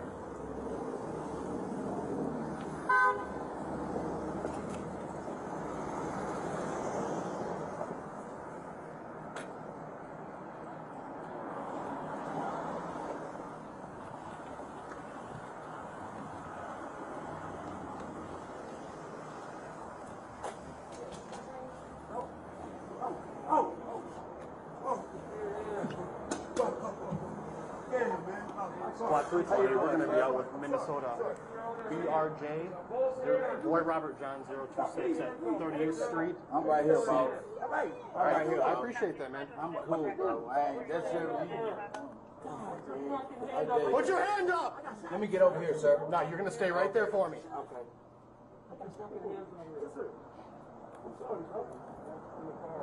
Just us, man. Me and the... Now you got one more back here. It's a lady. The lady? Yes, sir. Female. Giving us a ride. Trying to get her. It's her car? No, it's his other friend car, sir. She was giving her and I a ride. Yeah. All right. So it's whose car? Your friend's car, you said? It's his friend's car. Her name, I forget. Her name is I forgot her name, but I know his co-worker, and he was giving her and I a ride. This young lady right here. Yeah. And I a ride. Okay. And we was just waiting on him or whatever. All right. You stepped here, or what stopped you here at Cup Foods? I did business with Adam. I was trying to buy me a laptop. All right. And I did buy one, but it wasn't working. Yeah. So he gave me my change back. You can ask him. You can ask him. Okay. Do you have your ID on you? I can give him. How you doing, sir? I'm good. I'm just meeting you. Yeah, that's fine. Okay. Please, please, Yep, man. I appreciate that. Please, please. I didn't know, man. I didn't know. Adam knows me, bro. Stay here. You take a seat in that car. Yes, sir. In the car. Yes, sir. Stop moving. I'm not doing nothing. Put your hands behind your back then. I'm not gonna do nothing. Face the floor.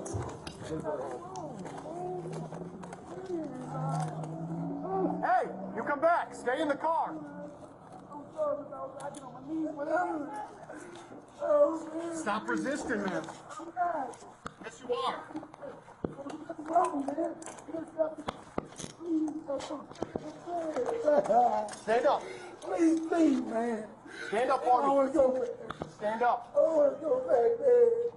I ain't gonna do that. That's wrong, man. Come on, walk with me. This is like Walk with me. Walk with me. my feet, man. God damn, man. Stand up. Why you doing me like that? Stand up. God damn, Come on. man. I just want to stop doing it. We're trying to get out of the street here so you don't get hit by a car. That's it, man. I was looking, man. But I ain't doing it wrong. That's all I'm saying. Take a seat. Sit down for me. Thank you, man. Thank you, Mr. Yeah, sit down. Thank you, man. God. Sit all the way down. Yes, Flatten sir. your feet Yes, out. sir. I will. Please, man. Please, man. You got an ID on you? I got one at home. All right, what's your name? George. George? George Perry Floyd. I don't know what's going on. Man, that's it. Spell it for me. G-E-O. Yep. R-G-E. Last name? Floyd. Yeah, man. F-L-O-I-D. F-L-O-Y-D? Yeah. Date of birth? And last time I got Tim, October 14th. October 14th? 73. Man, I got shot last time. Same way, man. Would you mind doing me a favor? Just run this Nah, back man. for me. George Floyd. Thank you. Man, you was looking for something. I don't want no problem. I ain't gonna do nothing.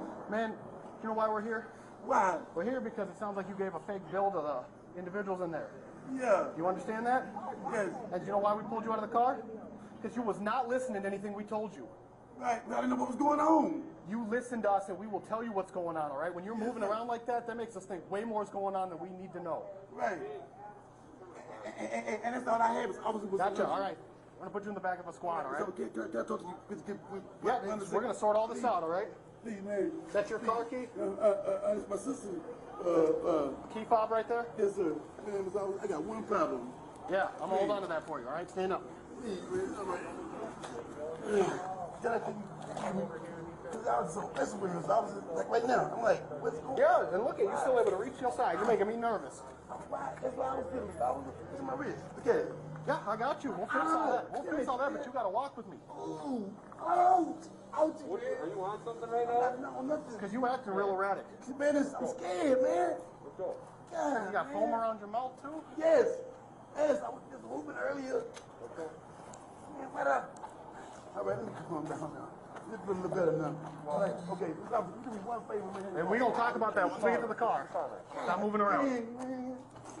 Oh, man. God, don't leave me, man. Please, man, don't leave me, man.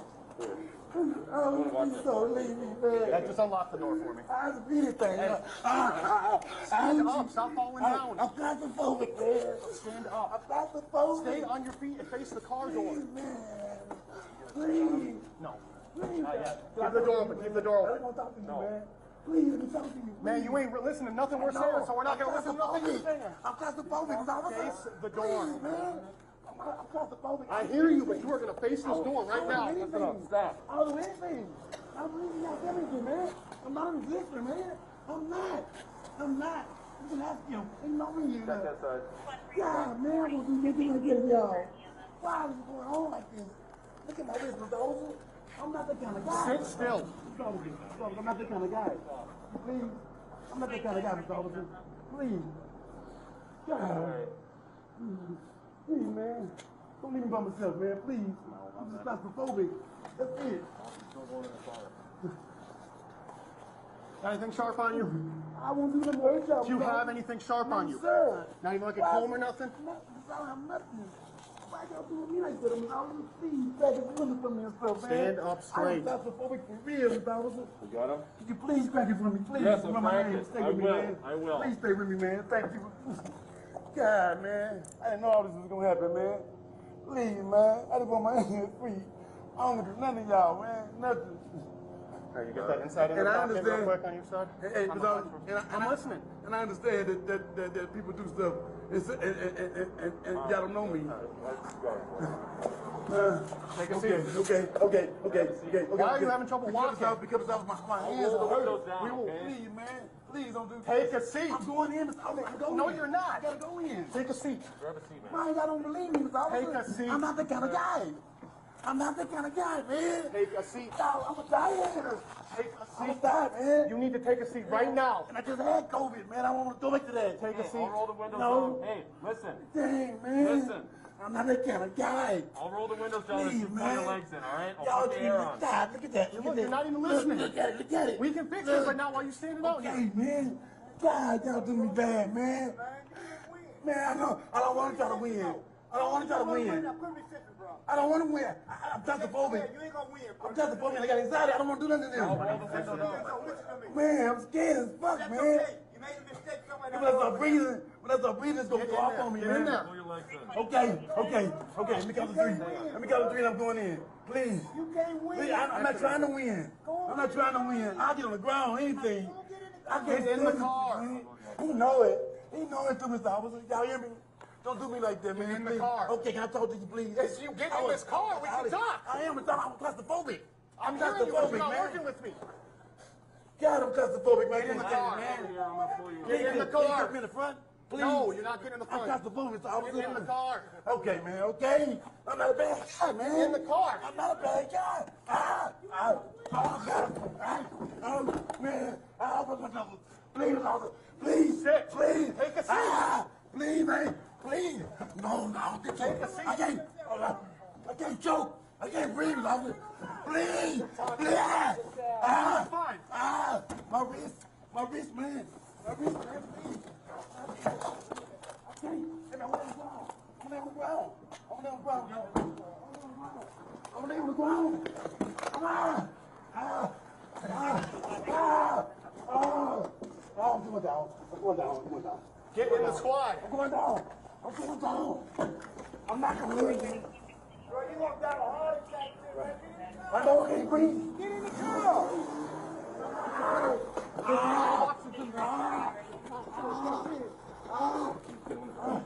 I can't go get man.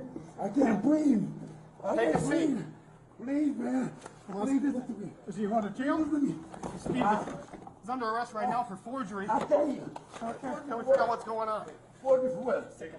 For what? Please, man. I can't fucking breathe. Here, come on out. Look at you. Thank you. Thank you. Get him down the ground. Yeah, on the ground. On the ground. My wrist.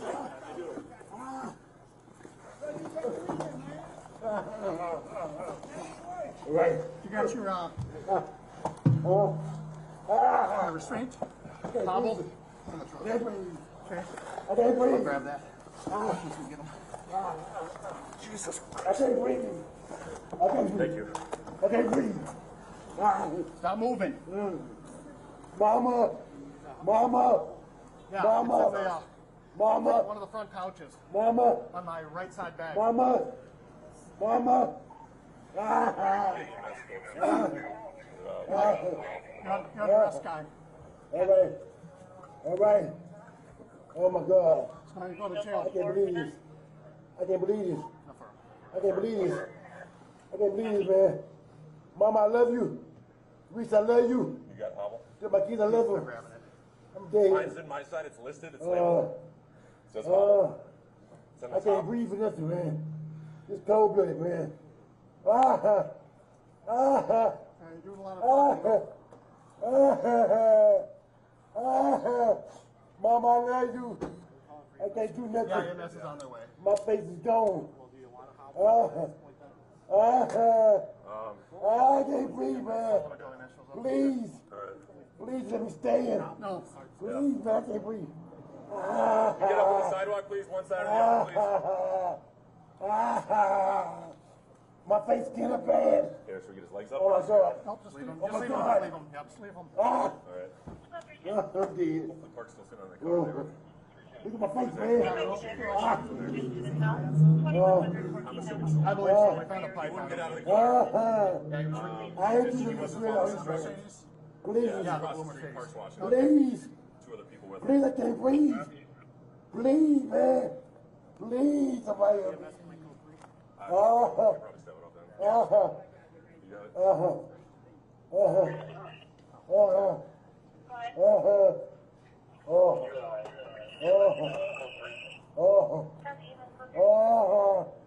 Please, man, somebody help me. Relax. I can't breathe. You're doing fine. You're talking fine. I can't breathe. I can't breathe. I can't breathe.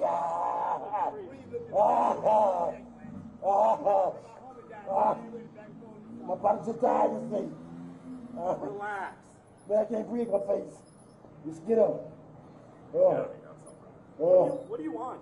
I can't breathe. Please, the knee in my dick. I can't breathe shit. Get up, get in the car, man. I will. Get up, get in the car. I can't move.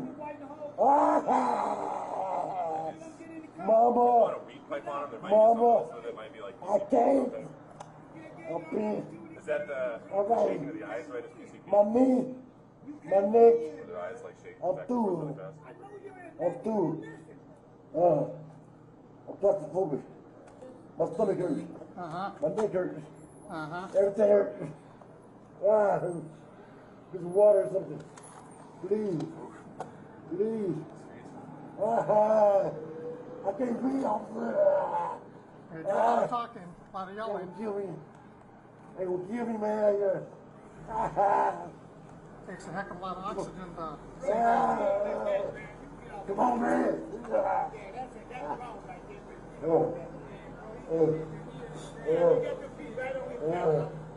I cannot breathe. I cannot breathe.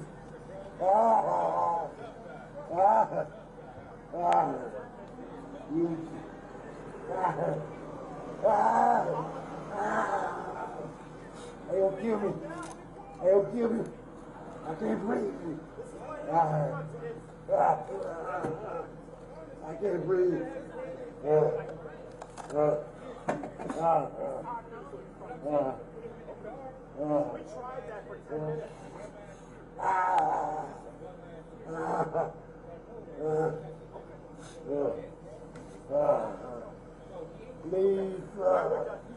Please, please, please. Roll him on the side.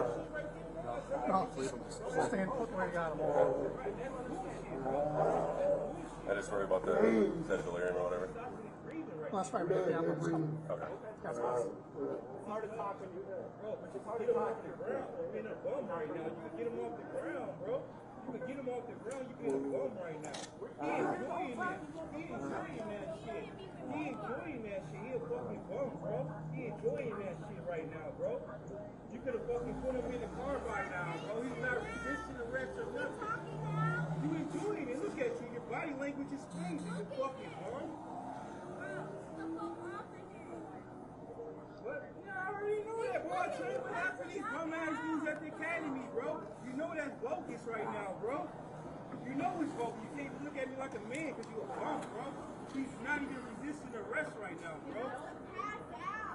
I think he's just messing up. He's breathing right now, bro. You think that's cool? You think that's cool, though, right? What's your... Assault is the closest available if you could start for an assault at Mid-North 2313 Washington Street. All right, though. Yeah, I mean, Good so far. My knee might be a little scratched, but I think that's cool, though, bro. You're a bum, bro. You're a bum for that. You're a bum for that, bro. You get mad. You sit here. Stop his breathing right now. The dude's about to go out right now, bro. He's breathing. Bro. You just gonna choke him like that? What the fuck? I'm not scared of you, bro. You fucking pussy ass dude, bro. Don't come over here. Don't come over here. Up on the sidewalk. Yeah, we need you to keep some distance. Yeah, you got an ambulance coming. He's not responsive right now. He's not responsive right now. He's not responsive right now. He's not responsive right now, bro. No, bro, look at him. He's not responsive right now, bro. Bro, are you serious? He's gonna just sit here with that on his neck, bro? Is he breathing right now? Check his pulse. Check his pulse. Check his pulse, Kyle. Kyle, check his pulse. Suspect is sitting at 20 to 30 years old. The victim is crying and the suspect has a gun. He's going to take an ad. What is that? What do you think that is? You call when he doing okay? You call when he doing okay? You call what you doing? You call when he doing okay, bro? Yes, I am from Minneapolis. Bro, you call. You think that's okay? Check his pulse. Check his right. Check his pulse. Check. The man ain't moved yet, bro. The man ain't moved yet, bro. He's not moving yet, please. Bro, you're a bum, bro. You're a bum, bro. You're definitely a bum, bro. About 3:30 p.m. at Portland and 36, they were advised of Bro, close he has not moved. No. Advised what? I called 3. Acknowledge that. Copy, I was just giving you their updated location. They're en route.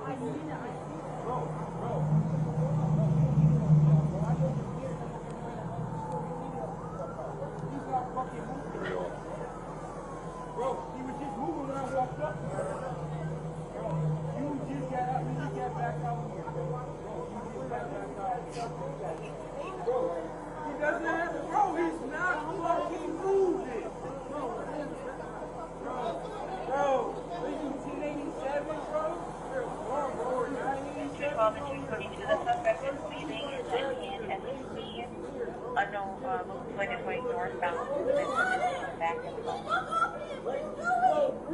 12 copies, do we have Right now. Bro, he's not even fucking moving. Get off his fucking neck, bro. Get off of his neck. Yes, look at that, bro. Are you serious? Third precinct sergeant to acknowledge first 29, 26 and 140.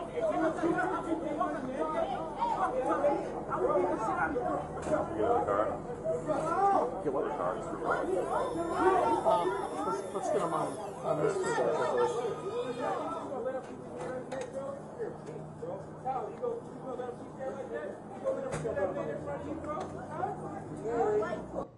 And we're going to stop playing at that point. If you can take the image off the screen, please.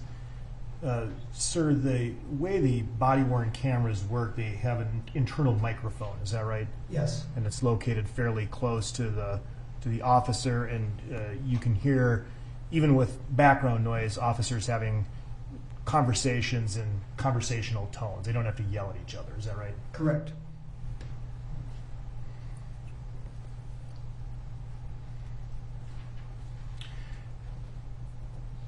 There was also a body-worn camera footage taken from the camera issued to Officer 2 Tao. At this time, State offers Exhibit 49. Any objection? No objection. 49 is received. And asked to publish 49.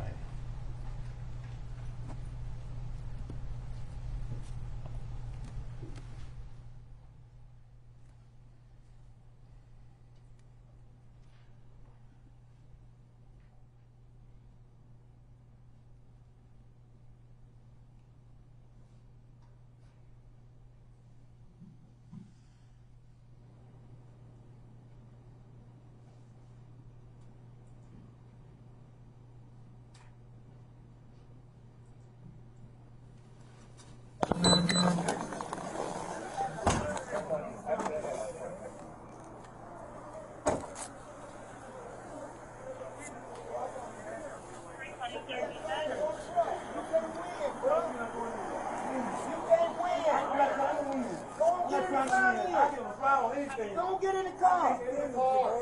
He know it. He know it. Y'all hear me?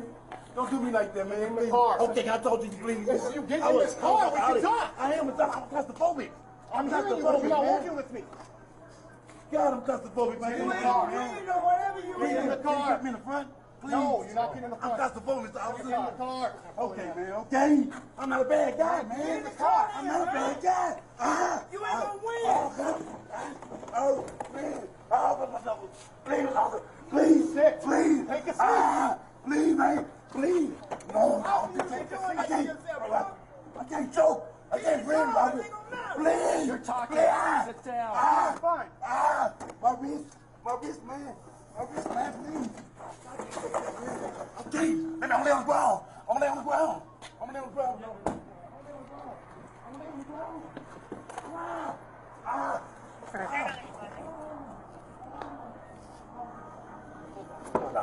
I'm going down. I'm going down. I'm going down. I'm not gonna run, man. Right. I know I can't breathe. I can't breathe. You're talking and you're not oxygen. Not breathe. I just had COVID, man. I can't breathe. We're just gonna have to you want to feel it? He's under arrest right now for forgery. I can't. Don't know what's going on. Let's take him out. What? Please, man. I can't fucking breathe. Hey, come on out. Look at you. Thank you. Lay him. Yeah, just so you get on the ground. I appreciate that. Bro, you can't win, man. Now you worry. Right. You got your, you guys got one? Restraint. Can't breathe. Okay. I can't breathe. I can't breathe. I can't breathe. I can't breathe.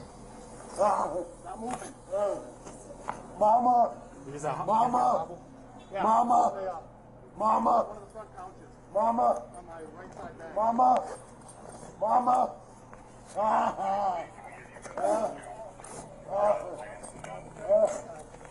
right. All right. Oh my God. I can't believe. I can't believe. I can't believe. I can't believe, man. Mama, I love you. Reese, I love you. Get my kids, I love them. I'm dead. I can't breathe for nothing, man. It's cold-blooded, man. There you go. You're doing a lot of talking. Mama, I love you. Are we calling for EMS? I can't do nothing. Yeah, EMS is on their way. My face is gone. Well, do you want to hobble at this point then? I can't breathe, man. Please. Please let me stand. No. Please, man, I can't breathe. You get up on the sidewalk, please. One side of the My face is bad. Oh my God. dead. Oh. Look at my face, man.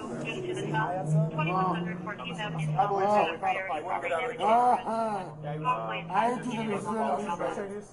Please. Yeah, across the street, parts washing. Please. Two other people with Please, I can't breathe. Please, man. Please, somebody. EMS coming code 3. Probably step it up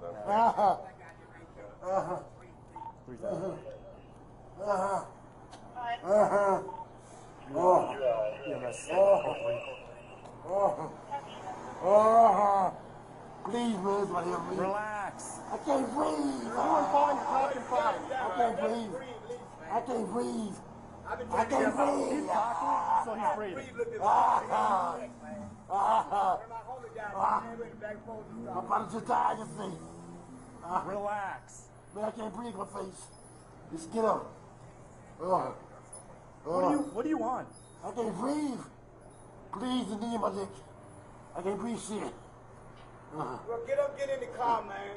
I will. Get up, get in the car. I can't move. I've been wiping the whole Get in the car. Mama. Get up. Mama. I can't. I'm big. Is that the... All right. My knee. My neck. I'm through. I know you in I'm nothing, through. you listen. I'm claustrophobic. My stomach hurts. My neck hurts. Everything hurts. Get some water or something. Please.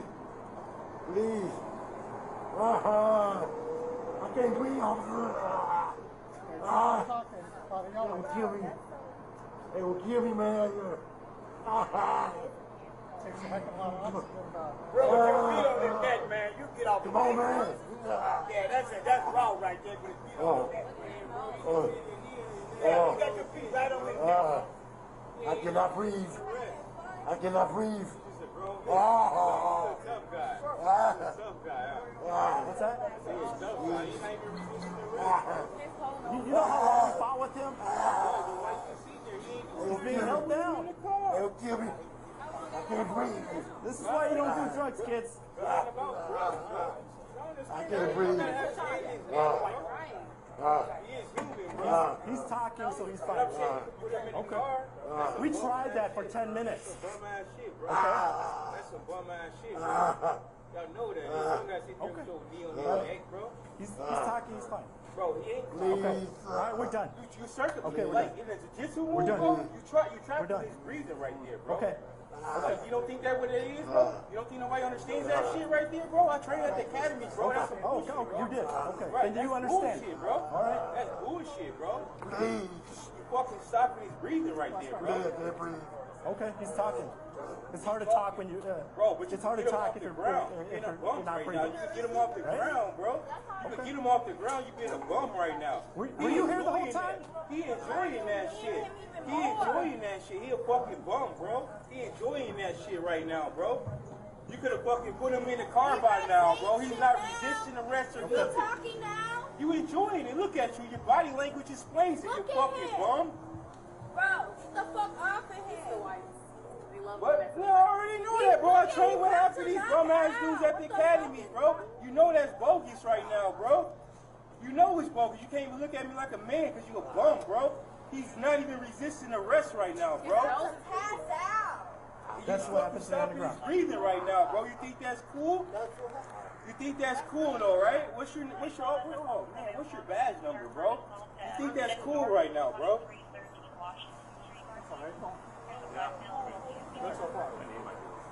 You think that's cool though, bro? You're a bum, bro. You're a bum for that. You're a bum for that, bro. You get mad. You're just sitting there stopping his breathing right now. The dude about to go out right now, bro. Bro. Okay. You just gonna choke him like that? Yeah, no, that's what you want to do. I'm not scared of you, bro. You're a fucking pussy ass dude, bro. What? Bro, look, well, you should check on him. He's not responsive right now. Back off. He's not responsive. Get off. Get off the street before you're responsive right Okay. now. Can you indulge? He's Get off not the street. responsive right now. He's not responsive right now, bro. No, bro, look at him. He's not responsive right now, bro. Bro, are you serious? He's gonna just let him sit there with that on his neck, bro? Is he breathing right now? Check his How long pulse. we have this conversation? Check his pulse. Okay. Check his pulse, child. Child, check his pulse. Child, check his pulse, bro. Bro, check his pulse, bro. You bogus, bro. Don't do you drugs, bogus. guys. Don't do drugs, bro. What is that? What do you think that is? You call what he doing okay? Get back You on the call story. what he doing okay? You call what you doing? You call what he doing okay? Are you really a firefighter? Yes, I am Okay. from Minneapolis. Okay, Bro, then get on the sidewalk. You think that's okay? Check his pulse. Check his right Child, fucking check his now. pulse. Get back on the sidewalk. The man ain't moved yet, bro. The man ain't moved yet, bro. Okay, where? Minneapolis. Okay. Bro, Okay. you're a bum, bro. You're a bum, bro. You're Check his definitely a pulse right bum, now. bro. All right, we'll stop publishing at 20:26:34.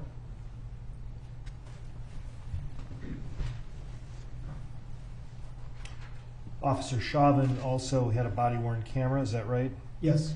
And based on your review, is that the box that we saw underneath the car at one point in the encounter? Yes. That is at Exhibit 44, offer Exhibit 44. 44 is received. Request to publish 44.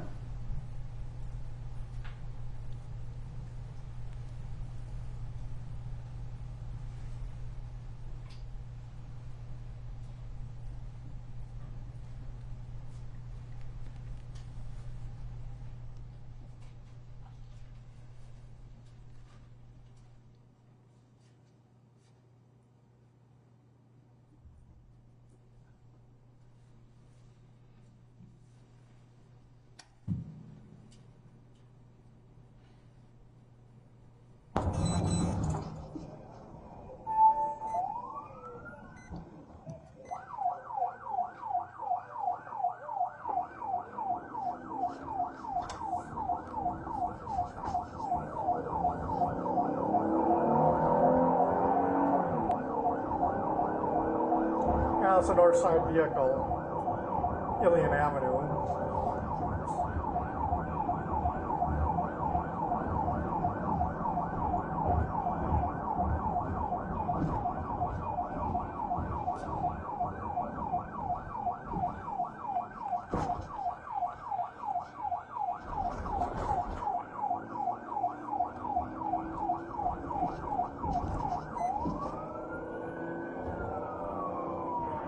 Record 4.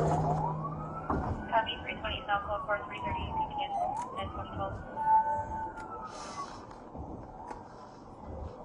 310, copy your call sign to the property damage accident in 1924 Chicago and subway.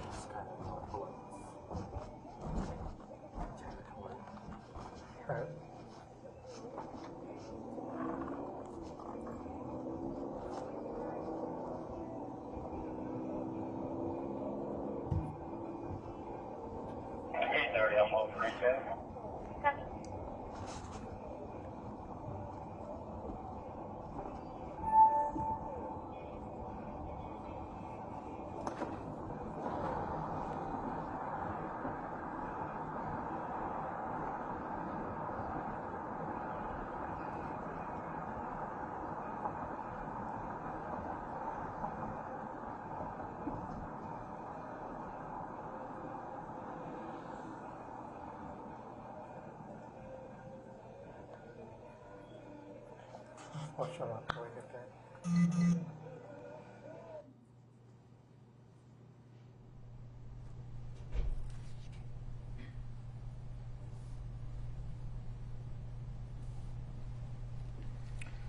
All right, if you can take that down, please. Now I'm going to be asking you about some items that we will seek to admit without publication at this point. Officer Pluger is a sergeant at the 3rd Precinct. You're familiar with him? Yes. He was also issued a body-worn camera, and his footage is, there's footage that was captured of the incident that's offered as Exhibit 48. No objection. 48 is received.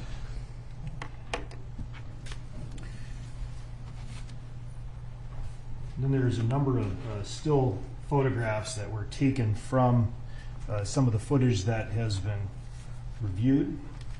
At this time I'm going to offer these without seeking to publish, kind of in a group. Offer Exhibit 57, still photograph from Lane's body-worn camera at 20:30:41. Yes, sir.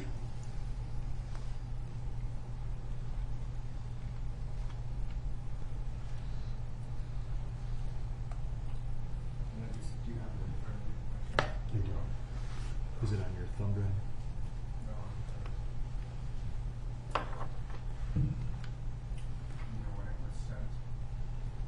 think in the first batch. One moment, Your Honor. I can just take a look at it on there. Or you can bring it up and.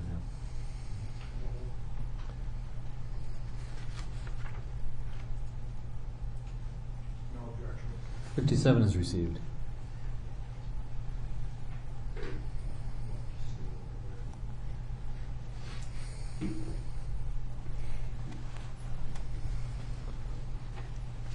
Offer Exhibit 58, Lane's body-worn camera at 20:30:43.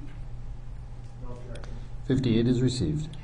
Offer 59, Lane's body-worn camera at 20:30:47. 59 is received. Offer Exhibit 60, Lane's body-worn camera 20:30:59. 60 is received. Offer 61, Lane's body-worn camera 20:31:32. 61 is received. Offer 62, Lane's body-worn camera 20:33:12. 62 is received. Offer 63, Lane's body-worn camera 20:34:11. 63 is received. Offer 64, Lane's body-worn camera 20:35:08. 64 is received. Offer 65, Lane's body-worn camera 20:35:20. 65 is received. Offer 66, Lane's body-worn camera 20:37:18. 66 is received. Offer 68, still from Tao's body-worn camera. No, this is not military time, 8:32:59. That was 68. That was 68, Your Honor. 68 is received. Offer 69, Tao's body-worn camera at 8:32 and 6 seconds. I'm sorry, 8:33 and 6 seconds. 69 is received. Offer 70, Tao's body-worn camera at 8:33 and 20 seconds. 70 is received. Offer 71, Tao's body-worn camera at 8:34:48. 71 is received. Offer 72, photograph from King's body-worn camera at 20:33:57. 72 is received. Offer 74, Lane's body-worn camera 20:38:22. 74 is received.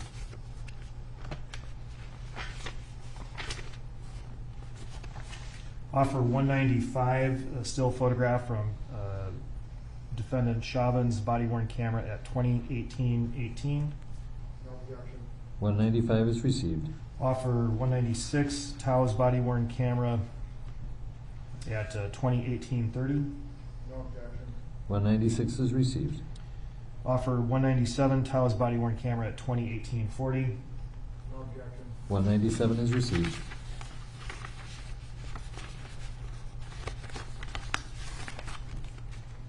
Offer 237, photograph from King's body-worn camera at 20:17:45.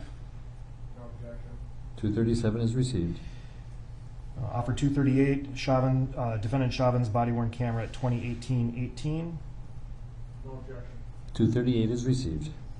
Offer 239, Tao's body-worn camera 20:18:40. 239 is received. Offer 240, King's body-worn camera at 20:19:27. 240 is received. Offer 241, Lane's body-worn camera at 20:19:53. 241 is received. Offer 242, King's body-worn camera at 20:23:50. 242 is received. Offer 243, Lane's body-worn camera at 20:26:33. 243 is received. Offer 244, King's body-worn camera at 20:26:55. 244 is received. For 245, Lane's body-worn camera at 20, 28, 23. 245 is received. Now to exhibit 248, Lane's body-worn camera at 8:27:41. 248 is received.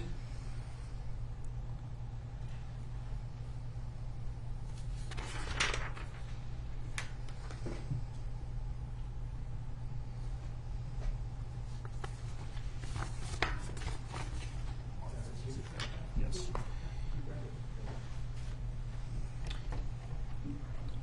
And then one final body-worn camera exhibit to offer and for publication. That's relatively short, Your Honor. Exhibit 45 is another segment of Defendant Chauvin's body-worn camera. Any objection? No objection. 45 is received, may be published. Seek to publish 45.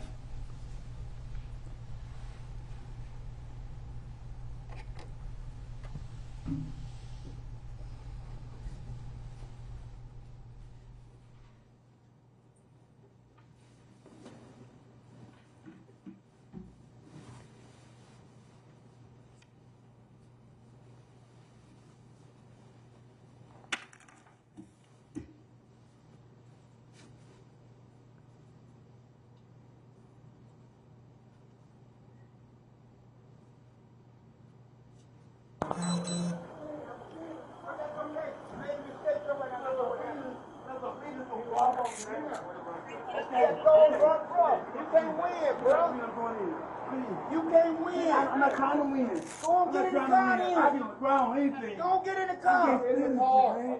He know it. He know it too, Mr. Officer. Y'all hear me? Don't do me like that, man. Please. Okay, can I talk to you, please? So you get in this car. We can talk. I am claustrophobic. I'm hearing you. You're not working with me. God, I'm claustrophobic right there, man. Get in the car. Get me in the front. Please. No, you're not in the car. I'm claustrophobic, Mr. Officer. Get in the car. We're going to pull you in. Okay. I'm not a bad guy, man. Get in the car. I'm not a bad guy. You ain't going to win. Oh, man. Please, officer. Please. Please, man. Please. Pull him in. No. You take the seat. Pull him in. I can't choke. I can't breathe, officer. Please. Please. Fine. My wrist, man. My wrist, man, please. No, I can't take that, man. I can't. I'm gonna lay on the ground. I'm gonna lay on the ground. I'm gonna lay on the ground, bro. I'm gonna lay on the ground. I'm gonna lay on the ground.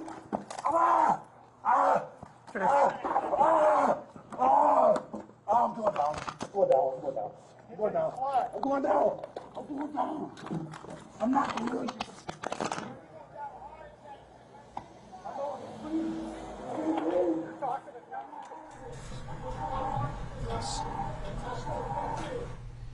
And then we've reached the point where, based on your experience and observation, that the camera is now on the ground underneath the vehicle. Is that right? Yes. Thank you very much. I have no further questions. Mr. Nelson? Yeah.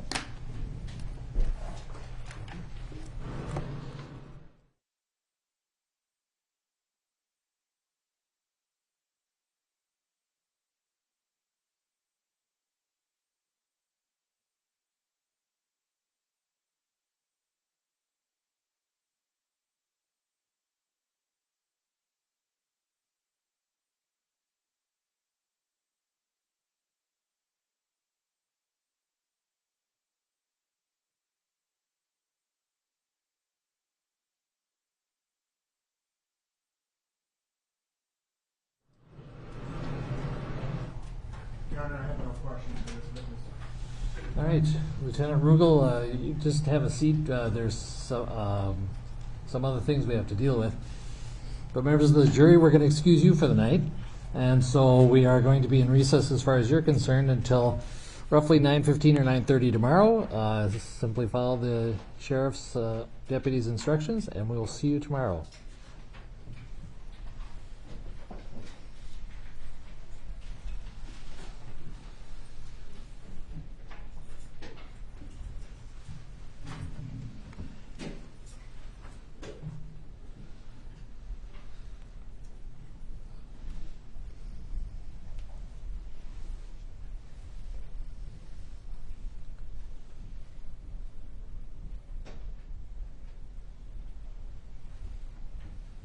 be seated. All right, Mr. Nelson, did you want to proceed?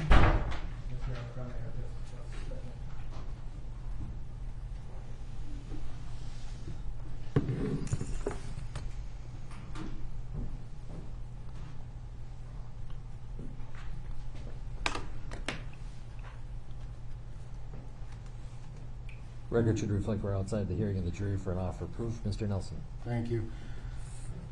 Your Honor, as we discussed previously, the state has shortened certain body-worn cameras. I have, as an offer of proof, more extensive copies of both the milestone as well as the body-worn cameras. For purposes of the offer of proof, I do have a few questions for Lieutenant Rugel. Right, you may proceed.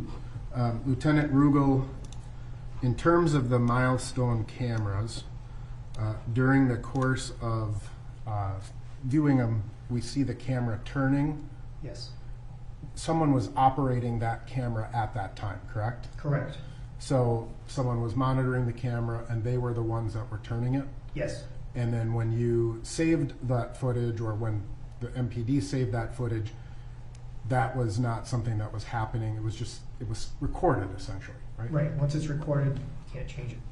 Now, as far as the clip that we saw, you'd agree that that's a shortened version of the entire piece of evidence that was gathered by the MPD? Yes. Now, in terms of the software capabilities of the milestone camera, you're familiar with how that operates? Yes. And you would agree that the software that runs the milestone is different than the software that was used to show that clip? Yes. Okay. For purposes, Your Honor, if we could show the witness or even display it since the jury's not out. But even in terms, this is what the player looks like for the milestone system? Correct. And you are able to go through this, excuse me, you were able to scroll through the time that was saved? Yes. The pink bar at the bottom, would that indicate the time that was saved? Yes. And anything that happened prior to that where it's black, or subsequent to that where it turns black again, would be gone, right? Yes. All right. Now, you can also, this player also has some other capabilities such as zooming, right? Yes. So we can actually take this and move the camera around. Correct? Yes. So it has like this compass rose that allows you to manipulate where the camera is, as far, or where the image is enlarged within the original video. You're zooming within the video now, right? As opposed to with the camera. Okay. You also have the ability here to play it in different speeds. Yes. Is that correct? So I could play it at as high as 16 times the original speed? Correct. So it goes much faster, as we see on the screen? Yes. As well as we could slow it down to as much of quarter time, right? Yes. All right. So if I just put this back to regular speed, and then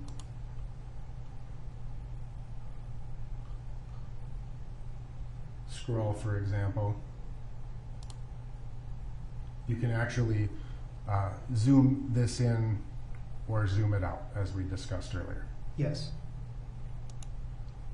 As well as manipulate the angle to see as much of whatever was captured within the field of the camera's vision, right? Yes. All right.